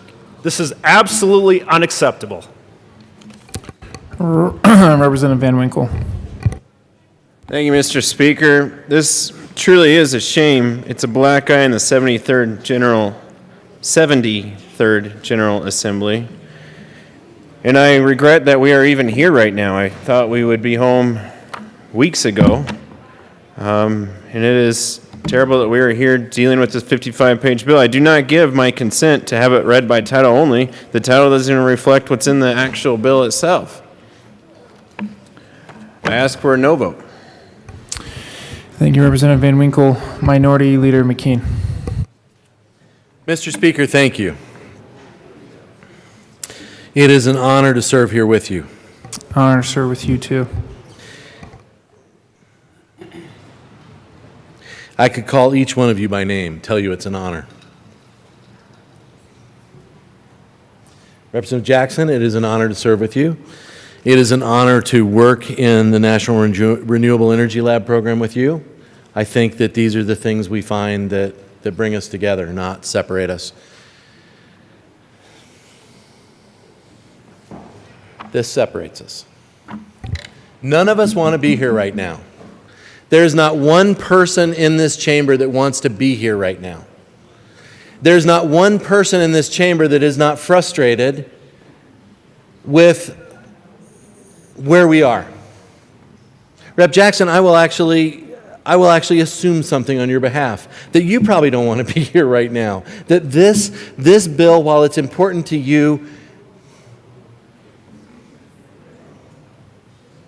arriving at the last minute probably frustrates you. I'm sympathetic to that.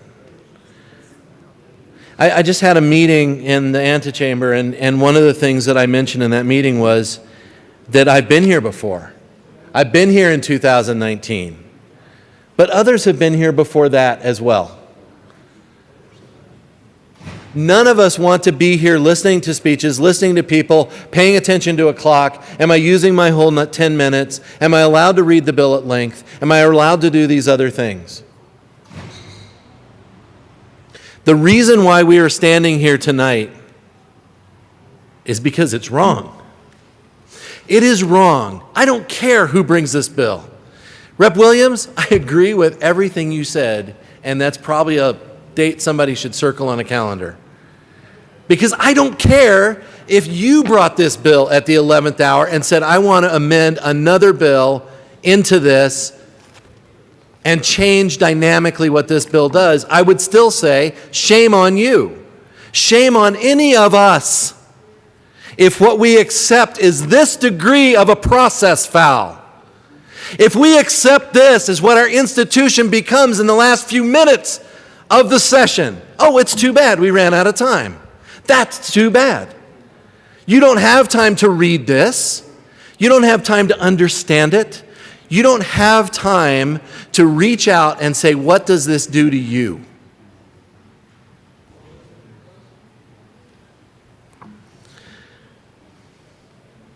I do not call anyone in this room out over this. I call all of us out over it. We're better than this. We're better than bringing a bill at the last minute and saying, take it. Because the Senate didn't do their job, and I will throw them under the bus. The Senate accepted something that we should not have had to see. We shouldn't have had a concurrence that's 25 pages that walked its way over here and gave us scant minutes to take a look at it. Not scant minutes, scant seconds before this debate began. And stop and think about that just for an instant. This bill was heard in the Senate today, was amended yesterday on the basis of a 25-page amendment that was put on senators' desks at 6 a.m. yesterday morning. And then when it was passed in the Senate, it came walking over here because this is the last day of our session. We didn't take time to send it to a committee. No, because actually this is concurrence. So it came over and we heard it immediately because this was the last business that we had to do. Is this the worst offense I've ever seen? No. And that should make me sad. Is this the worst offense that has ever been? No. But folks, we're better than this. We're better than coming over and taking a few seconds and saying, well, that's it. My frustration, and I will not use, I will. My frustration is that this does damage to the institution you serve. This does damage to the very structure of how we put laws together that affect our world. This does damage in process. Please understand, when you hear us cry out, we're crying out because this isn't right. And I don't care who it is that brought it. I would hope that we'd be as vigorous against any member of this chamber that we said, that's not okay. That's not all right. We should have taken more time on that. We're at the end of the road. I don't have anything to ask. I have my sorrow for where this leaves us coming in next year. We walk back in these doors in January, and this is the note that we left on. And I apologize for the frustration, but it's completely earned. We come back in these doors in January, and the last taste in our mouths was this.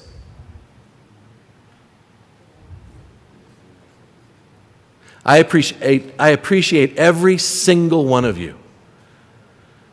I have earned respect on both sides of this aisle this year.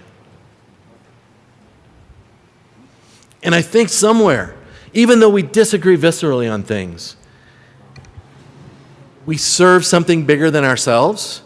And so we all sort of level that water and we find where we do our best. This is not our best, and I'm sorry for it. Is there any further discussion? Representative Catlin. Thank you, Mr. Speaker. I'm going to be very short. I don't know about you, but I don't like being told what to do, when to do it, or how. One of the things that this bill is going to do, that's what's going to happen. We're going to have nameless, faceless people that we don't know, we didn't have much help in picking, telling us how things are going to go. The other thing that's happening is that we seem to be giving cover for the governor's office. 200 was not going to be signed by him. In other words, it's in here. The other thing that I want to ask you, and this is just me asking you as people, do you like getting drug around by the nose by the Senate? They did this to us, and they're off partying right now and have been all afternoon. Please vote no. Representative Jackson. Thank you, Mr. Speaker. Members, I want to sincerely thank all of you for your time and your attention tonight. And once again, I am going to ask you to vote yes to concur with Senate amendments. Any further Sorry. It's all right. Seeing no further discussion, Representative Luck, you have 13 seconds. Representative Luck. Thank you, Mr. Speaker. I do not give unanimous consent for this bill not to be read at length. Thank you. Thank you, Representative Luck. Seeing no further discussion, the question before us is the repassage of House Bill 1266 as amended. Mr. Gregorio, please open the machine, and members, please proceed to vote. For those participating remotely, Representative Tipper, how do you vote? Yes. Representative Tipper votes yes. Representative McLaughlin, how do you vote? Yes. Representative McLaughlin votes yes. Representative Cutter, how do you vote?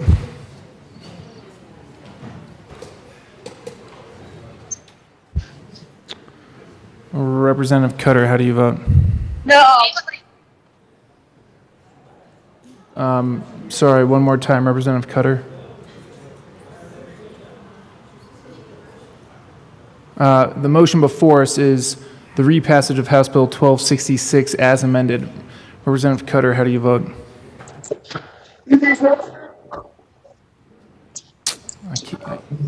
We can't understand you.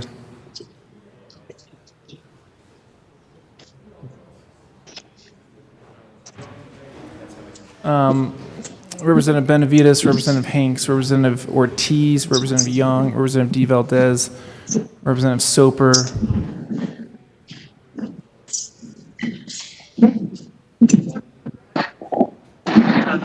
Representative Cutter, one more try.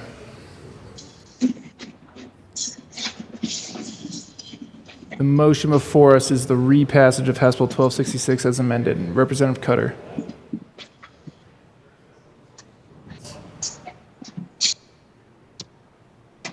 Representative Cutter is excused. Representative Hanks.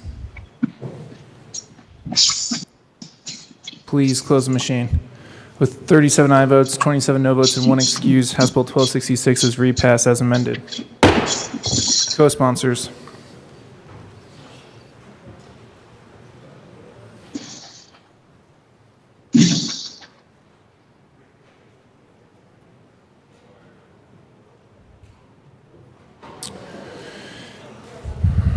Representative D. Valdez.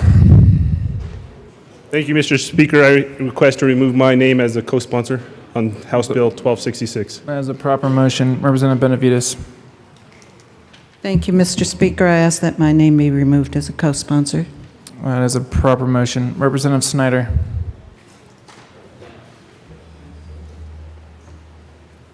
Mr. Speaker, I ask that my name be removed as a co-sponsor, please. That's a proper motion. Representative Tipper. Any further additions or subtractions? Seeing none, please close the machine. Okay, that brings us to announcements and introductions. So let's do that recognition. Representative Mollica.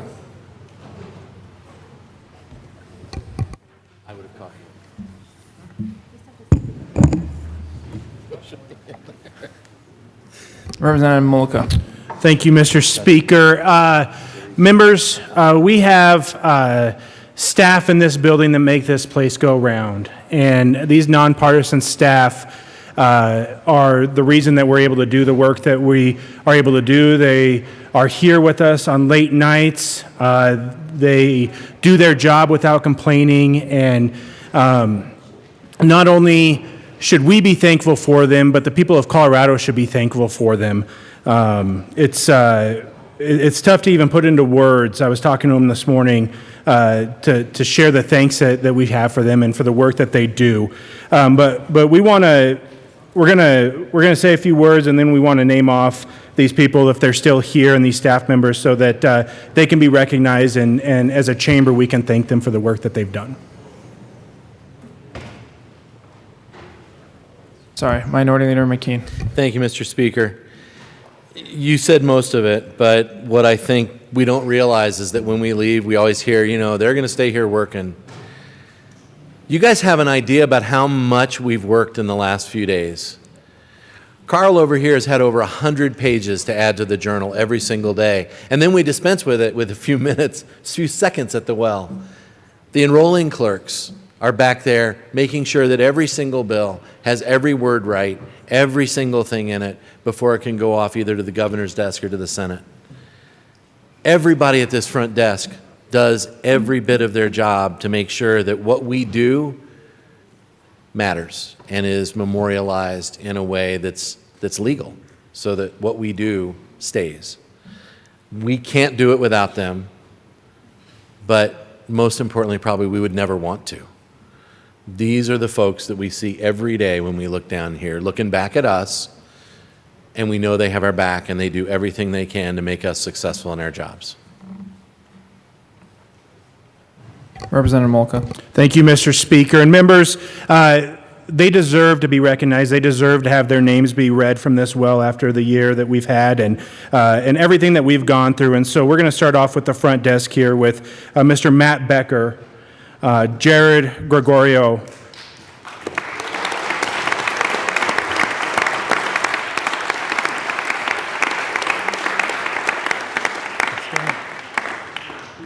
Carl Jarrett,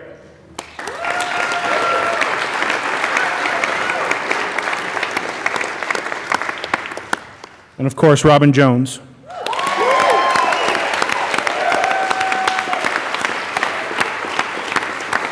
Our enrolling clerks, Connor Randall,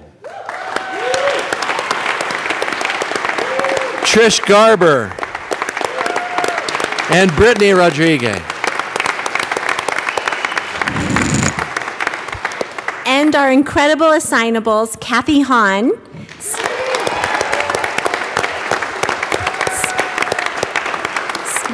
Stephanie Hodson,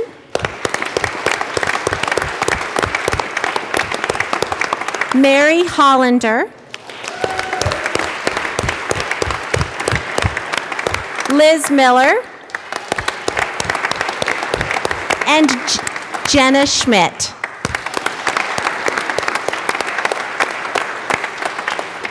Our terrific sergeants who keep us safe, John J.J. Jedson. Yeah. Sergeant. Jim Davis. Mike Ford. Denny Hancock. Keep clapping. Stephen Rosenthal. Jack Wiggert. And the young and talented Aaron Vigil. From House Services, we have Jody Rodriguez.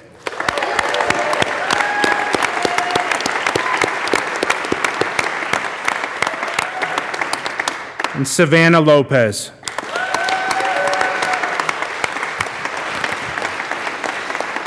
Now, you might think that it's just the Republicans that love him, but our amendment clerk, Darren Thornberry.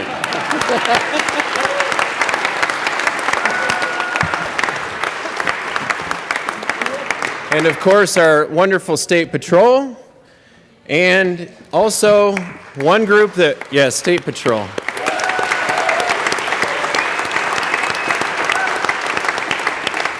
And one group that rarely gets recognized, but they recognize us on a constant basis, the folks at Colorado Channel that serve a vital role for our republic.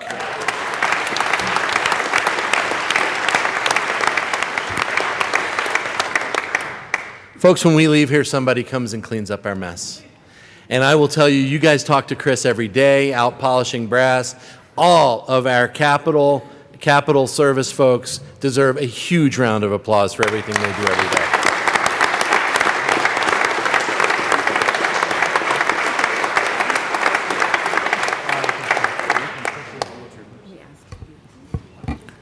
I want to say a special thanks to all the staff as well, now that I'm like losing my voice, but we couldn't do all of this without you.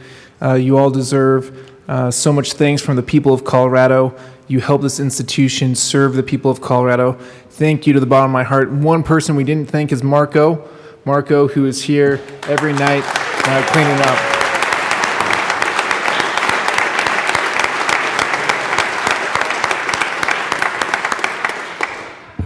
Okay. Further announcements and introductions.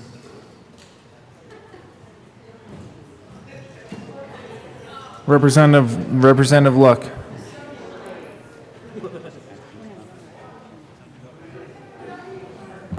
Thank you, Mr. Speaker, and thank you all for quite a session.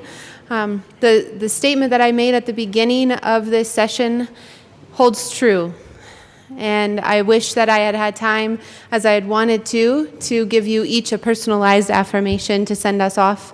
But this time, it will have to be the broad one, and maybe next session I will have those more detailed.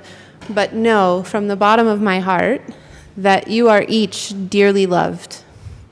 You are amazing and worthy and adored. And I can't wait to see you again very, very soon. Thank you. Representative Herod. Representative Ortiz. Members, I want to thank the staff that put in the work to making this chamber accessible. This chamber was not accessible before I was elected, but because of your quick and hard work, for the first time since I've seen it, it's become accessible, and I know we have more work to do, so thank you. Representative Herod. Thank you, Mr. Speaker. I also want to thank you for leading this chamber through a very tumultuous year and for all that you've done for every single one of the members on both sides of the aisle. Thank you, Mr. Speaker.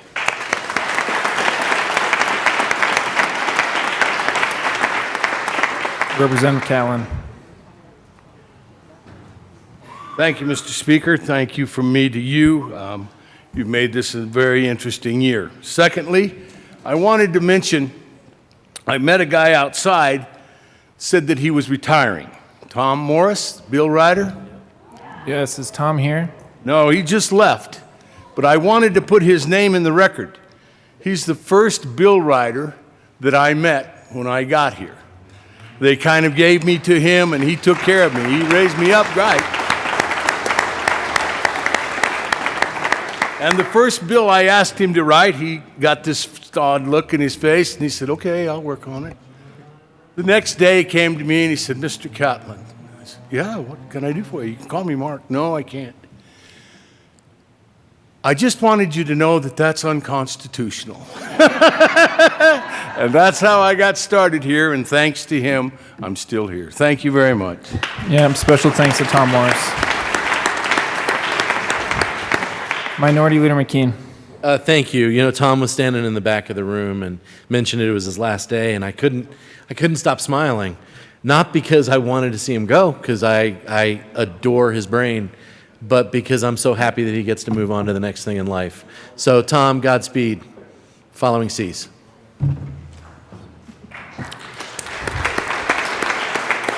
Representative Jackson. Thank you, Mr. Speaker. And I'm just going to add on and sing the Tom Morris praise with everybody else. As you all know, everybody is assigned a drafter as a mentor when they come into the chamber. Oh, everybody's looking at me like, they didn't have for me. Well, it did for me. And Tom was my drafting mentor. So we have spent many, many years together, and we've worked on many, many bills. And he is the consummate professional, and I'm really going to miss him. Agreed. Representative Weissman.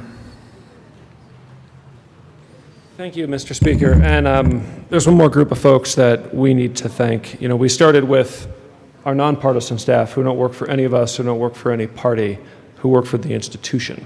And I think that's really important. And I'm really glad that all the members of House Services just came up here and said what they said. You know, each side of the aisle also has the team that does work for us and support us in what we do. And over the years, I have come to appreciate and respect and rely on the ferocious commitment, the passion of everybody on our team in our majority office. And I'm sure it's the same way here. I haven't had a chance to engage with the folks who work for the Minority Caucus as much. It is.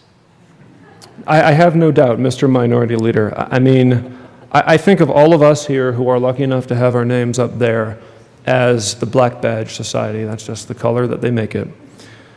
But then those who don't get to come here and don't get to have some of the perks and be in front of the cameras, you know, are the White Badge Society. I know that you all care the same. I know that you are here for the same reasons. I know that you work the same hours. I know that you make the same sacrifices. And I just wanted to come here one more time, more publicly than I usually do, and say that I'm very deeply grateful for that. And it makes it a lot easier to be who we are here and try to do what we try to do here. And although our policy aims might differ, sir, I'm sure you would say the same thing for your team. Minority Leader McKean. Rep. Weissman, thank you for that. And instead of having one side cheer for one staff and the other side cheer for another, I'm going to tell you that we have the best staff. I mean, no, I'm just saying we have the best staff. And you do fight ferociously for us. Thank you, thank you, thank you.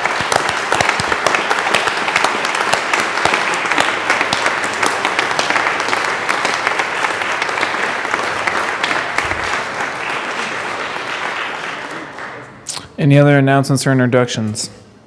Seeing none. Majority Leader Eskar.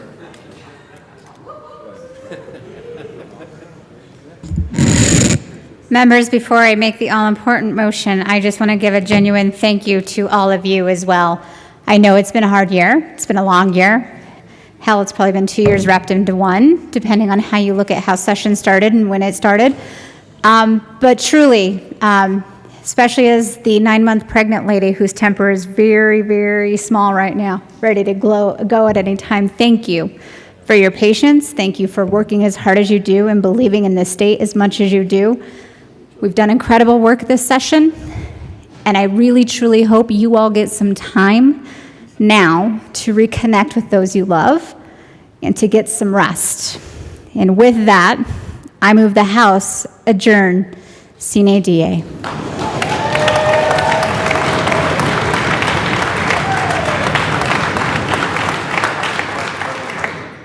I wish you all a restful interim. Thank you again for your service to the state.